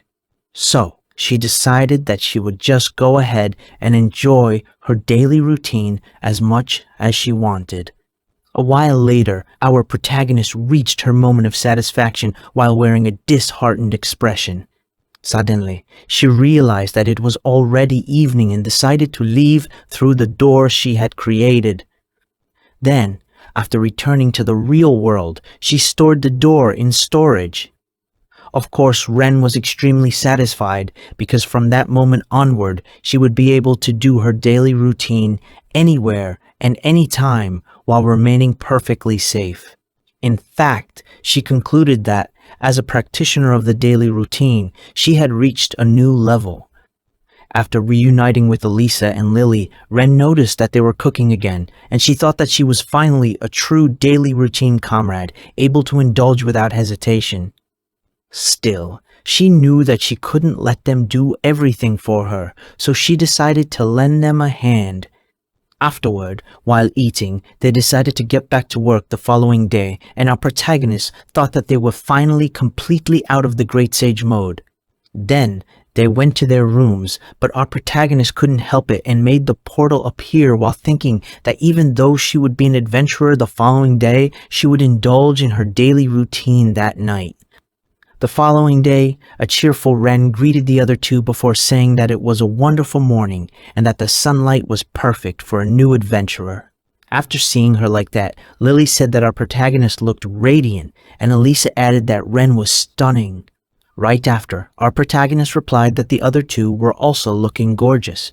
Right after, Ren said that they should refresh themselves and move forward, to which the other two agreed. Then, our protagonist said that they would grow along the way and bloom beautifully through various experiences, just like their party named Garden. Ren then thought that all the things that had happened, the night of the soft-shelled turtle, the Great Sage mode, and doing her daily routine anywhere, formed a great masterpiece of offbeat Bildungsroman fantasy romance. Nevertheless, when they were about to leave the house, it started to rain, and they decided to take a break that day since the quest they had was a goblin extermination one. In the end, just like that, the slacking off began. The following day, it was still raining, so they decided to take another day off. The third day, it kept raining, and they decided to start working hard the following day. The fourth day, they were planning to go out, but it began to rain again, so since the rain was bad in her eyes, they decided to keep slacking off. Besides, during the 4 rainy days, after the meals were taken care of, our protagonist locked herself in her room, calling it research. She then used the magic door to sneak into her home within storage and spent the whole time indulging in her daily routine. Nevertheless, she was not the only one doing it. Perhaps sensing something, Lily told the others that she would be meditating in her room, while Elisa said that she would be training in her room. Afterward, a subtle vibration began. In the end, every single character, all of them, fell into sloth. In fact, they began to adopt the classic, "I'm bored, so let's see how many times I can do it in a day" mindset, reminiscent of middle school. After all, humans would always take the path of least resistance, and even anxiety was turned into material for daily routine in that state of disorder. And then a savior appeared to push the story forward. Seeing their extreme laziness, Mama Norn stepped in with discipline, running for their lives while being chased by Belle, getting playfully but firmly nibbled on, and being hunted down. And, after giving the 3 slackers a hard wake-up call, they were forcefully reformed. Afterward, the clouds disappeared, and Ren said that since Mama Norn had scolded them, they should go to the guild, pick up a quest, and hunt some goblins, to which Elisa immediately agreed. As for Lily, she said that they were totally reflecting on their actions. Sometime later, when they began walking through the forest, Lily said that it felt like it had been a while since they had entered the forest, to which Elisa replied that, in the end, it was the first time in a while. Right after, Lily added that if they were going to do it, they should do it properly. After hearing that, Elisa got excited and replied that they should chop off many heads, and Lily said that her friend was suddenly full of murderous intent. Unfortunately, after a day of trying, they had only caught 2 goblins. At that moment, Elisa commented that she was finally ready to accept the goblin extermination quest, but the results had been disappointing. Ren then explained that, after the Legion extermination, a special request had come up, and it had been over 10 days since then, so at that point, the goblins around there had probably been all cleared out. After hearing our protagonist's explanation, Lily said that it might be true before asking Elisa what they should do, since, at that rate, they might have to go further out to find goblins. Elisa then replied that a longer trip felt a bit iffy. Afterward, they asked for Ren's opinion, and our protagonist replied that they should observe for a few days, and if it continued like that, it might be time to move to a different location.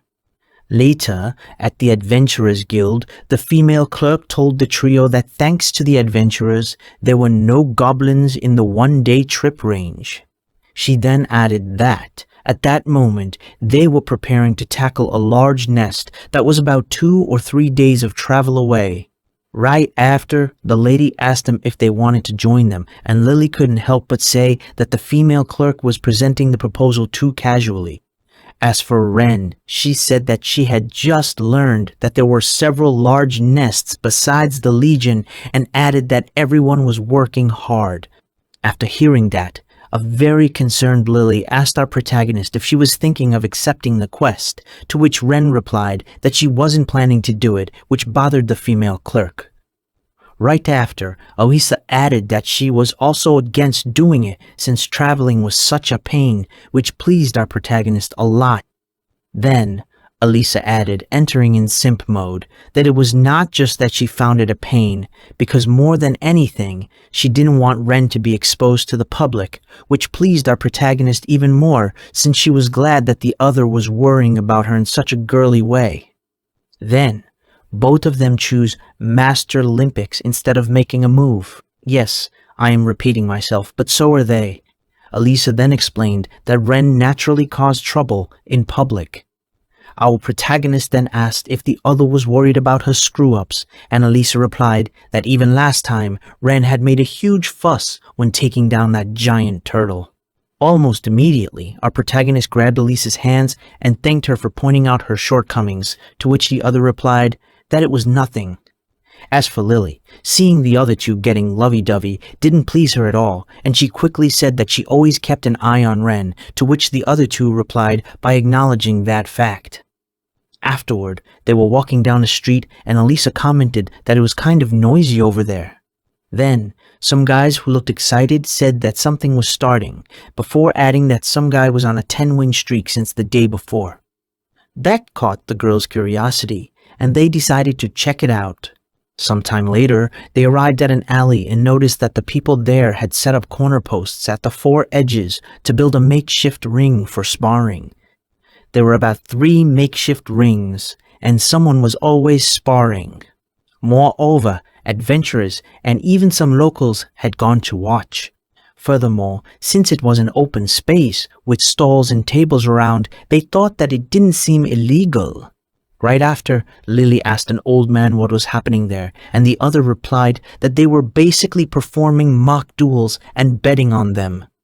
He then explained that it had originally started when some dumbasses with bad blood had fought each other, but then people watching found it amusing and started placing bets. So, in recent times, it was used to train younger fighters and as a way for skilled fighters to test each other. Killing was strictly forbidden, and bets were usually just things like buying a round of drinks or covering the cost of a shared snack. After hearing the explanation, Ren thought that it didn't feel underground at all, but like a local town's form of entertainment. In fact, the old man quickly added that the guild was involved in organizing it to help rough adventurers let off steam, and Ren immediately imagined the guild leader saying that. The old man then began to laugh and commented that the fights there could be too intense for the trio. But at that moment, Elisa ignored those words and told the other two that Rad was currently fighting in one of the makeshift rings. Right after, the trio noticed that his movements were very powerful. In fact, he easily managed to knock the opponent's guard away. At that moment, Ren asked Elisa what she thought of his skills, to which she replied that if they fought without her acceleration skill, she believed that he would be stronger than her, which shocked Lily, since she couldn't believe he was that strong. Elisa then reminded her that without Feather, she was just average, but Lily quickly replied that even when Elisa was average, she couldn't keep up with her movements at all. Nevertheless, Elisa said that since Lily was a mage, she didn't need to worry too much about it. Right after, Elisa commented that if you didn't have a warrior's battle instincts, it would probably be hard to follow movements with just your eyes, even if you used skills. At that moment, Ren thought that since Elisa was talking a lot, she should really love swordsmanship. Suddenly, Elisa announced that the battle would be over in 3 moves, which caught our protagonist by surprise. Still, Elisa was right, and Rad managed to defeat his opponent in exactly 3 moves. Then, Ren thought that Elisa was truly smart. Shortly after, our protagonist began to check her surroundings and noticed that Ryu was also fighting there, which surprised her and made her wonder why the kid was there. After all, he was supposed to be living in the royal capital with the orphanage kids, so seeing him there truly confused her. Suddenly, our protagonist received a hit on her back, which alerted her since she believed it was an enemy attack, but almost immediately someone said that she had finally found Ren, and almost immediately the owner of the voice appeared right in front of our protagonist, revealing that it was Kuro, which caught Ren by surprise. Our protagonist couldn't believe that Kuro was in front of her, but she still regained her composure and greeted the little girl, who immediately said that she had gone there because she wanted to go with Ren, which surprised the lady with glasses. Ren then asked Kuro what had happened to the others and if they were with her. At that moment, Ryu arrived looking for Kuro, and he quickly noticed Ren beside her. The young boy then said that it was impressive that our protagonist was there. The lady with glasses realized that Kuro was with Ryu, and she then asked him to please do something about the clingy Kuro. Right after, Ryu grabbed Kuro and pulled her away from Ren while telling the young girl that she should get off of our protagonist since she seemed troubled, before adding that they couldn't talk while Kuro was on top of Ren. Right after, Alisa and Lily arrived, and Ryu asked the 2 ladies if he and Kuro could borrow Ren for a moment, to which Lily quickly agreed. The guy then thanked them and told Kuro, who was pouting, that Ren wouldn't disappear. After seeing that, our protagonist noticed that the way the young boy was thinking about others showed that he had really grown up.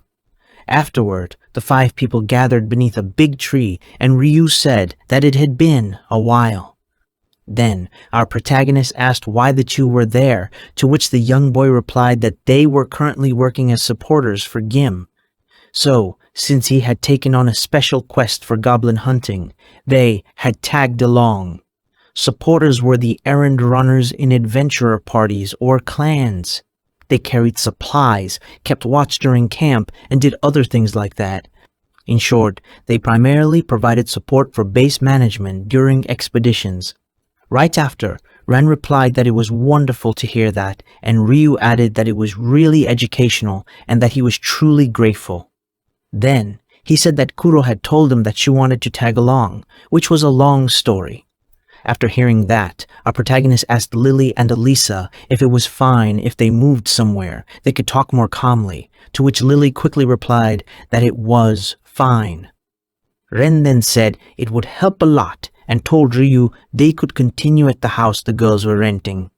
Ryu immediately agreed and said that he would go ahead and tell Gim that they were taking a break. Ren then thought that the young boy's growth was impressive and that being young was wonderful. However, Kuro hadn't changed, and that created a gap. In fact, our protagonist couldn't move freely since the little girl saw Ryu's parting as her cue to return to her clingy behavior, and she began to hug Ren's waist, refusing to let go. Shortly after, Ren and Ryu greeted Gim, and they exchanged some pleasantries. Then, our protagonist welcomed Kuro and Ryu to the rented house, served them some sweets and tea, and let them take a bath. Afterward, Ren said that it was time to get to the main topic, while the young boy admitted that they had really gotten comfortable while drinking some tea. Kuro then said that he would leave the young boy to decide what he wanted to start with, and Ryu began to wonder where he should begin. Then, Ryu decided that it would be good to start from when Ren had left the royal capital, especially since it was related to the fact that he and Kuro were working as supporters. A month and a half before, Kane had said that he wanted to add a new party member. The said candidate was also an adventurer from an orphanage. Apparently, she had escaped after the orphanage director tried to sell her. After hearing the details, the others couldn't help but think it sounded just like Ren, and Kane agreed, adding that the resemblance was why he wanted to help her. Right after, he asked the others about their opinions on the matter. Immediately thereafter, Triella said that they couldn't just let a stranger live in their house out of the blue, and Markle added that they should do some quests together for a while and get to know her first. Kane, in the end, listened to those suggestions, and they decided to do quests together. Sometime later, Kane introduced the girl to the others, and she quickly said that her name was Milady, before adding that since she was a bit inexperienced, she hoped the others could take care of her. Is she Ren's clone or what? The resemblance is uncanny. Immediately after, Kane told the others that Milady seemed like a good person, and they concluded that Kane probably liked her. However, when Milady tried to be kind to Kuro, the little girl rejected her, which made both Triella and Kane scold her for being rude. Nevertheless, Milady didn't take it to heart and told the others that it was time to go gather materials. In the end, the new girl proved to be a serious and hard-working person, so everyone started to like her. However, after about a week of working together, Markle told the group that they had saved up a bit of money before adding that they should take a break from work and relax for once, which made the others happy. Then, while Ryu was out walking around the city, he spotted a familiar face near a small alleyway leading to the back streets.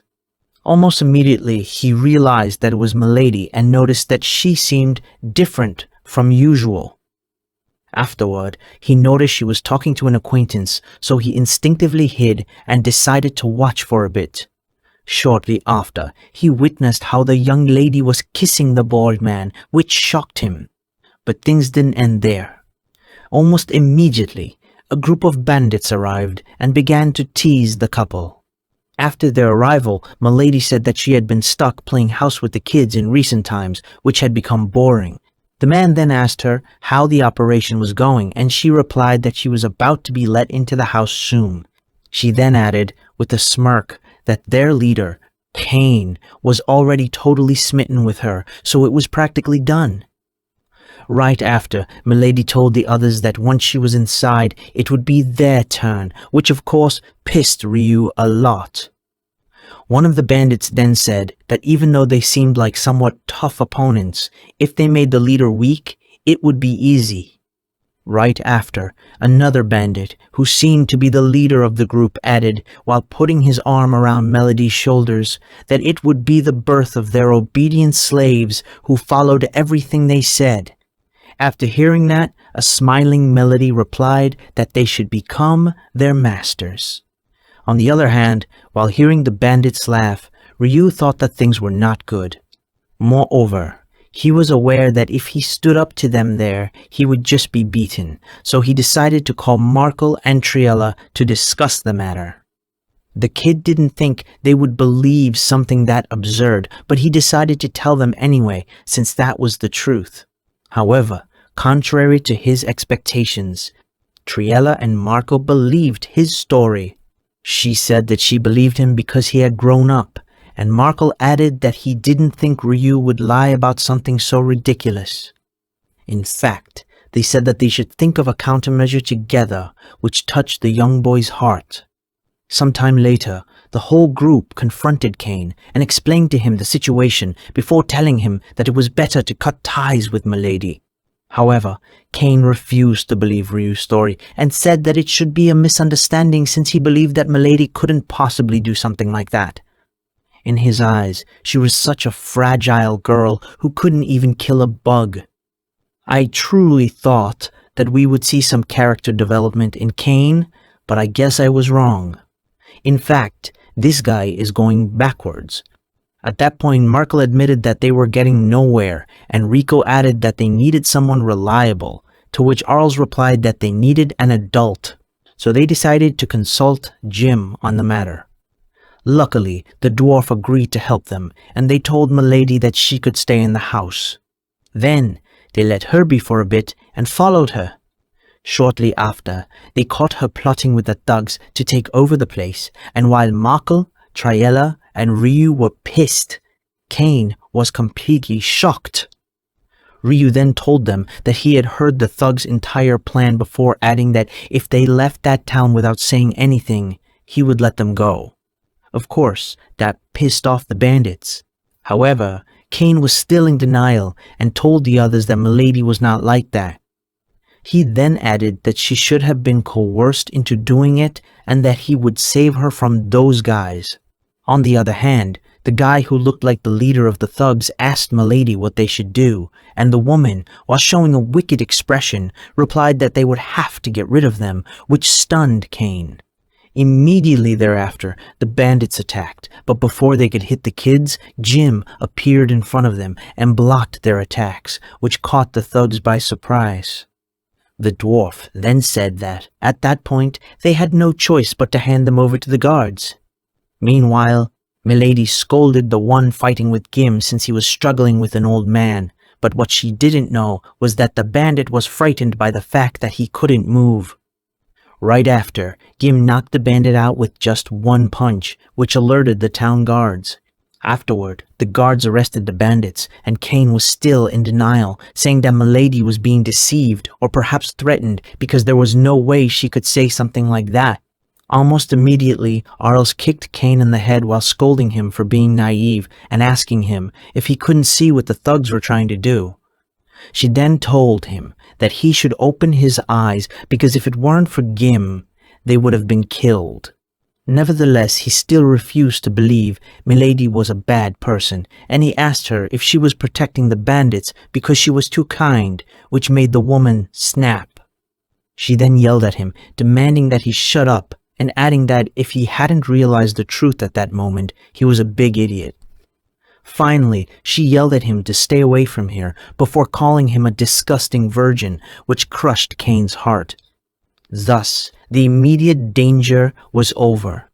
The following day, during breakfast, Kane made a dogiza in front of the others and apologized to them. 1 week later, Kane appeared in front of the group looking like trash and with a worried expression on his face while they discussed how Milady had fooled him and how Ryu had prevented things from escalating. Before any of the guys could say anything, Kane told them that he was leaving the party, which shocked the others. Even Triella asked him what he was talking about, while Arl scolded him for saying selfish things. Kane then bowed and, while crying, said that he had tried his best as a leader up to that moment before adding that his lack of thinking had only caused trouble for everyone, which was why he wanted to step away for a while and retrain himself. After seeing Kane's solemn expression, everyone understood that he was serious. In fact, almost immediately, Bowman said that he was going with him, which shocked the group even more. But Bowman explained that when he was with all of them, his lazy habits and weaknesses came out, so he wanted to reflect on himself. Even Markle, who was worried, seemed like he wanted to go with them, but Triella, Arles, and Rico stopped him. As for Kane and Bowman, they left that very day. 3 days later, Ryu met with Kane, fully suited up, and the ex-leader told him that he and Bowman were going to be supporters for a certain party and would be going quite far, which was why he wanted to let the others know. Kane then apologized for making some decisions without asking and told Ryu that he had asked Gim to take everyone as supporters in his party because the ex-leader believed that the dwarf would protect and take care of them. After hearing that, Ryu told Kane that he wanted to go with him, but the ex-leader refused before telling the kid that he shouldn't cause trouble for Gim and that he should take care of Triella and the others. At that moment, Ryu realized that Kane's decision was a difficult one for him as well. However, since this protagonist hates Kane, she quickly tried to disregard his actions by saying that even though he was trying to look cool, he was in no position to tell the others what to do after causing a crisis for the party. Ren couldn't tolerate that Kane had decided everyone's new job placements without even consulting them first, since in her eyes that was far too selfish. Right after, he patted Ryu's head and praised the kid. The group went to Gim's place the next day and began working as supporters. However, since all of them going together would be a burden, they took turns in groups of 3. Basically, the trips lasted 1 day, and even when they went on longer expeditions, they returned within a few days. Then, After some time living like that, Ryu started noticing that Kuro was acting strangely, almost as if she were being overly cautious of her surroundings. So, since he found it suspicious, he decided to follow her. Thanks to that, he managed to catch Kuro red-handed when she was about to leave the party. He then asked if she was going somewhere before warning her that just because they were in the royal capital, it didn't mean that it was safe to go out at night. Right after, he asked her if she had something important to do, and Kuro finally confessed that she was going to see Ren. The little girl added that she had always wanted to go see her, and that she liked Triella second after our protagonist. Moreover, since they were all living together, she had believed that she shouldn't leave. Nevertheless, Kane and Bowman had left the party, so she told Ryu while crying that she now believed it was fine for her to leave as well. In the end, she decided to sneak away quietly because she couldn't express the feelings she had been holding in for so long. Once Ryu understood the little girl's feelings, he told her that even though he empathized with her, she couldn't just leave without saying anything. He also added that she needed to talk to everyone and explain her feelings, because if she didn't get their understanding, she would definitely regret it later. Afterward, Ryu assured her that he would help her convince them, and thanks to that, the crying Kuro agreed to go back to talk to the others. At that moment, Kuro joined the conversation and added that Ryu had helped her apologize to everyone and that he had helped her in many other ways too. Ren then said that she was glad to hear that Ryu had helped her a lot. Then, an embarrassed Ryu said that he had done what mates did, and our protagonist replied that he had really grown up to the point that he looked like a different person. In fact, our protagonist then thought that, in contrast, it really made her consider Kane to be a total idiot who didn't think about what kind of impact his rash actions would have. Well, at least he's trying to be better instead of finding ways to indulge himself in daily routines. He is trying to find a real partner instead of using dolls. Just saying. Back to the story. Kuro and Ryu returned home and properly explained Kuro's feelings to everyone. Luckily, they got everyone's understanding and received permission for Kuro to leave the party. Triella admitted that the little girl was closest to Ren, and the others said that she didn't have to worry about them. However, they didn't know where our protagonist was, but fortunately, Gim was also there and said that he had a bit of an idea. He then explained that, at that moment, there was a special request for goblin extermination in a town near the royal capital, and he had a feeling that Ren might be there. Ryu couldn't believe that the dwarf could simply tell something like that, and Gim replied that there was a high possibility. In the end, the dwarf took on that special request and told Ryu and Kuro to go alongside him as supporters, which made the others feel relieved because they knew the pair was going to be safe. Even Riko, who was most likely to object, understood Kuro's feelings and encouraged her. She then told her, while crying, that she also wanted to go, but she was aware that she would just be a burden, so she asked Kuro to stay by Ren's side in her place. The day of the departure, the group went to send the pair off, and Markle thanked Jim for the trouble, to which the dwarf replied that he shouldn't worry about it. Arls then told Ryu and Kuro that until they returned, they would be gathering medicinal herbs and such. As for Triella, she reminded Kuro that whether she found Ren or not, they would always be there, so she could return anytime, which was why she had to remember it if things got tough. That touched Kuro to the point of tears, and the little girl replied that she would keep that in mind. Kuro then told the others that she loved them, which was why that was not a goodbye. Shortly after, Maka asked Ryu if he should also escort them, to which the young boy replied that it would be dangerous if there was no man at home, before reassuring him that Kuro was going to be safe with him around. Then, after crossing mountains and valleys for a month, on the way, they passed a strange training facility filled with buildings. They also encountered a village that a goblin horde had destroyed. In fact, along the journey, they had seen and heard all sorts of things. Finally, they arrived in the town, and when they went to the guild and described the person they were looking for to the receptionist, they immediately recognized Ren and told them where she might be, which embarrassed our protagonist because Ryu teased her by saying that she was famous even there. However, when they were about to head to the place they had been told about, they found something called a street fighting arena, which looked interesting, so they joined in for a bit, and that was where they met our protagonist. After hearing that, Ren broke the fourth wall by saying that a lot had happened along the way, almost like it could have filled 2 whole chapters, which confused the other 2. Still, Ryu quickly regained his composure and asked our protagonist what he thought about taking Kuro in.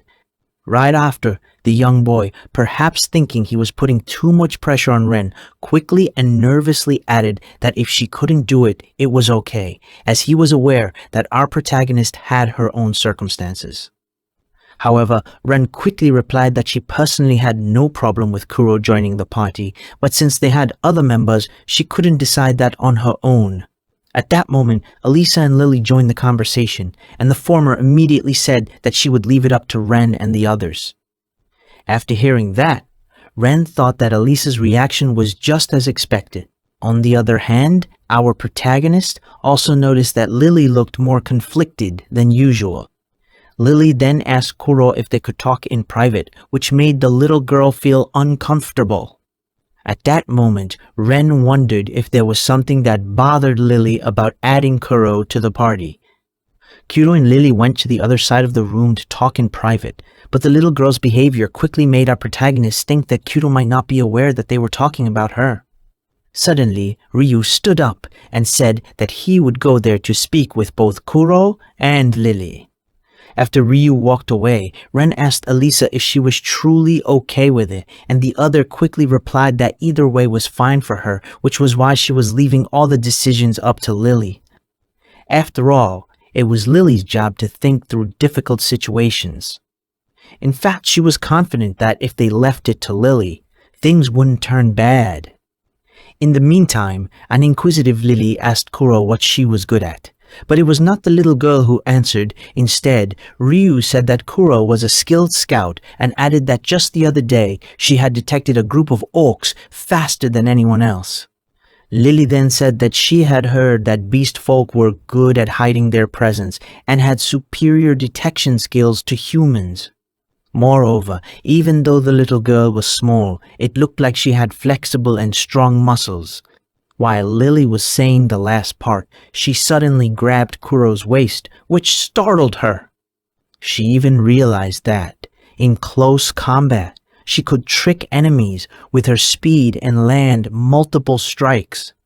Lily then asked if Kuro could understand the conversations between Norn and Belle, and the little girl quickly nodded. After hearing that, Lily said that Norn and the others sometimes took on scouting roles, but only Ren understood their reports. Right after, an elated Ryu said that if Kuro acted as an intermediary, she could be useful to the party. Finally, Lily asked Kuro if she truly wanted to join the party. After all, up to that moment, Ryu had been the one explaining things in her place, so Lily added that if they were going to put their lives in each other's hands as comrades, the little girl needed to make that clear to them since Lily wouldn't be able to trust Kuro otherwise. Ryu once again tried to talk on Kuro's behalf by saying that she was bad at talking, but the little girl quickly cut him off by saying that it was fine and thanking him. Kuro then said that she wanted to be with Ren before adding that she would do anything they asked if they let her join. The little girl even bowed to Lily while asking Elisa's friend to let her in. Shortly after, a happy Lily told Kuro that she had done well before adding that she had been accepted, which made Kuro feel elated. As for Ryu, he was also happy, especially since the little girl was finally able to talk to strangers properly. Afterward, they decided to eat, and the meal was spicy potato salad and sautéed orc with spring vegetable soup. While eating, Ren wanted to confirm if Kuro was going to join their party, and Lily replied that the little girl was. It was then that Kuro finally hugged Ren tightly while saying that it was a pleasure to be there, to which our protagonist replied that the pleasure was hers. At that moment, Ryu said that it was already pretty dark, so he would be heading home soon. He then asked Kuro what she was going to do since she still had her stuff over there. Nevertheless, the little girl had already fallen asleep. Ren then proposed that they all go together in the morning to pick up her stuff since they should also say goodbye to Gim for all he had done for them. Right after, Lily and Elisa invited Rue to spend the night with them. However, since Lily and Elisa were getting clingy with him, the kid felt flustered and quickly said that he would be fine before adding that since he was a man, he could go home even if it was dark. Nevertheless, Lily immediately rebutted, saying that being a man was not a guarantee, before adding that, with the young boy's appearance, it would be dangerous for him to go home. In the end, Elisa and Lily captured Ryu and took him to their room, while an amused Ren decided to take Kuro with her since they both would be sleeping together. And I wonder, did Ryu finally get rid of the V-card? The following morning, when Lily and Elisa arrived at the kitchen, Ryu told them that he had borrowed some ingredients and made breakfast, which surprised Lily. In fact, Lily and Elisa were so happy with the kid that they even invited him to join their party. Sadly, he refused because he still had friends back in the royal capital. Afterward, they decided to go get Kuro's stuff and say goodbye to Gim.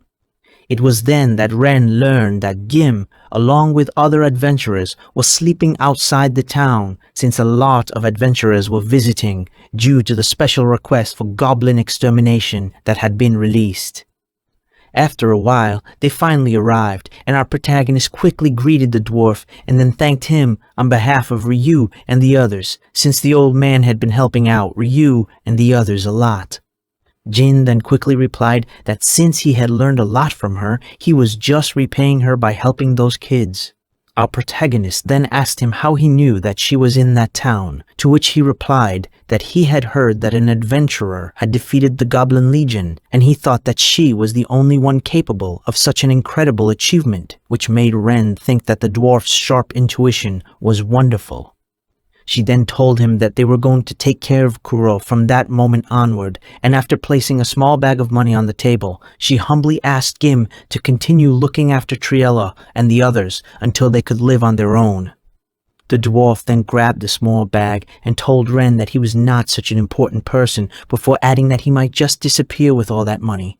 Still, our protagonist simply replied that if that happened, then her eyes had simply been clouded. Ultimately, the dwarf chose to accept the money, but he made it clear that it was intended for use in case of an emergency. Afterward, Ren, Elisa, Lily, and Kuro bid Gim and Ryu farewell.